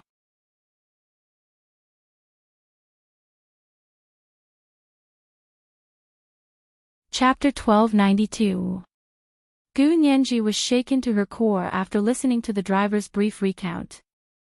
In the nick of time, Lena had pushed Vladimir away, but she had fallen into the huge pit herself. She walked over and stuck her head out to look at the huge circular pit. The bottom of the pit was blue, and the surface of the water reflected the sunlight. She couldn't see the bottom, and there seemed to be mist lingering around it. Gu Nianji only looked at it for a while before looking away. She asked with lingering fear, "How deep is this place?" She then asked, "Does Major Lena know how to swim?" It was said that there was plenty of water at the bottom of the pit. If she had fallen into the water and knew how to swim, there should have been a chance of survival, right? Gu Nianji was thinking about how to comfort Vladimir when she saw a few people climb up from the bottom of the pit. They were all drenched, and they were still dripping water when they got up. The last person to come up was Lieutenant Colonel Peter. Gu Nianji remembered this person who always had drooping eyelids, as if he never got enough sleep. This person gave her a very sinister feeling. Gu Nianji's gaze usually didn't stop on this person. She would avoid him whenever she could and wouldn't look at him at all. However, seeing that he was willing to risk his life to save Lena this time, Gu Nianji's impression of him improved a lot. When Vladimir saw Peter and the others come up, he quickly walked over to them and asked excitedly and anxiously, "You're all up? Where's Lena?" Peter took the towel from his subordinate and wiped his head. He said calmly and regretfully, "I'm sorry, Lieutenant General Vladimir. This is all we found." As he spoke, Peter opened the black plastic bags in their hands. Gu Nianji followed his gaze. It turned out that the plastic bags contained torn clothes, Lena's KGB uniform. When Vladimir saw it, it was as if a bucket of ice water had been poured over his head. He glared at Peter and opened his mouth. He wanted to speak, but his throat couldn't make a sound. It was like a nightmare while he was sleeping. He wished that it was just a nightmare. When he woke up, the nightmare wouldn't exist anymore. However, the middle-aged driver came over and interrupted Vladimir's last thought. "Ha! You only found clothes. They're all coats. Poor Major Lena. She must have rolled all the way down the pit, then fainted and fell into the water." The middle-aged driver didn't finish his words, but everyone present knew what he meant. If someone fell into the water, they would definitely die. Peter patted Vladimir on the shoulder. "Boss, my condolences. We searched a lot of places down there. We searched all the places that we could walk through, and we crawled over the places that we couldn't walk through. We only saw traces of someone rolling into the water. The bottom of this huge pit leads to an underground river. If Major Lena had really fainted when she fell into the water, it would have been a disaster. Pyotr spoke fluent Russian with a slight accent, like someone from Eastern Europe who spoke Russian. Gu Nianji didn't understand Russian and wasn't wearing a Bluetooth headset that could translate at the same time. She had no choice but to ask the driver for help again. The middle-aged driver related to her in English. Gu Nianji gasped when she heard this. They mean that Major Lena has sacrificed herself. The middle-aged driver nodded. That should be the case. He put his hands in his sleeves and sighed. Pyotr's eyelids drooped and he stood in front of Vladimir with his head lowered. After a while, he took out another black plastic bag and said, "This was also found down there." Vladimir opened the black plastic bag with trembling hands and found a phone with a broken screen, a men's watch, and a wallet inside. These were all things that Lena had always carried with her. "Boss, my condolences."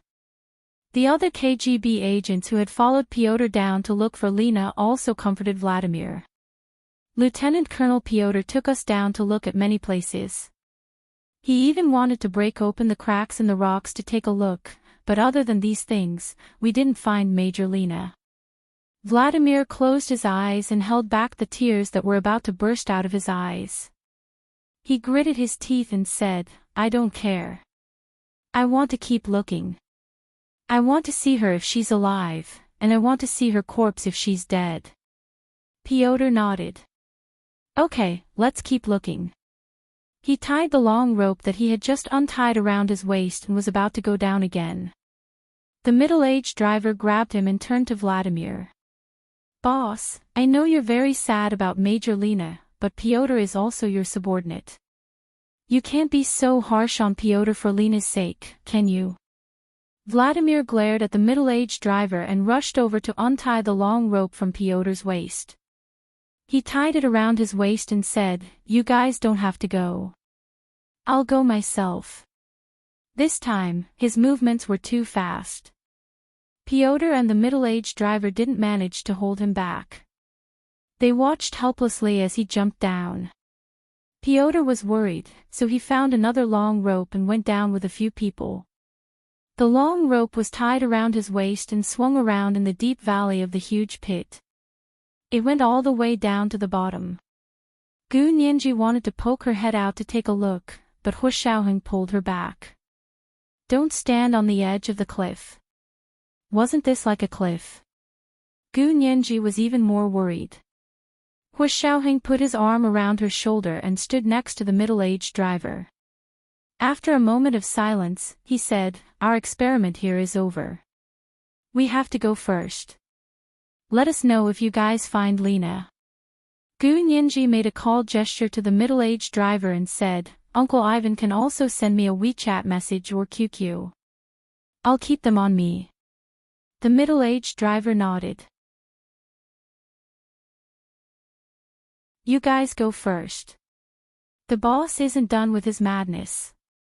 I don't think he'll let it go so easily." Gu Nianji looked at the middle-aged driver disapprovingly and whispered, "Don't say that. Vladimir is so pitiful this time." The middle-aged driver laughed bitterly. "I know, but we have to accept reality, don't we? Fortunately, they haven't started yet. They just have a good impression of each other, so they should forget about each other soon." Gu Nianji shook her head and said solemnly, "No, I won't forget Lena. I won't forget Vladimir, and I won't forget Uncle Ivan."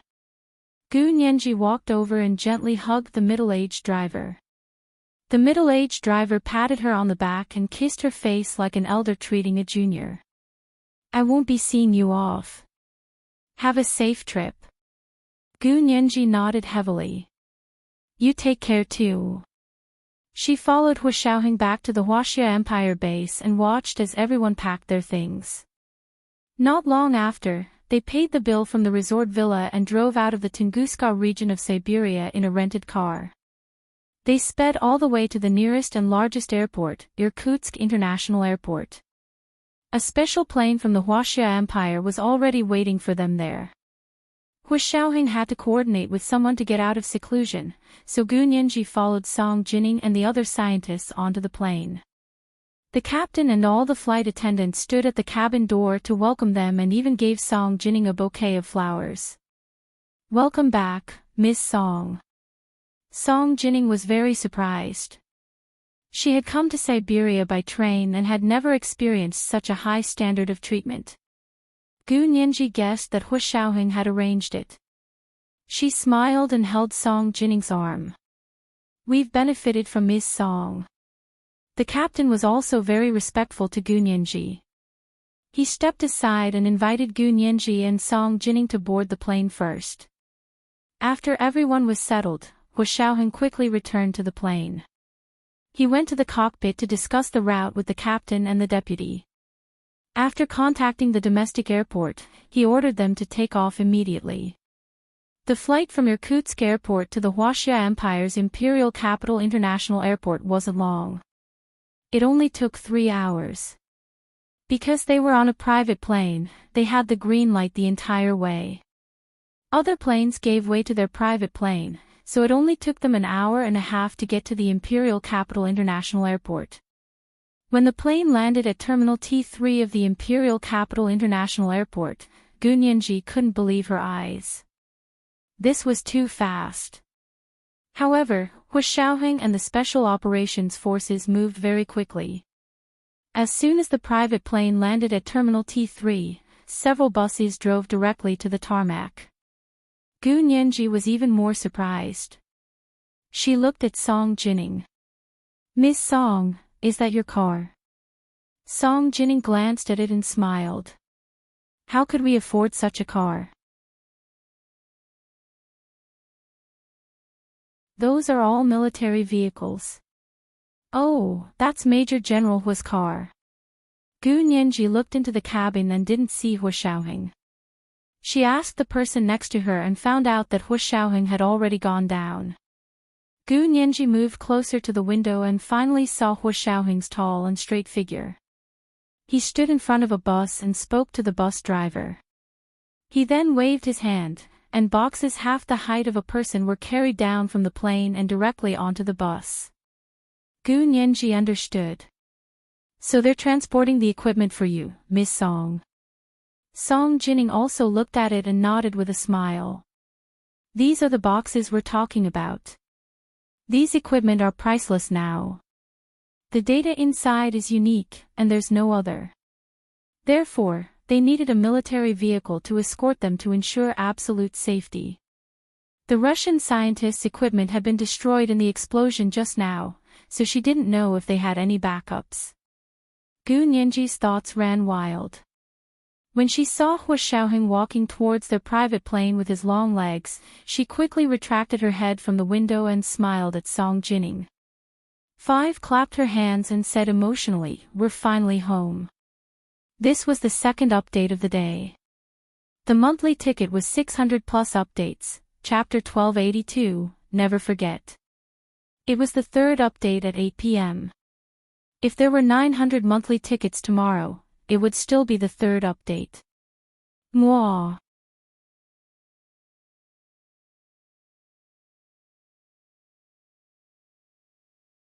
Chapter 1293. Song Jining adjusted Gu Nianji's clothes with a smile and said, "Go back and rest well. You've lost weight these past few days." "Have I?" Gu Nianji touched her face and was a little embarrassed. "You need to rest when you go back. Thank you for your hard work. It's not hard to do what I like." Song Jining stood up with a smile and planned to get off the plane. Hu Xiaoheng returned to the plane and walked over to Gu Nianji and Song Jining. He said calmly, "We're here. We can get off now." Song Jining picked up her backpack and waved at him with a smile. "I'll get going first. You and Nianji can discuss the wedding. Let me know if you need anything. Although I'm not a rich man, I still have money for my son's wedding." Hu Xiaoheng smiled and was obviously much more relaxed. "Aren't you going to help us pick a good day?" Song Jining winked at Gu Nianji. "I'm not good at picking a day. You guys decide. Anyway, I'll just wait to hold my little grandson and granddaughter. Gu Nianji, Hu Xiaoheng didn't reply. He stepped aside and watched Song Jining get off first. He then reached out to Gu Nianji. Gu Nianji held his hand, put on her sunglasses, and got off the plane with him.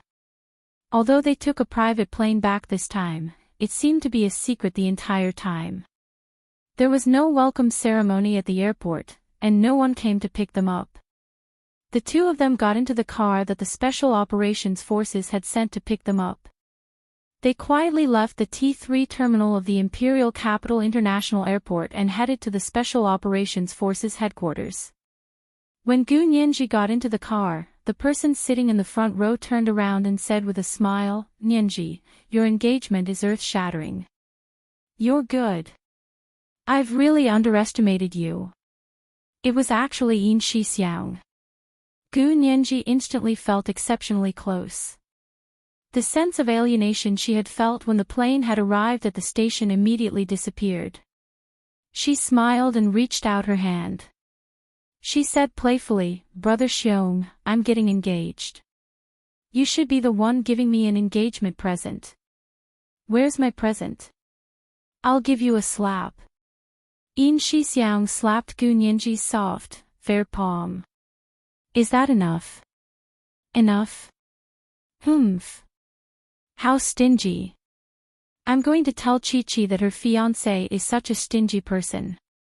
Gu Nianji purposely said angrily. Yin Shixiang chuckled and said proudly, "Why don't you tell her? Chi-Chi will definitely tell you that I'm living a frugal life." It seemed that the relationship between the two of them was very good. Lovers finally found a way to be together. At the thought of Vladimir and Lena, Gu Nianji couldn't help but sigh. She nodded and didn't continue to ask. She only said, "Then when do you plan to hold the wedding?" Ma Chi-Chi and Yin Shixiang's engagement was before theirs, so their wedding should also be before theirs. She didn't want to overtake them. Yin Shixiang pouted at Hu Xiaoheng and said, "Hu Xiao, has my marriage application been approved?" If they didn't agree to his marriage application, how could he get married? Hu Xiaoheng rubbed his forehead and replied tiredly, "Yes, soon." Gu Nianji, Yin Shixiang was in a good mood when he saw that there was finally hope. He winked at Gu Nianji and said, "See? When I hold my wedding isn't up to me or Chi-Chi, it's up to Major General Hua. Smooth talker." Gu Nianji snorted and stopped teasing Yin Shixiang. Hu Xiaoheng and Yin Shixiang began to discuss work matters. Gu Nianji picked up her phone and sent He Zhichu a text message. "Nianzi is here, Professor He, I'm back. Are you feeling better?" He Zhichu had an acute illness at home a while ago, and Gu Nianji had asked Qinlai to take him to the hospital. He Zhichu had been recuperating at Qinlai's place for the past few days. After Gu Nianji confirmed that his life was not in danger, she didn't disturb him. He Zhichu had already returned to his villa in the imperial capital. He used to live in the professor's suite provided by the school in the imperial capital. After deciding to live in the imperial capital for a long time, he bought a detached villa near the West Hills of the imperial capital.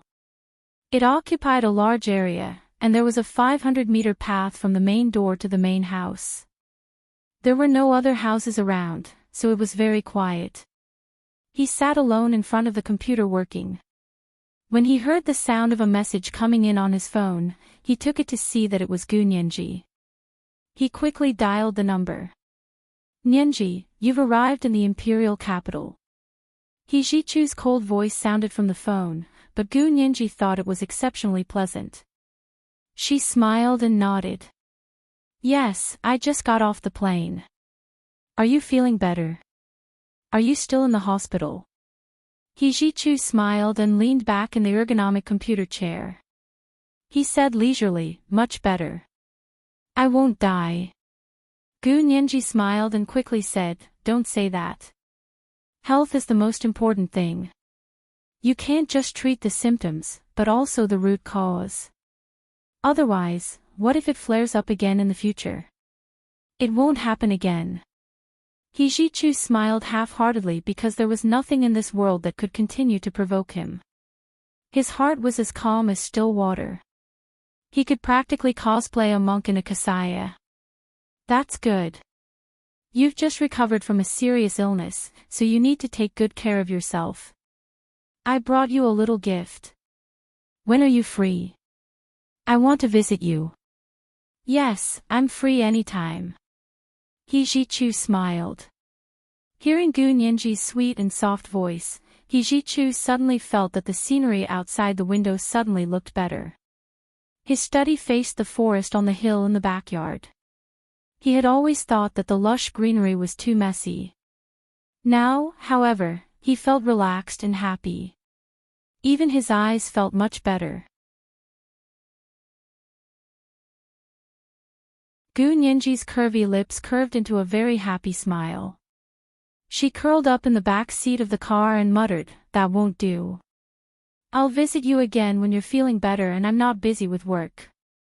Speaking of work, He Ji-chu reminded Gu Nianji, "Are you considered an official member of the Senate?" Gu Nianji replied, "Oh." Her wild thoughts were suddenly pulled back to reality. She scratched her head. "Yes, I guess so." Actually, the official process hadn't been completed yet. She should still be in the probation period. He Ji-chu reminded her calmly, "If you officially join the Senate, I'll help you quit your job at the American law firm." Gu Nianji definitely couldn't serve in the Senate and also work abroad. "Okay, I should indeed quit," Gu Nianji said without hesitation, although she still felt a little reluctant. She actually didn't have that high of an ambition. She was very satisfied to be a successful lawyer. However, Speaker Long valued her so much, so she couldn't not appreciate his kindness. Moreover, she also wanted to be able to help Hu Xiaoheng, so she accepted the position in the Senate. Since they were talking about the work of the law firm, Gu Nianji couldn't help but think of suing Luo Zhelan. She had just returned to China, so she still had a lot to do, but for Luo Zhelan, it should be the most important thing. This was the third watch of the day, chapter 1283, preparing to sue. If there were 900 monthly votes tomorrow, it would still be the third watch. Good night, sweethearts.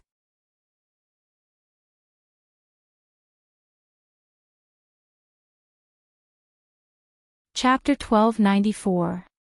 When she was in Russia, Song Jining had entrusted Gu Nianji with full authority to be her lawyer and file a lawsuit against Luo Zhelan.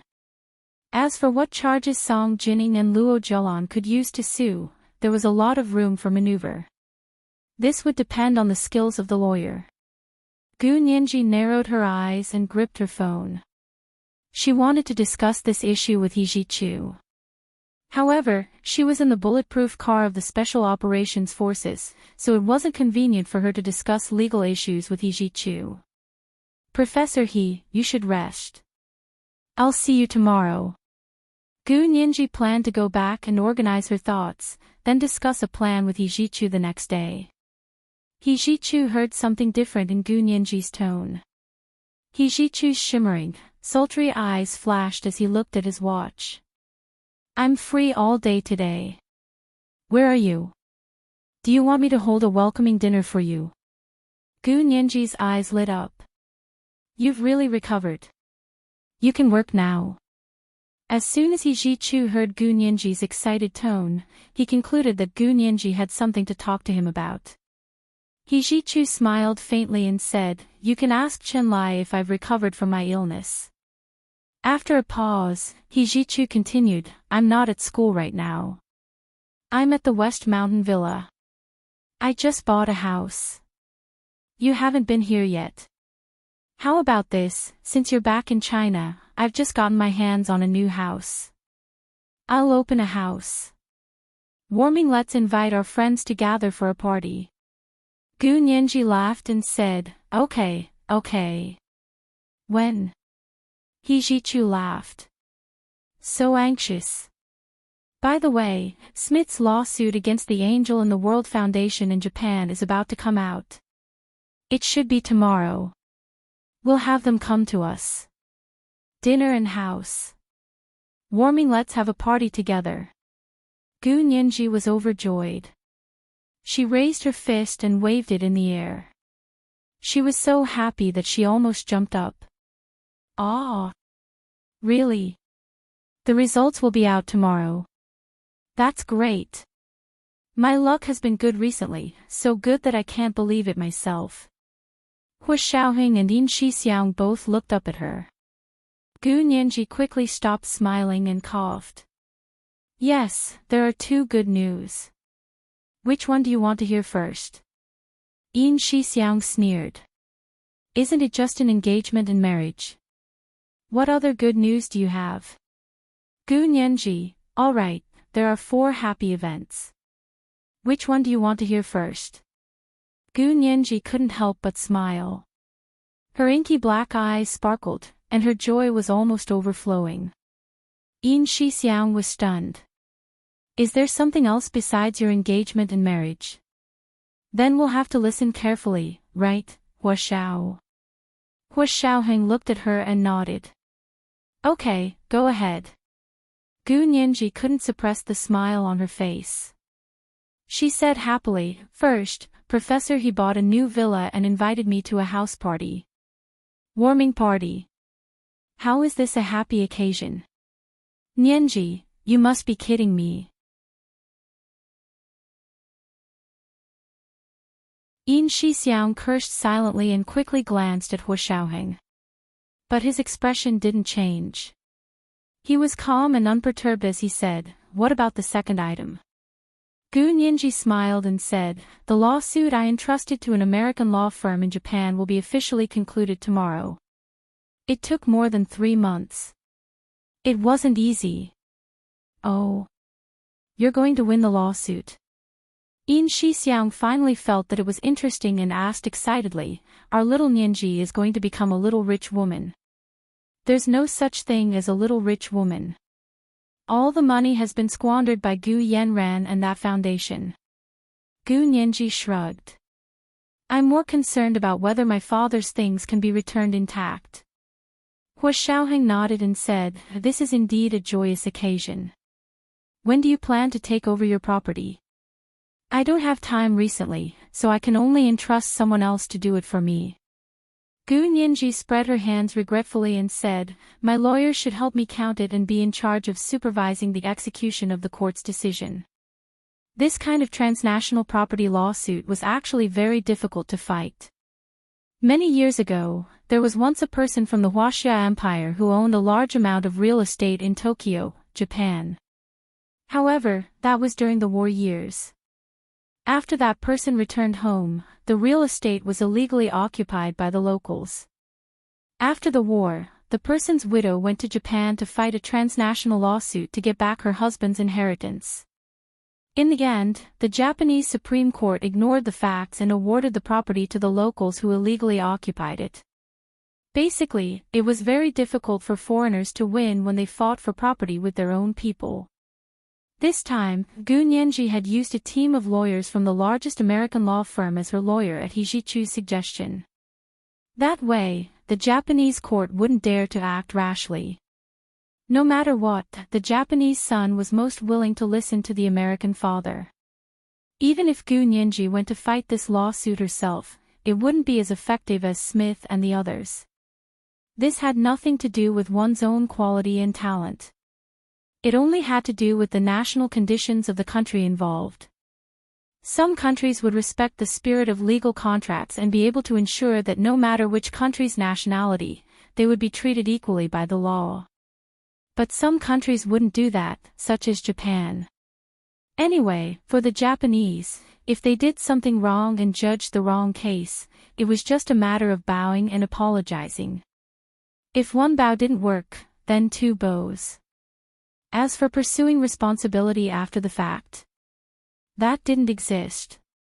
If you wanted them to commit seppuku, unless you helped them do it, it wouldn't happen. Gu Nianji returned to Hua Xiaoheng's official residence at the headquarters of the Special Operations Forces in an extremely excited mood. The first thing she did when she got back was to take a good shower in the bathroom. Then, she applied a facial mask on herself before turning on her laptop and starting to draft legal documents related to Luo Jian.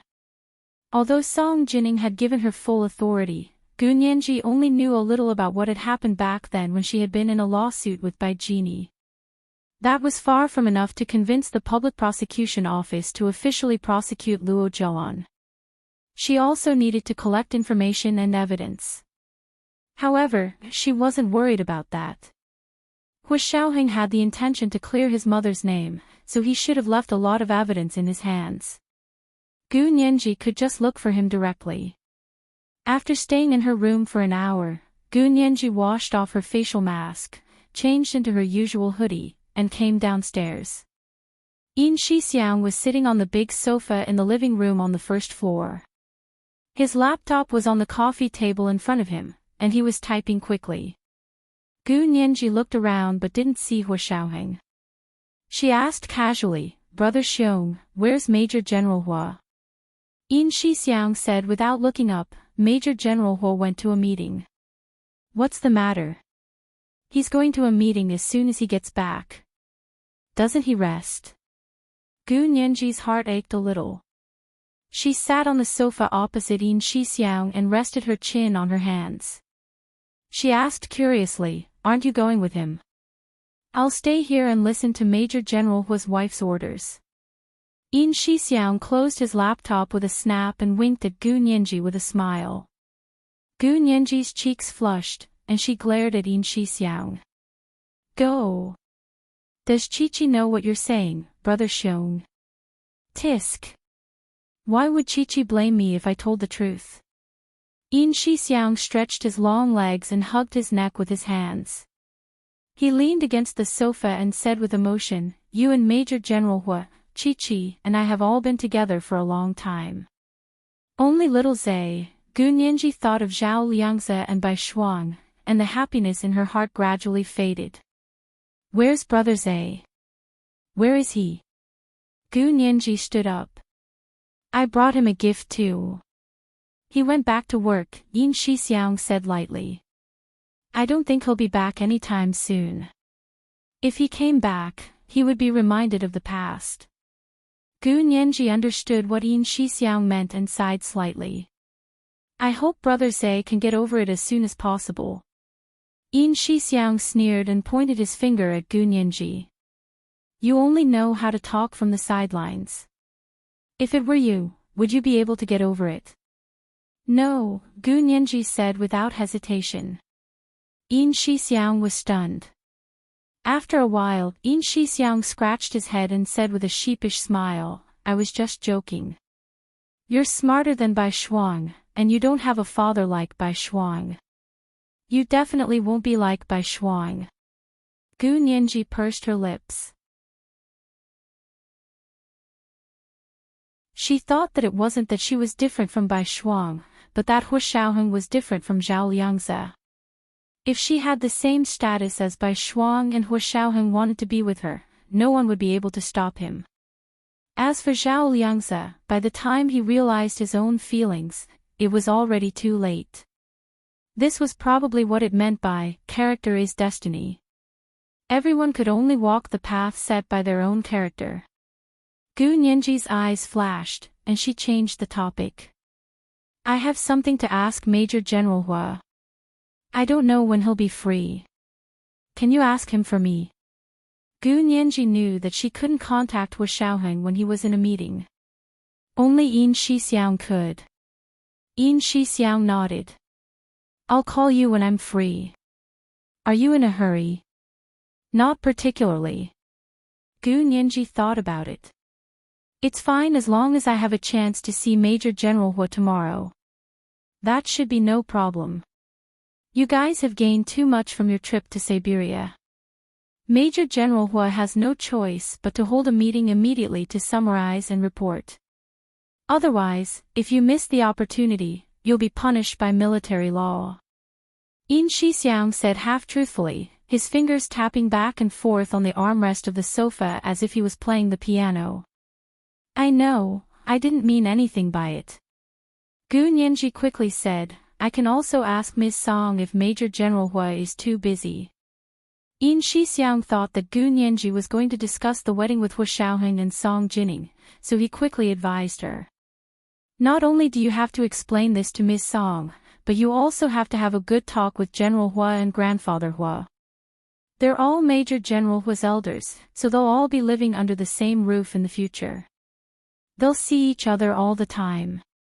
Do you understand what I mean? Gu Nianji actually didn't understand, because she hadn't considered the wedding at all. To her, announcing the engagement was already a big step. As for entering the marriage hall, she had to at least deal with Luo Jialan first. Otherwise, this woman could still appear around them as a relative to disgust her. She couldn't stand it. She wasn't getting married to be bullied, and she didn't want to compromise. This was the first update of the day, Chapter 1284, for Blessings. The monthly ticket was 900 plus updates at 1 p.m., and the third update was at 8 p.m. It looked like the frequency of the 3 updates had to be maintained more, everyone. Especially the relatives who voted for the monthly ticket, they kissed each and every one of them, *3***. You're tuning in to the LoveLore Library YouTube channel. We're so grateful for your support, and don't forget to subscribe to join us on this incredible journey through captivating stories. Your generosity through donations truly makes a world of difference, as it's the primary source of revenue that allows me to expand and enhance this channel for you. Thank you from the bottom of my heart for being a part of this adventure.